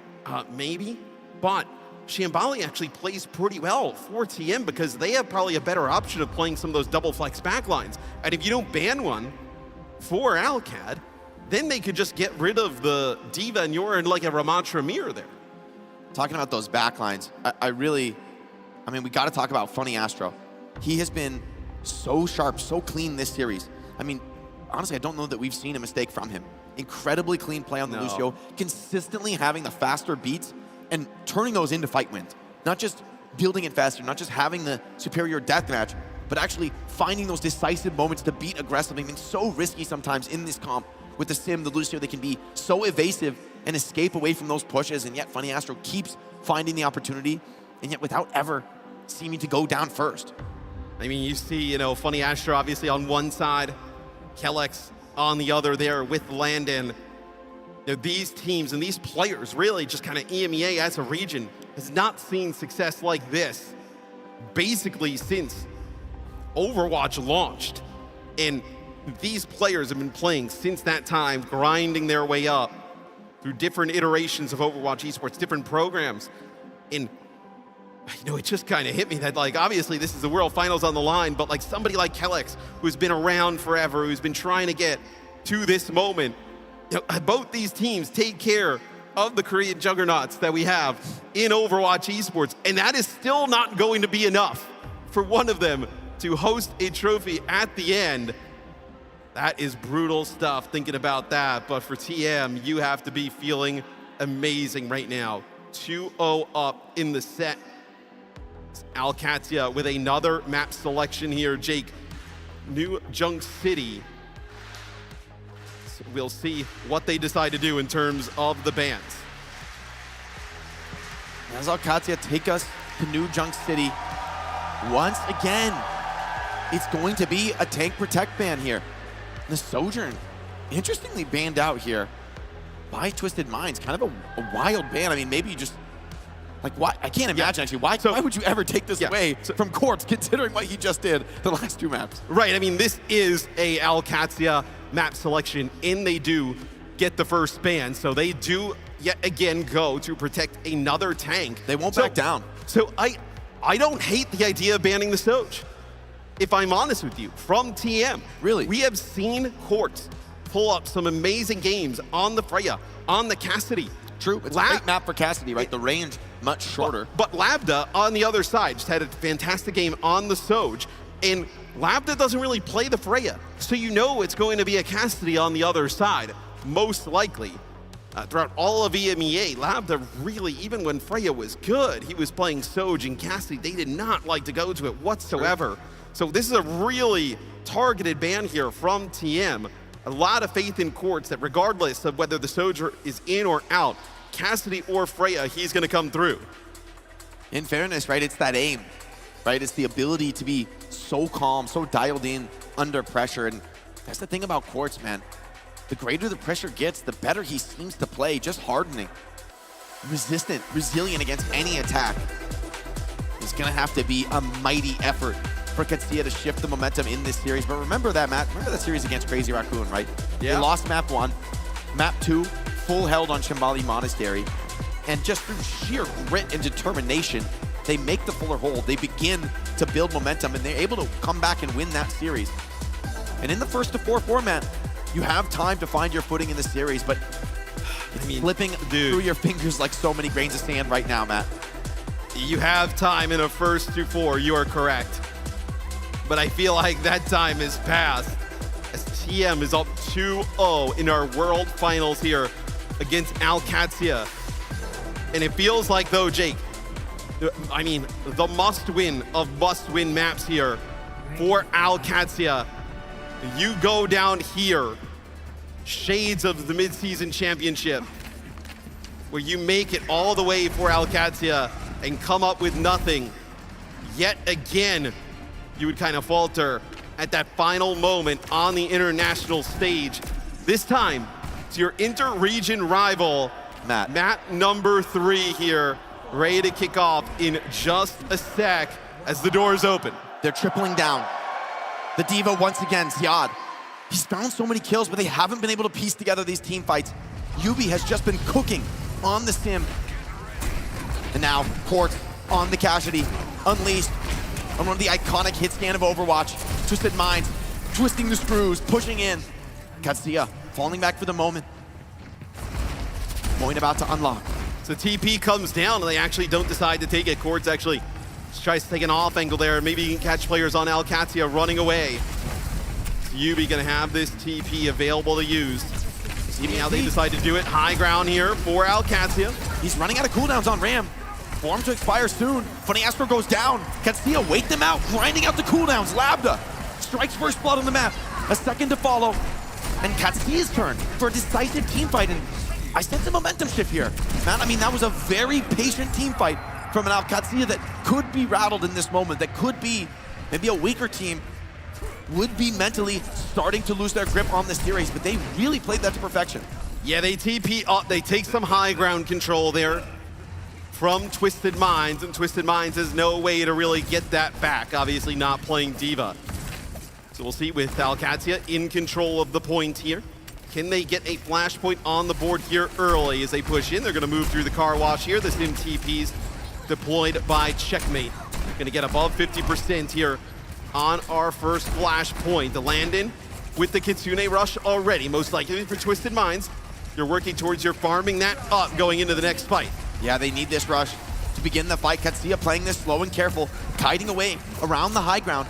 And Twisted Minds sort of caught in the loop of chasing here, hunting for kills, but Katsuya don't give them anything. Cautious positioning from the supports. And as the time starts to run down, TM need to make something happen here. They need to step to the point. And Lambda waiting for that, waiting for any opportunity to strike. So much more patience here from Alcatia. Beautiful from Court. Oh, and you find Landon. Landon has that Kitsune Rush, decides not to invest it at the moment. Everybody from Alcatia gonna hightail it out in that situation. So TP and Quartz around the map with that Deadeye. Alcatia though, Jake, not out of it just yet. 99% here on our first flashpoint. All 5 ultimates available here at the ready coming up. Double support ultimate for TM though. So you can invest pretty heavily if you are them in this fight. You get a hold here, you may be able to steal this first flashpoint. Rushes pop, front line sprawling, Lambda with the high noon. Can he make the difference? Steps to the wall, keep it behind. But the sim wall protects here. Yubi keeps the team alive. Beat comes in from Funny Astro, but it's too late. TVNT is down. Katsuya, player advantage in the fight. Tank is down, but Twisted Minds have been known to fight back in these scenarios before. Ziad wants to ensure that cannot happen, but Quartz is still standing tall. And Ziad with the pistol, the Bunny Blaster. It's enough, and that will be Katsuya capturing a point here on Flashpoint. Well, you still have Funny Astro here. Oh, no, not going to be able to make it out, get a touch. But the beat comes down just a hair late there for Funny Astro. Not able to keep TVNT up. Quartz also doesn't get the benefits of the sound barrier there. Maybe a little bit of a better beat from Funny Astro, and things work out differently there in our first point. Ziad will get his mech back, just putting down some damage across the map. This will allow Twisted Minds, though, to get control of this high ground first. And the patience from Katsuya has so far been paying off. But that first flashpoint really does allow more of that kiting strategy. TVNT wants to get in, Tango aggressively in the front line, but Katsuya hasn't been letting him do that. Now Twisted Minds say, okay, we'll slow it down too. We'll match you on some of these slower trades. No one touching the point for the moment. Both teams not wanting to yield any position for the incoming fight. So difficult to get this Ramatra out of these positions. Nemesis form gone. They actually go right on past. Does not matter. They take out simple TP across. It'll be TM, though, getting control of this point. It's the dream first kill, taking down the enemy Kiriko. And both of these teams, you can tell they're just experts at this style. They know. No use continuing that fight without the Kiriko. No chance to sustain through. Instead, they reset. But it's Katsuya now with the point control. You're back pretty quick here. If you're Twisted Minds, Deadeye TP combination available to be used. Let's see if they decide to kind of throw that out into the mix. Quartz was able to find one the last time we saw them. Combo that also now with some poke damage coming on in. Simple gonna be able to get this Kitsune Rush. Katsuya poking very well right now. I mean, checkmate. Labda standing tall with so much confidence on this high ground. Twisted Minds, TP up to the high ground, take the fight. Simple, pops that rush to High Noon, very channeled, huge risk here. Labda and Quartz both find one, but Ziad makes the difference with the player advantage. Yubi so low now, falls as well, and gets to bat away that aggression with ease, with comfort. Rushes traded, High Noons as well, but you're very happy to be in this position. TVNT being stalled out. A bit greedy from Katsuya, but it pays off as now Quartz goes over to that Freya you talked about, but without TVNT, a recontest is a fraught proposition to say the least. No, you're giving up this flashpoint, and Alcatia showing signs of life 2-0 in terms of flashpoints here, an opportunity to get a map on the board. So the rotation here from Twisted Minds, they'll kind of get over towards this point, actually a little bit late because Alcatia, the mobility of this comp, the Diva's been so strong. You see why they try and protect it for Ziad. Just a master at piloting this hero. They TP down, see if they can catch anybody on the flank. Don't find anybody back to the point. Yubi has this stim wall. First is opened by checkmate. Later by Yubi, so has a little bit of a time advantage in this fight. Katsuya may have to play this one slow. They do have that self-destruct on Ziad point, about to open. Twisted Minds with a positional advantage. The TP flips the map. The beat aggressive here from Kellic. Funny Astro with the later beat to respond. It doesn't come into Yubi though. Labda on the off angle, staying alive. Both teams resetting, relatively healthy. Ziad loses mech, but has that self-destruct for the retake. Twisted Minds low for now. Yubi goes down, landed. A crucial opening kill. Labda in the sightlines, taking it to TVNT, who's low, who does fall, but not before striking second blood. He Both binds teams, two. It's a 3-on-3. It's two supports and Quartz, the hero so many times for this Twisted Mind squad. But Ziad in with the Bunny Blaster, absolutely fearless in the front line, and it will yield a first cap for Katsuya. Yeah, I mean, that's just initial control over the point. And look at this, Jake, a change here for TM. They are going to go over to the Zarya. I've not seen much Zarya in this series yet at all. But this time it's going to be TVNT using that Zarya to really put some pressure on his Ziad. He gets back into that suit though. More fights to be played. Kelix and Labda somehow find kills. TVNT punishes checkmate for it, but he's low. Funny Astro as well, hunted down by the young gun Diva. Ziad with yet more. Quartz touches the point but cannot finish the flip. And Katsuya on the verge of a dominant flashpoint. I mean, this is a map that, talk about a tempo shift in the series. Despite being up 2-0, it's Twisted Minds forced to blink first, forced to swap away from their preferred style. It's a must-win map for Alcatia, and they are most certainly playing like it. There's likely one more fight here on this flashpoint. Bola shot here from Quartz, takes a lot of poke damage there from checkmate. So he's trying to work his way through. The tempo advantage. Ziad zones away, they're split. They don't know what to do. High Noon still channeled, damage is good onto Astro. And they can't even touch the point. Alcatia finding the fortitude, finding the veterancy. We saw in the pre-match, I mean, Landon dapping up the teammates, talking with each other. They stayed focused, they stayed disciplined. And I mean, we talked about this. I mean, the mental fortitude from Junkbuck of all people to refuse to back down, believing that they can win with this Diva style. And they showed how they can do it on Flashpoint. I mean, this is a very significant moment in this series. You are up 2-1 as Twisted Minds, but Alcatia have shown an adaptation here that demands a response. I think the issue here, though, Jake, obviously, Alcatia, you have to do what you have to do to get a map win. The players all will take a little bit of a breather here, but Alcatia, with all of these map selections, you've been able to protect that Diva. Now, obviously, the Alcatia taking this must-win map, that is going to be an option on the table to get rid of. And you see why they want to get rid of it. Ziad, 24-0 there. Oh my God. On New Junk City. Crushing performance. I mean, Titanic from the frontliner. Just absolutely farming on the Diva. And also, Labda had a great game on the Cassidy. Definitely outplayed Quartz. A comp that I think Alcatia a little bit more comfortable running than what we see from the Twisted Minds side. But if you're TM, you have to look at this as a little bit of a positive moment where, look, we got our two maps. We're still up in the series. We have our map selection. We still have the Diva ban available. That, hey, still going up 3-1 puts us in a commanding spot. TM cannot get down on themselves. just yet. OWCS do swing back, do get a map win on the board, but still, Escort, a map pool where you have maps like Dorado, things like that, you could get rid of the D.Va, make it really difficult. For Ziyad, some other maps there. Shambali Monastery, you think towards that, right? Getting rid of the D.Va there, playing a double flex backline could be really strong for Twisted Minds. A huge map selection coming up here, a huge first ban for TM. The inflection point in the series could be for Katsuya if they can continue it, if they can win, and I think you're very much right, Matt. I expect the D.Va ban to come out. But Ziyad, I mean, think about through the course of the day and through the course of the tournament. The Ram has looked great at times. The Zarya has looked immaculate, looked fantastic. And so, I mean, honestly, I think this is anybody's game. Still a lot of Overwatch left to be played. Yeah, I mean, a really huge map coming up in just a bit. But before we get there, let's go to Zoe and the Des to get their thoughts on a crazy first 3 maps. Thank you so much. Looking dapper, the two of you, by the way. We're back here on the desk with also dapper Avril and the ever so lovely Necro. Let's break it down. Listen, you guys did pick OWCS to win this one thus far. It is Twisted Minds in the driver's seat. Mind the last map here. Let's talk about overall, though, our expectations for this match.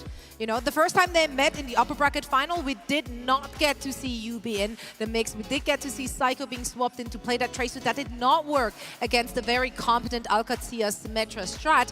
But this time around, it is UB in, and they are taking that Symmetra mirror. What changed? Right, I think it's just the confidence, you know? UB ends up subbing himself into this roster to be able to play for the Twisted Minds, and the fact that he has been such a core piece of glue just to make sure that this roster is playing together, I do think that that ended up working out for them in the first 2 maps. I think it's some of the leadership needing to come in from UB side of view, for POV rather, for Twisted Minds, but also the fact that it's more difficult to be the team trying to counter the Symmetra composition rather than the team that plays it. UB knows how to play it. Twisted Minds know how to play it. You saw what happened when Falcons and Crazy Crew tried to counter it. They couldn't do it. You saw what happened when Twisted Minds in the upper bracket tried to counter it. They couldn't get it done either. It is just easier for them to be the team that also matches Symmetra. If you can't beat it, then join it. And it has worked out phenomenally so far, at least on New Junk City. But for the first 2 maps, it did feel like Twisted Minds, they definitely had the great read. I think Quartz as well, being able to just play the Freya. It was such a star, and you get a chance to see the highlight package here from Quartz going through the first 3 maps of the series. And that's why we look at him as a potential MVP of this tournament, as well as this grand finals. Whether it has been the Freya, the Sojourn, we also saw a little bit of the Cassidy as well in the New Junk City because that Sojourn had been banned out. I think that he's looked amazing, and he's been a really core staple of this team. And this is the other thing, is banning out Quartz Sojourn from Twisted Minds POV is a really interesting choice to make, because that has probably been his most consistent hero. However, the belief system from TM says that they would rather have a Lambda without a Sojourn than worry about Quartz without Sojourn, because they believe, look, we'll just have no Sojourn. Lambda won't have it, Quartz won't have it. We're going to come down to Cassidy perhaps, and Quartz will just win that battle, which is exactly what happened. And look, honestly, so the ban situation has been really kind of crazy, because OWCS has done like 3 tank bans in a row. I think Junkbuck is protecting something on that side.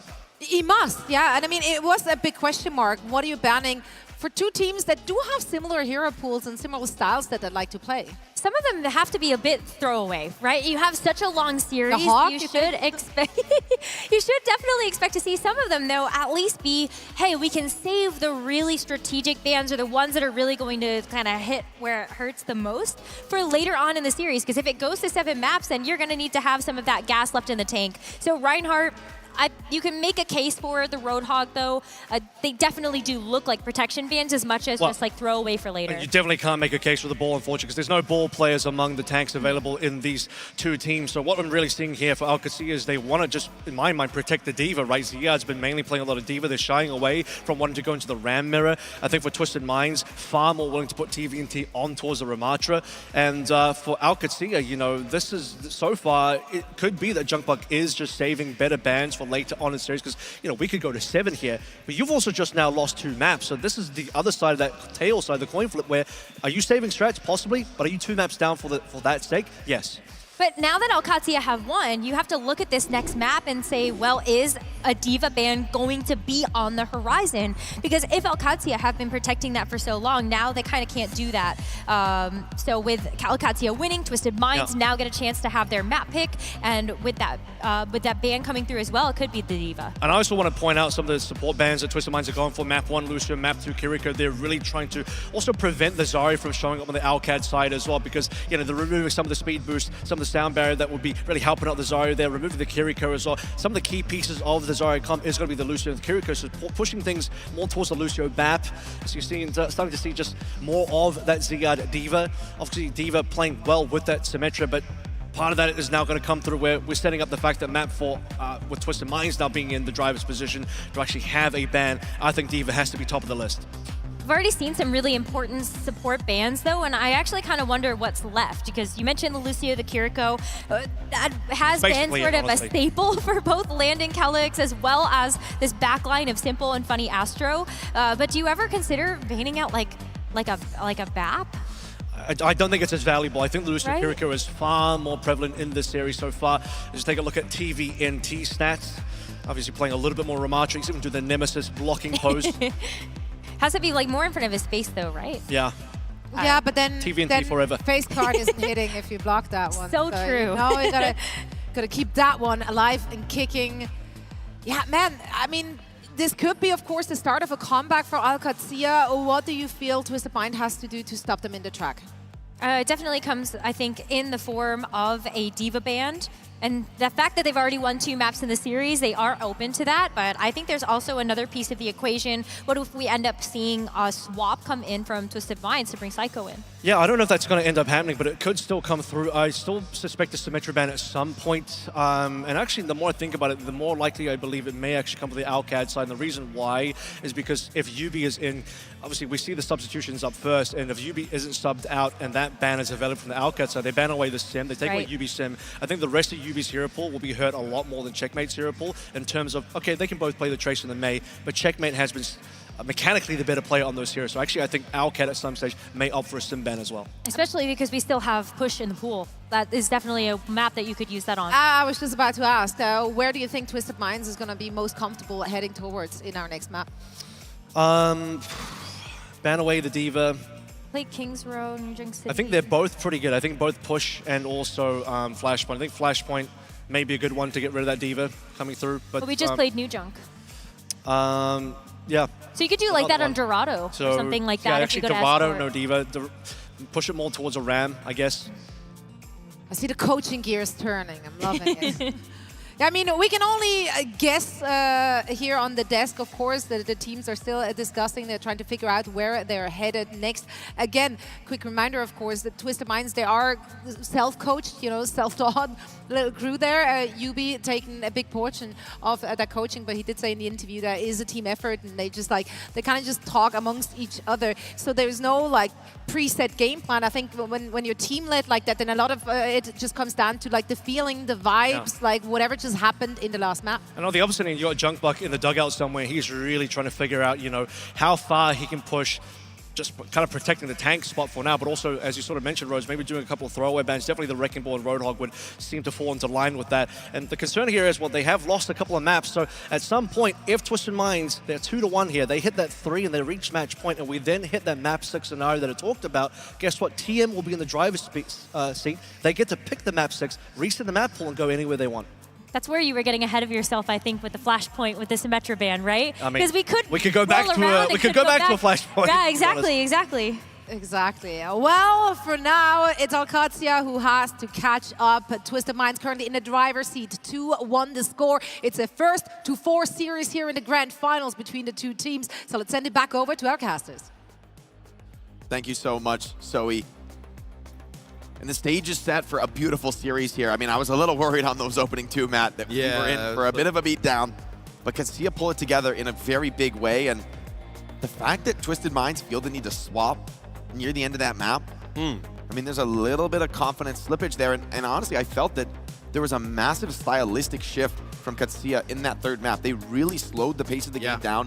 They waited out those Ram cooldowns. Instead of making these aggressive TP plays and brawling where TVNT on the Ram is just getting work done, you slow things down, you make this a game of poke, whereas Ziad's D.Va is eating up all that damage the Quartz would love to be putting in. Yeah, and obviously we don't know the map selection just yet coming on through, so push or escort would be the ones we would see. I think we're going to Shambali. I think you could... Do you get rid of the D.Va here? It's got to be a D.Va. I mean, the way LCAT are banning, it's really telegraphed. I think that they want to play this D.Va. They think they can win the matchup against Ram. And honestly, I agree with them from what I've seen across the whole tournament. This series has been a little bit closer. But you do have the Sim ban in reserve if you want to respond with it. And instead, it's going to be Route 66. I think this is because TM actually know that the Sim ban could come in here. They should expect it. Because if they do ban D.Va, that's a very powerful tool you have to attack Yubi with. And instead, it's actually, interesting, it'd be the Wu Yang ban in response. So I thought they would actually go to Shambali because they have the option for TM to play some of these, like, the Wu Yang kind of compositions, right? With Bunny Astro, he's been nuts on it. That's true. It's another really impactful ban because it targets the flexibility of the TM backline that we've been highlighting. So it gets rid of one of the big tools on the Twisted Mind side. And this is the D.Va ban burn. Route 66 as the map selection. That one definitely catches me a little bit off guard because this is not, like, this map wouldn't strike me as a strong, like, sim map either. And the other thing about Shambali is that, you know, yes, you might get sim banned, but Yubi could go to the Mei and still look very solid as he has in the past, so. Or win it through the backline. Win it with, like, a, a Wu Young Kiri backline, right? That they most likely can't answer to the same effect. So definitely an interesting strat here for TM. This is not one that I think either of us expected. Now, you also, I mean, the Sim ban could come into play, let's say. If TM were to lose this, we go 2-2. Now, you pick like a Runasapi, let's say. Alcatia could get rid of it there, right? And which Runasapi is a very good sim map. So maybe you do pick this though, Jake. Some longer sight lines here. You can play the Freya, get some high ground, and Lambda, as I was talking about, doesn't exactly want to go to that at times. Would much rather prefer to play the Sojourn. Freya versus the Soj. An interesting matchup. I don't think it's that favored one way or the other. Really up to these players. And Katsuya, they've done this on many maps before, setting up very aggressively. Could look for 3 defensive fights on this first point. So look out for the very aggressive moves, the quick resets from these defenders, Twisted Minds. As they come out of the gates, they need to read this hold instantly and decide their response. This should be well drilled for them. Quartz is right around the corner, knows there's going to be players here holding close. Kellex takes some shots. Ziad gets right in there, body blocks it, eats some of the damage. Quartz fearlessly wide on this angle.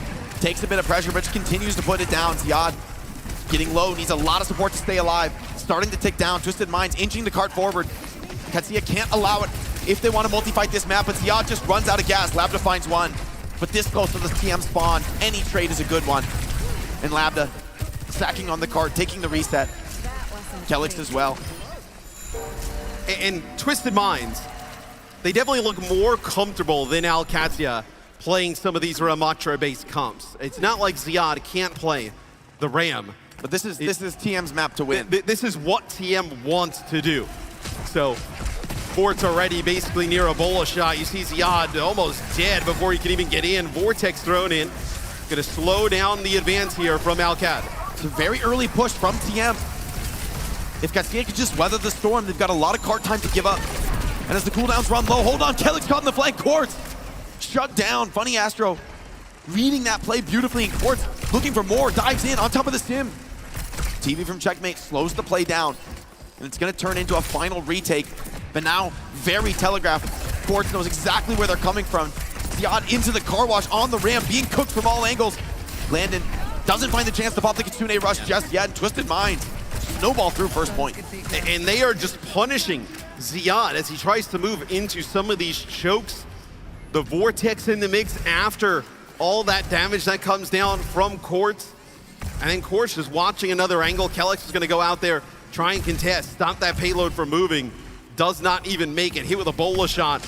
Let's look at this. I mean, the car washed it up here. Oh my. Quartz getting control of high ground. The Vortex, the slow. You don't want to push out of here. It feels so brutal. Yeah, they're coming down to the bottom right here. A wise decision. Maybe can path directly to the payload. Bypass this Twisted Minds high ground hold. TP out for now. Into the house, straight into the fight. Landon rips the rush. They're on top of TVNG, hitting him from multiple angles. Punished on the forward tank from Twisted Minds. They hold the rush for now, but this looks very solid for Alcatia, retaking the map. They do not want to give up trades here. Want to assert full dominance. Quartz up on the high ground, looking for kills on his way out. And he will find Labda. That's a beautiful final kill to find. It will open a power play for TM on the next retake. But those are the types of fights you want to take if you're Alcatia, right? You're stuck in these chokes. You go to that high ground, you're not able to get out. You have to move fast through those chokes. And they're actually able to get rid of TVNT. Now the rush comes in from Landon. They're able to get rid of TVNT. He's got the Annihilation rolling. It wasn't impactful at all. Now an unanswered rush. OC pop from Labda. The stim wall up in his face. Will he step through it? So risky to make that move. Yubi takes a huge risk coming through that. But the stim wall zones them away for now. Katsuya playing this slow. That is rush and stim wall out. I mean, these are powerful ults deployed. Katsuya staying alive. Now it's their turn. Popping the stim wall, creating all the space. Twisted Minds have to fall back. Have to play this high ground, but they're happy to have this position. I mean, this is where TM wants to play. You get control of this high ground. They're not exactly going to TP in on you. You have the cart. The map is somewhat flipped. Quartz has so much room to work. The beat protects. Funny Astro with a much later beat. TM starting to pull this card away. Ziad, the Annihilation, keeping him alive for now. Denying some of this aggression is now Katsuya, since it's their turn, stepping up, putting the pressure onto his TM. The high ground control means everything to Labda's so incredibly low. Damage from Quartz though cannot get cleaned up. And it's this duel on the high ground feels so important. Labda, Quartz, old friends, now enemies across the table. Ziad goes down to Yubi, and the pressure maybe getting to Katsuya. The rush comes in from Landon, but already 2 bodies down. Labda finds one back, but surely a healthy TVNT will clean this up, and it's Quartz on the high ground, undeterred. I mean, he is just uncontested up there on the high ground. Just kind of vomiting damage down onto the side of Alcatia, as that'll be a 2nd point here for Twisted Minds. As they're gonna ditch that Soj, gonna go over to the Cassidy. So they definitely want to play a little bit more brawly with this type of hit scan. Yeah, and a tool that could limit Quartz, especially as we come into this inside portion of the map. I mean, some sick ultimate advantage here for Twisted Minds as well. Flanking TP, very nice. Bola shot doesn't seem to find much for the moment, and Labda punishes Quartz, the counter pick. Working for now, the rush out from Simple, but Ziad denying the movement of the cart, can't hold it any longer. Yubi comes in with a TP, finds 2, and now Katsuya forced into a desperate reset. A more expensive fight than TM would have liked, though. I think that's the best you could hope for from Katsuya in that engagement. Draining a few of these key team fight ultimates, looking to make a hold on Route 66 last point. The stim wall here is going to be crazy in terms of strength. So true. As we get towards the end of the map, maybe one more fight here for Alcatia on their defensive side. Stim wall comes out. It's going to split off this high ground. Ziad steps up to the plate, but he's all alone. He's isolated behind this stim wall. Getting poked from all angles. Ziad goes down. The Sports just can't get him in that angle. Katsuya down players. The cart rolling forward. Someone has to touch. Someone has to be the hero. But Quartz continuing to put that pressure on. Yubi doing the most as well. And Katsuya just cannot make it to the objective. TM, an absolute blitz offense on Route 66, and Katsuya left scrambling, looking for answers without that trademark diva. So you see why all of those tank bans coming in from Alcatia, protecting the diva of Ziad. Obviously, can play multiple heroes. But as we saw there on New Junk City, just dominant on the diva. We take a look at the stats. Some brutal ones on the side of Alcatia, as that was as good as it gets there from Twisted Minds on offense here on Route 66. Jake, they finished with above 2 minutes in the time bank. That's like an eternity on this map. Very difficult to complete Route 66. Yeah, to do it with more than 2 minutes in the time bank is insane. I mean, we almost never see a dominant map finish like this. So Twisted Minds making a compelling argument here that that last map on New Junk City was just an aberration, looking to go up 3-1 in the series to put themselves on the verge of claiming our OWCS 2025 World Finals trophy. Waiting out there tantalizingly in the middle of the stage. They've got to earn it. Still more to be played in Katsuya. What do they have? How can they bring this back? You just have to get this over the line in OT. You just have to trigger one more round. As the gates open, it'll be Alcatia coming out, playing that Sojourn yet again. Labda's preferred option in terms of the hit scan. Quartz, though, on the Freya. That consistent damage, time and time again, putting pressure onto Ziad. Already a little uncomfortable, not piloting the Diva. So you see Ziad rounds the corner. Shots going in over the shield. The main tank of Alcatia here from Quartz. He has been able to farm these Bola shots up rather quickly. Nemesis form here used by Ziad as they try and wrap. Checkmate, taking an angle here onto the high ground. Twisted Minds patiently rotating away, running this clock out, kiting these Katsia players, but Katsia happy to have this high ground on Big Earls. A lot of position from which to work. And Quartz trying to strike back, but not finding the angles just yet. Does get a good connection on the lab, and the burst is good. Come on! This guy is unstoppable. TP over on the high ground. Kelix not ready for that rotate. Punished down. Yubi's right in the mix. And is desperate for Ziad. Checkmate looking for trades. They'll get nothing. And I think Labda, like I had discussed, doesn't want to play the Freya, but at this point, you need to. Has to. You have to match that consistent damage output coming in from Quartz. But this is something that Twisted Minds, they obviously love to see. Their hit scan on one of his preferred heroes. Now Labda in a little bit of an uncomfortable spot. Can obviously play the Freya. Would much rather play the Sojourn or the Cassidy. Shots to the high ground here. It's one thing to play the Freya, Matt. It's another thing to match Quartz. Firing on all cylinders, drops down to 1 HP, and the Sim Turf from Checkmate cleans him up. Labda finding a crucial kill, making this feel just possible. Simple drops the rush. They won't back down. They're continuing on in this fight. Landing a few percent away. Katsia weathering the storm for the moment. Yubi full energy on the Sim, but still traded. Rams both finding kills in this fight. And Katsia looking to clean this one up. They're gonna have to just fall back and push the cart. TM still alive, still holding map control, and right back into the engagement. TVNT wastes no time, gives up almost no cart pressure whatsoever. It's a Bola shot that comes in from Quartz, doesn't connect with anybody. Double support ult available, but they lose Labda as the Kitsune rush drops.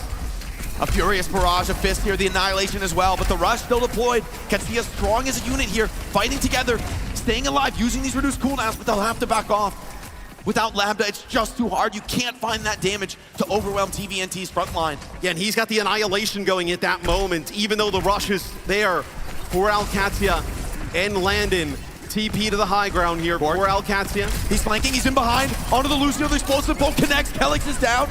And Quartz hunting for more, peeking from every angle. Feels like he's all over you in this map. Playing as he pleases.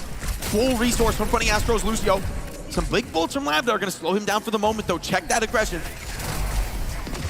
This may allow, though, Jake. Quartz is down! Oh, that's huge. Twisted Minds. It's going to actually be Yubi with that Sim wall. Bola shot comes in from Labda. Funny Astro holding on to this beat. Don't think you want to invest it just yet. The Sim wall still protecting them. TV behind. Yubi putting some big damage down. Labda is low. Remember, Quartz coming back up the respawn soon. This fight is going very long, getting stale into the action. But finally, Katsia took almost the entire 4 minutes, but they'll get some momentum going. Twisted Minds still have one more shot at this. You can get another fight here for TM, and you're going to have double support ult. You're going to have to be playing it into this annihilation, though, that's going to come in from Ziad, and most certainly a sound barrier as well. Quartz getting dangerously close to that Bola shot. We've seen time and time again. He drops those right on top of the TPs if you want to take it. One more fight here. Rush on the point, full aggression, Labda fights Quartz, a critical fight to win. The beat comes out from Astro and Kelix. Twisted Minds, though, they're bloody and bruised. Katsia look to clean up this fight, keep us going on Route 66, but Yubi has found Checkmate. He's still healthy on this Sim. He's still standing tall, and somehow, TM, despite the pick, it's Yubi's turn to take over the game. Twisted Minds take a 3-1 lead in this series, put themselves on match point. Trophy only inches away now, a victory in their sights.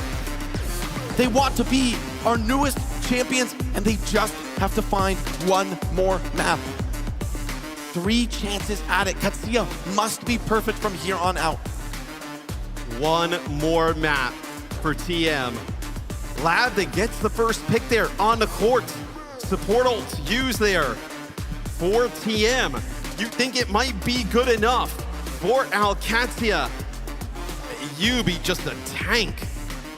I mean, that, honestly, you got to give so much credit to the support line from Twisted Minds. Without a the fact doubt. that you can lose Quart and keep the composure, keep the faith on Doobie, keep him alive, and clutching that fight. I mean, that's got to be a gut punch. Katsuya must have felt they finally won that fight when Lambda opened up onto Quart. Yeah, and I mean, simple.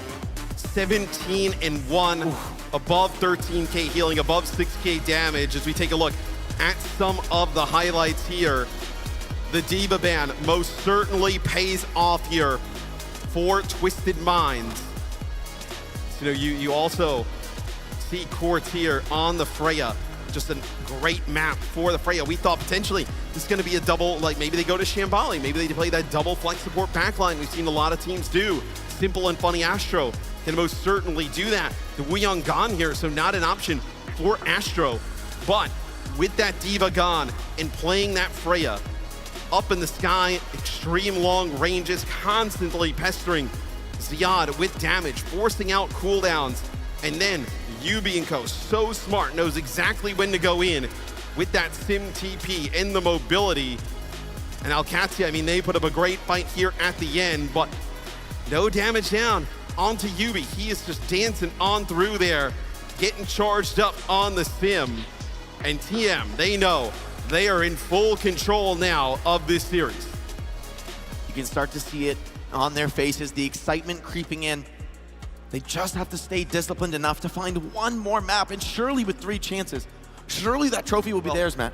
So now, we go over to what will be a push map. New Queen Street or Runasapi. If you're asking me, it's most likely going to be Runasapi. A new Queen Street seems where teams would like to play the Winston, the ball, things along those lines. Potentially an option, though, for Alcatia if you want to maybe take away some of the Freya, right? Sojourn really good on New Queen Street. So we will see where Alcatia decides to take us. This is a critical test for Alcatia. It's going to be their last preferred ban of the series, their last chance to throw a haymaker, and you must turn the tide here. Ziad's D.Va, though, will be back in for the remainder of the series. That is true, Jake, but they were dealing with it early. It's just New Jung City that we see them not able to deal with that D.Va pressure that Ziad is putting on.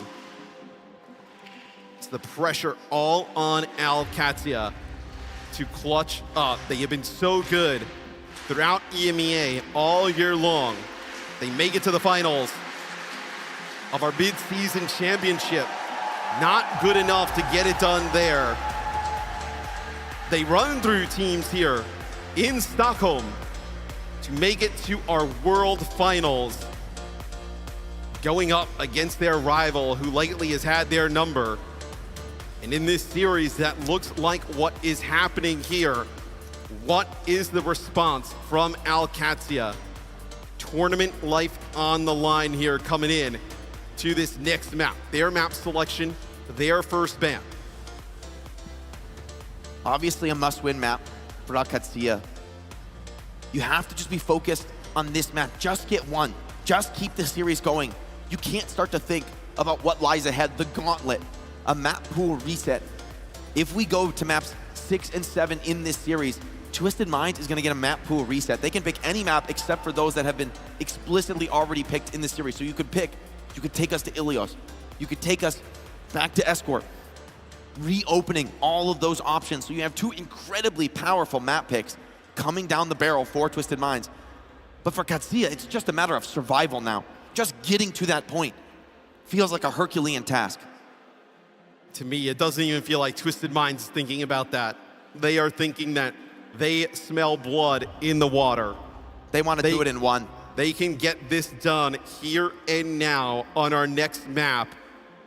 So we take a look. It is grand final stats from the support line here of Funny Astral and Simple.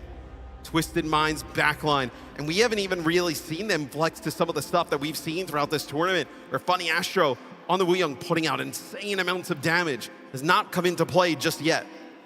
Funny Astro, just a legend of the sport in the main support role, has been at the top of his game for years and years now in the Overwatch scene, and here he stands ready to claim a trophy a world championship in the OWCS era, flanked by Simple. And TM with the absolute throwaway ban. Katsia banned the Brig, wanting to ensure that the Diva has full space to work with. I think wise. However, Twisted Mind's just oozing confidence. Nothing they feel here relevant to get rid of. We will see Alcatia there. So, as we go into Brunasapi, what these teams decide to play. Alcatia, you imagine they are falling back to that Diva straight away. It's a pretty good Ramatra sim map, though. Some options here for Twisted Minds on the other side. Needs to be perfect now from Katsia. They're on the cusp of elimination, and they've come so far. It's been such an incredible journey for them. Undefeated thus far in Stockholm. It's been a beautiful run. They have not faced this kind of adversity yet in this tournament. The last time they were in a grand final, they couldn't get it done. And I'm sure those moments in danger of being replayed over and over again in their minds for these players. This is the culmination of not just this year, but years of effort. Nearly a decade of Overwatch experience here on some of these players. And it all comes to this, having to dig deep in the disadvantaged scenario when it just feels almost impossible, when people might start to doubt yourselves, might stop believing. Katsia have to just dig and find that strength. Someone has to step up big time on Brunasapi to just keep them alive in this series, just to get deeper, just to have one last chance, a couple more attempts. And Alcatia have to throw everything into this one. Tournament life on the line. World Finals on the line. As we head into Runasapi, we had showed the bands a little bit earlier talking about it. Is Alcatia getting rid of the Brig? So this is even to empower Ziad even more. They feel like their win condition is Ziad doing performances like he had on New Queen Street. And for Twisted Minds, one more map standing between you and a world championship. Both teams gonna roll out with their preferred style. Katsia, can they find this boa constrictor feeling, just playing it slow, grinding out the cooldowns, or will Twisted Minds be able to swarm over them, connect from these fists of fury? TVNT's Ramatra has been devastating in these brawls. You've got to keep it controlled. You've got to stay focused. Katsia, though, the pressure is immense and mounting. TPs come down from both teams. Katsia so low. Alcatia take it just for a little bit, but they do take some damage from it. Nice disruptor shot. Yeah, Labda getting a lot of value with that. And TVNT has a defensive form here. So Katsia are going to start to pull this card away. Instead, they turn to put the pressure on. Checkmate goes down, but Labda has found the trade. Yubi, though, getting energized, has clutched out fights before in this series. Labda with the second. This is a perfect time for him to come online in this series. Needs more and finds it. Now Twisted Minds, it's just Quartz and TVNT trying to stand tall. Labda tries to dive in, but the Mega snatched away. TVNT still in this fight. Ziad, maybe enough health to get this done. The Matrix denying any chance. Can he stay in the suit? Just barely. Landon takes out Funny Astro, and I mean, a fight just doesn't get much closer than that, Matt. Yeah, I mean, an all-out brawl to kick things off where Alcatia comes out on top. For a second there, I was a little bit worried, Jake. They were allowing Yubi on that off angle to start getting the beam rolling on the sim, that ramping damage. He was fully healthy. And finally, they're able to take him out. It's, oh, you lose Kelix here at the start. That's a disaster of a first blood there for Alcatia. You lose the Lucio, not everybody else able to make it out. You don't gain much progress at all there for Alcatia off of that. That's a painful one. Kelix has to keep his composure in this spot. That puts Funny Astro in the driver's seat with a lead on this sound barrier charge. Labda does get his one. He's been rock solid in this series, despite facing off against Quartz. I mean, few players could be so confident. Labda does have that first OC. No, but it's a hard place to open up. This is a massive fight coming up here. Twisted Mind's gonna have absolutely everything to work with, could make a strong push towards checkpoint. They win this next fight. They push TVNT up onto the card here. TP comes in, OC from behind. Takes the TP, gets the wide angle, but isn't finding the connections just yet. Simple has pumped that Kitsune rush. Whoa, slide forward from Labda, so aggressive. Maybe a misclick there is punished instantly by Twisted Minds. A gift given and received. Quartz, multiple kills in the fight. And Castilla, the nerves maybe bearing down on them. It's a relatively expensive fight for Twisted Minds. The ult bank does tilt towards Alcatsia, but I think TM are going to be more than happy with this reward of checkpoint push. We'll see if they can get there. Probably another attempt here for Alcatsia. Double support ult here to stop Twisted Minds from getting this checkpoint as Ziad steps up just a little bit. They do give up the checkpoint. They end up going in with the rush. Very early rush, and it's just guided. You can back. Twisted Minds. Funny Astro laughs in the face of that rush, and they're right back into the engagement. They're not even yielding much space. Yubi, maybe a little bit of overconfidence there, stays close, gets punished. The beat is too late. Kelix with a much better response. And now TM down their Sim, lacking damage in this frontline pressure fight. TVNT pulls the trigger on the ultimate, trying to clean this up. But Checkmate has outflanked them now, and it's his turn to clean the fight on Sim. TVNT stalled out, finds one kill, but nothing left to find in the fight. Ziad just barely hangs onto the suit. Just a little bit too late there on the beat. Doesn't keep Yubi alive. That's a large source of damage, especially against the D.Va. TVNT pops the Annihilation of TP from Checkmate & Co. They go directly on past him. Not getting cooked by that Ramatra. So now Alcatsia. Let's see though, Jay, can they set up one of these, like, maybe they go with a Sim TP with a bomb, a la Twisted Minds when they decide to play these D.Va comps. This TP around here, getting Labda into a better position.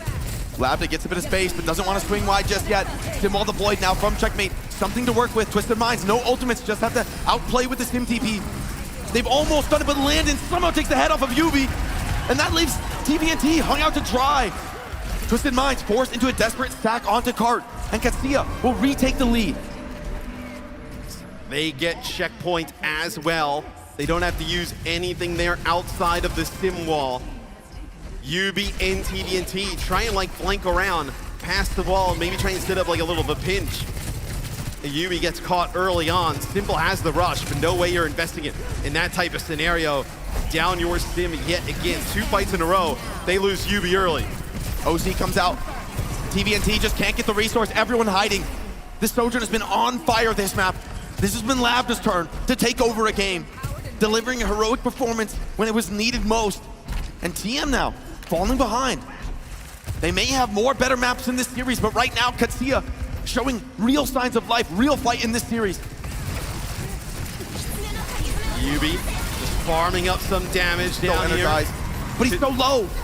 Kitsune rushes on both sides. Ziad actually finds Yubi here, so Ziad get rid of this Sim yet again early on, and now Ziad can go to work. He's doing everything in this fight. TVNT has that Annihilation rolling.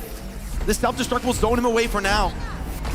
And Castilla just getting meter after meter of progress, building up this lead, building up this advantage. They don't need to commit in this position. Playing slow for now. Discretion the better part of Valor. Twisted Minds, though, it's their turn to clap back with an ultimate bank, and Quartz doesn't even need it. Finds that opener onto Landon, and Castilla in a sloppy reset.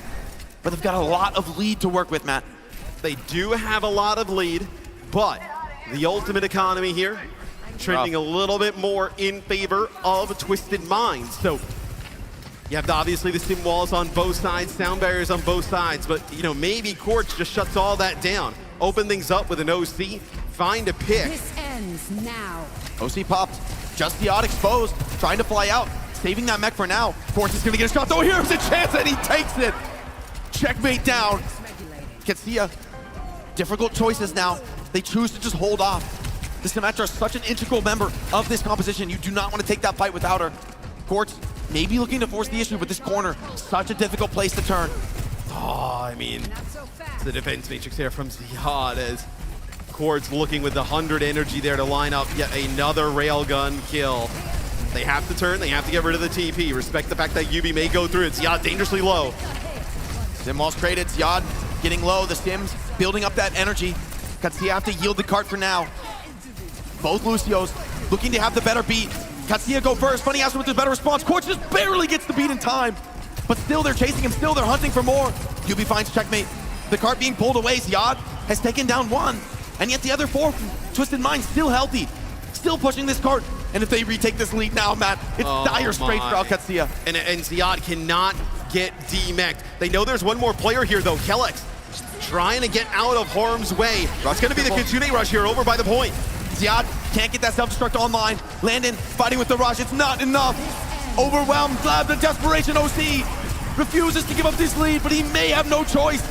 Got to see a team wipe on the map, and Twisted Minds looking to complete this map, looking to potentially close out the series here and take home the trophy in Stockholm. And they lose Landon here late. Quartz building up towards yet another overclock. Fortunately for Alcatia, Ziad, a second life, the self-destruct. May have to use it quite early. Nice heat of the destruct. TVNT finds Lambda. This could be it. Zion, self-destruct, back into the suit, but TVNT still healthy, still brawling on the point, and Quartz has done it so many times before, and he'll do it again with the OC finishing their longtime foes. Twisted Minds rise as champions to take their place among the stars, a new champion in a new era of Overwatch. EMEA on top, and it means so much to these players. They gave their full heart into this one, Matt. Twisted Minds are your world champions. They get it done here against their rivals from EMEA. Quartz, tremendous all tournament long. The back line as well. Probably feels a little bit bittersweet, knocking out their friends, their rivals on the side of Alcatia. But Overwatch has a new team on top on the global stage. Twisted Minds, an unbelievable run here at the World Finals. They shake hands and they move closer towards the trophy. This team, we talked, coachless. They come in, they are dominant performers here as Yubi, he makes a beeline for that trophy. Stockholm, your OWCS 2025 World Finals champions, it's Twisted Minds!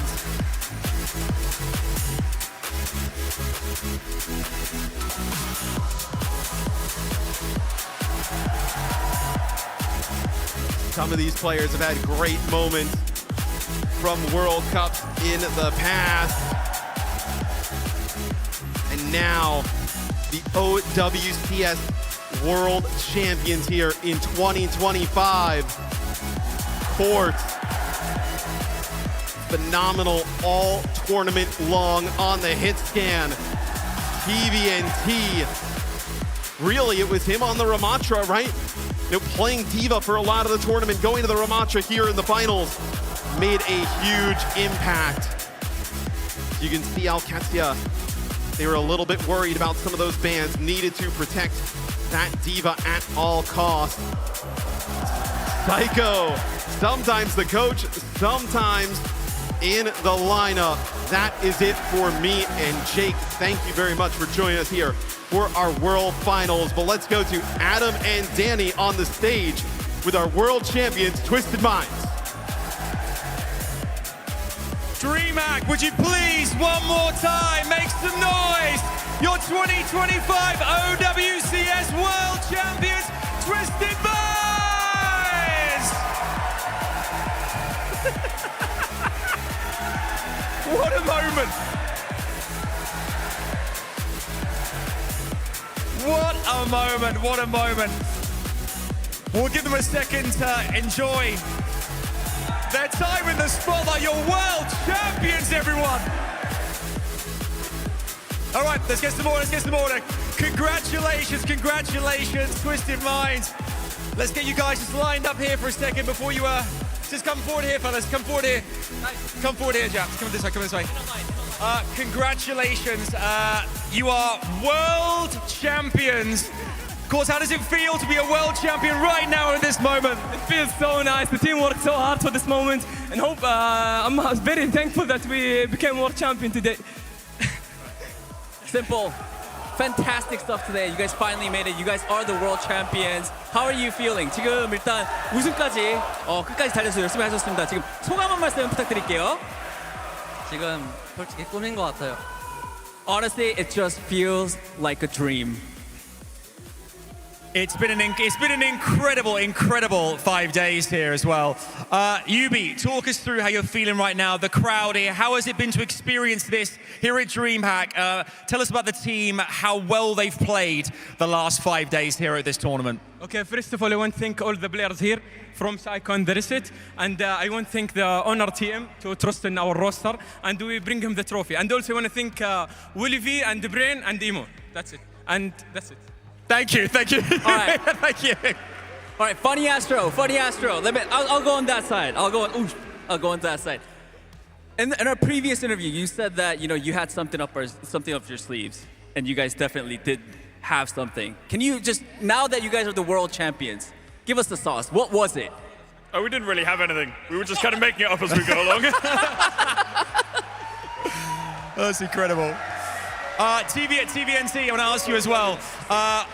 Earlier on today, you had a matchup against Al-Qadsia. It didn't go your way. You came back in that final. It felt dominant. What did you change up? How did you do things differently to make sure that you grabbed hold of that trophy? In the start, we tried to play with Psycho to counter Sim, but I think Sim is still broken. We can't counter it now. So I just play with you and win it all. Excellent. I mean, we got KS and Psycho here as well. I want to hear from you guys. Finally, Twisted Mind, you guys won it all. How are you guys feeling as well? Feeling pretty amazing. My team won. 4-1. Yeah, feeling pretty good. Psycho, anything you want to say? I mean, thank you so much for all of you for coming out here. We couldn't do it without you guys. Thank you guys so much. This is a dream come true. If you dream it, you make it true, like Willy V would say. I also want to, 1 second here. I do want to make sure as well that we all acknowledge that the MVP of our entire competition here, a certain someone, your MVP, it's Kurtz. I mean, listen to the world. Incredible. Kurtz, the MVP, any words you want to share with the fans here and the fans watching at home? You've been incredible. I would like to thank all the fans, all the people that attended today, even the ones watching us online or at home. They've been supporting me incredibly, and I've been seeing it all, and I really do appreciate it. I would like to especially thank the Saudi fans for supporting me throughout my whole career, and thank you all. Incredible. On that note, one more time. After Kurtz is ceremoniously lifted in the air, of course. Twisted Minds, please make your way back to the trophy to lift it once more. Give it up one more time for your 2025 OWCS World Champions. It's Twisted Minds!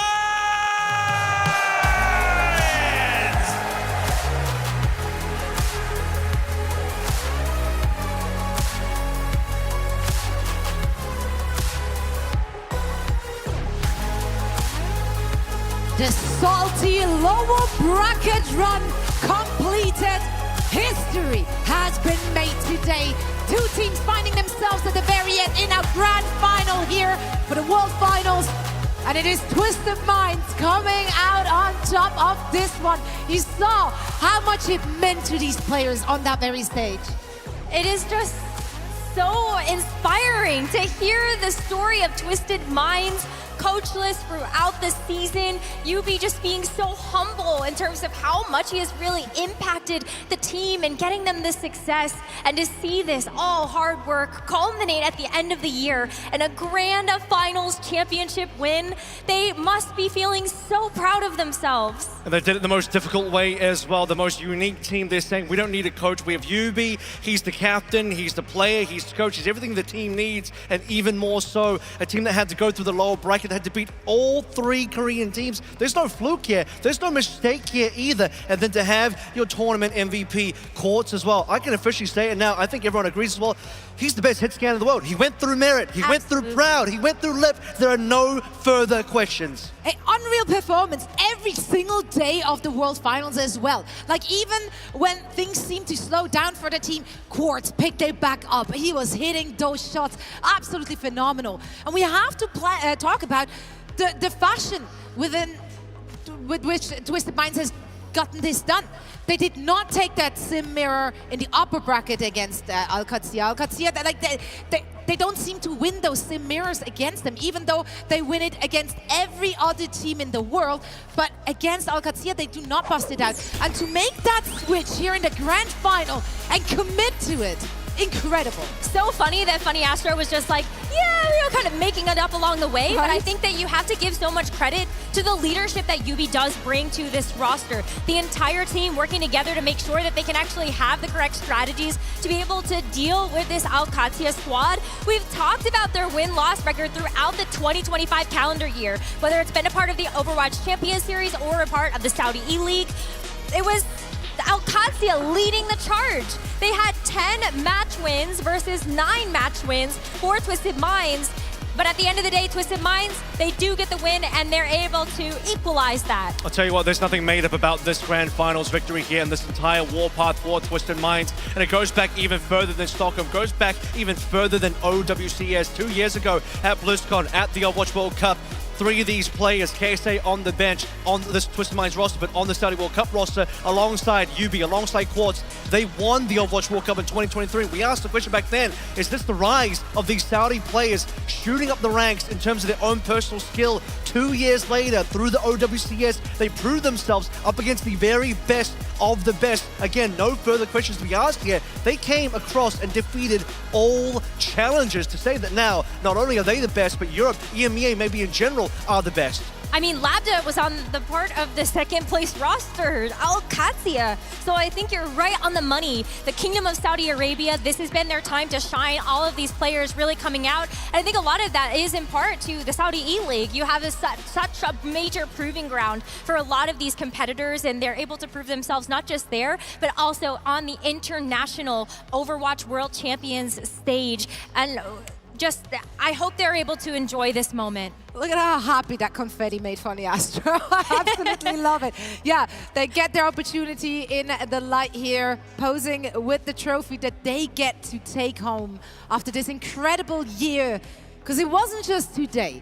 They have been so dominant in their region as well. It was fantastic to see them just a few months ago in front of their home crowd as well, stepping it up to another level with the fans right in front of them there as well. Yeah, and just so happy for these players. A lot of them have had such long careers as well. Talk about guys like Funny Asher, who's had a long career in the Overwatch League and has had tastes of success then. But since then in the OWCS area, it's just been a lot more difficult. Again, guys like Psycho saw some really overlooked players, some newcomers, TVNT, all of these guys that really haven't had the opportunity. We never thought that within 2 years of the OWCS that they could overcome the entirety of the region of Korea to do this. I mean, never in my wildest dreams could I believe that not just this one team, but 2 teams, and maybe even further in the future. A lot of questions now being asked internationally about how we're going to start ranking things. Is the age of Korea over? The hegemony of Korea dominance has finally ended in the year of 2025. And that just means going to next year in 2026, anything is possible. Psycho said it. If you can dream it, you can believe it. Yeah. Put that one on a t-shirt, honestly. That's quotable of all time. But honestly, it's just been really working for them all year long, playing this particular composition. They were dominant with it. And even though everything was viable for other teams, there was just no real counter when you go up against them specifically. May have worked against other teams, but they fought their way with this symmetric composition all the way to the grand final. This is the journey that they took, that had to take a dip into the lower bracket in order to make it. That's the thing, right? They had to play through so many different games. They had to play through 3 Korean teams. They had to go through the lower bracket. They had to play through 3 matches just today, including the grand finals, which is the first of 4 as well. So really, I mean, there's just nothing else to really be said about how much effort they had to put into this win. They left it all out there. They really did. And I mean, all the teams did though, right? We've seen phenomenal performances, even from teams that made an earlier exit. It's been so much fun to watch their journey through the regular seasons, through all our LAN events this year. Let's talk a little bit about the big takeaways of this year and also of this World Final. Wow, I mean, it's just so amazing to see how competitive the Overwatch ecosystem has really the fact that we had Korea on top for so long, and now EMEA has overtaken them, and we still have North America and China rising. Japan, Vero, they were such a pleasant surprise in this tournament as well. And so I think the future is so bright for a lot of these teams and a lot of these players. And let's just talk briefly about the meta we saw for this event as well. It was so wide open and so varied. It was fun across the board. Yeah, we had a lot of great matches and great metas throughout the year, and also throughout all the different LAN events that we had here. Well, 3 in-person events where you start to slowly see the build-up of EMEA dominance, and we kind of got that feeling at the mid-season championship when OWCS reached that final. Unfortunately, they will once again reach a final, but just be short. And shout out those players as well. I'm sure they got great careers ahead of them. We saw so much potential, and one day maybe they will also get to lift this World Finals trophy. But I'm sure they're happy that if it wasn't them, it was going to be the compatriots from EMEA and Twisted Minds. Yeah, I think throughout the year, throughout this competitive season, we saw a lot of new faces taking to the imaginary stages as well during the regular season. I think a lot of those players we will be seeing back again next year. Necra, Arrow, thank you so much for joining me here on the desk. It's been an absolute pleasure of being able to pick your guys' brain. Of course, also a massive shout out to all of our casters calling the action throughout the last couple of days.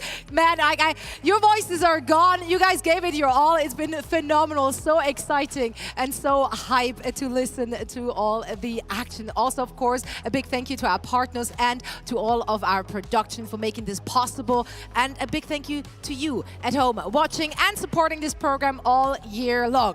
Now the World Finals are over. We crowned our champions in Twisted Minds. EMEA on top. History has been made. We got a little glimpse earlier this week as well on what's to come in 2026 for Overwatch Esports. The future is bright. For now, it's a good night. Good night, Stockholm. Good night, DreamHack. Remember the time when our hearts were synced and our thoughts connected, expanding our size. We can clear the cache, burn it all to ashes, and attack. Our energy back and charging forward, losing track of what has failed us. We can be heroes, let our fear go, no time to play. You're not alone, no stops in the road, the fallen pave our way. We can clear the mess with 1,000 marching steps. Nothing stays broken, nothing ever stays broken.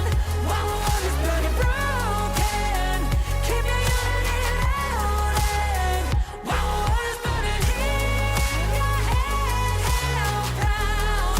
When the cities crumble, scream their name out. When the world quakes underground.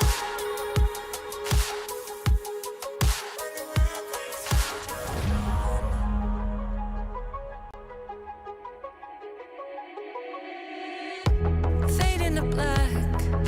A new scene starts and the stars we're charting, defining the map when we pull the trigger and attack. Our energy back and charging forward, losing track of what has failed us. We can be heroes, let our fear go, no time to play. You're not alone, no stops in the road, the fallen pave our way. We can clear the mess with 1,000 marching steps. Nothing stays broken, nothing ever stays broken. While the world is burning broken.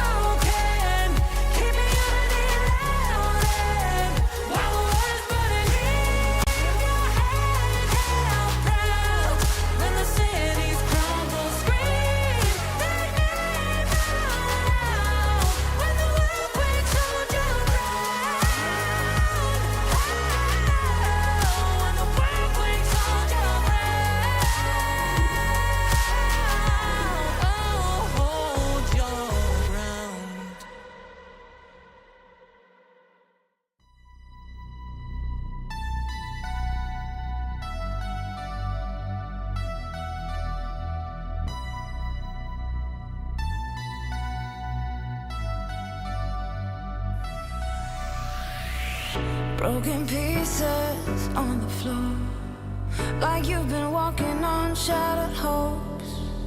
I can't believe I didn't see, but now I make you nothing but a memory. I take a step back so I can move on. Been on the wrong track, you're not the one. No, no. I take a step back so I can move on.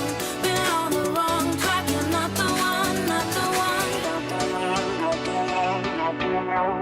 We've been blinded for too long. Now we cut those strings for good, and we gone. You got me real close, time to run.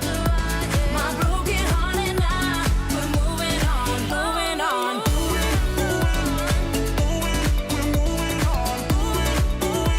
My broken heart and I,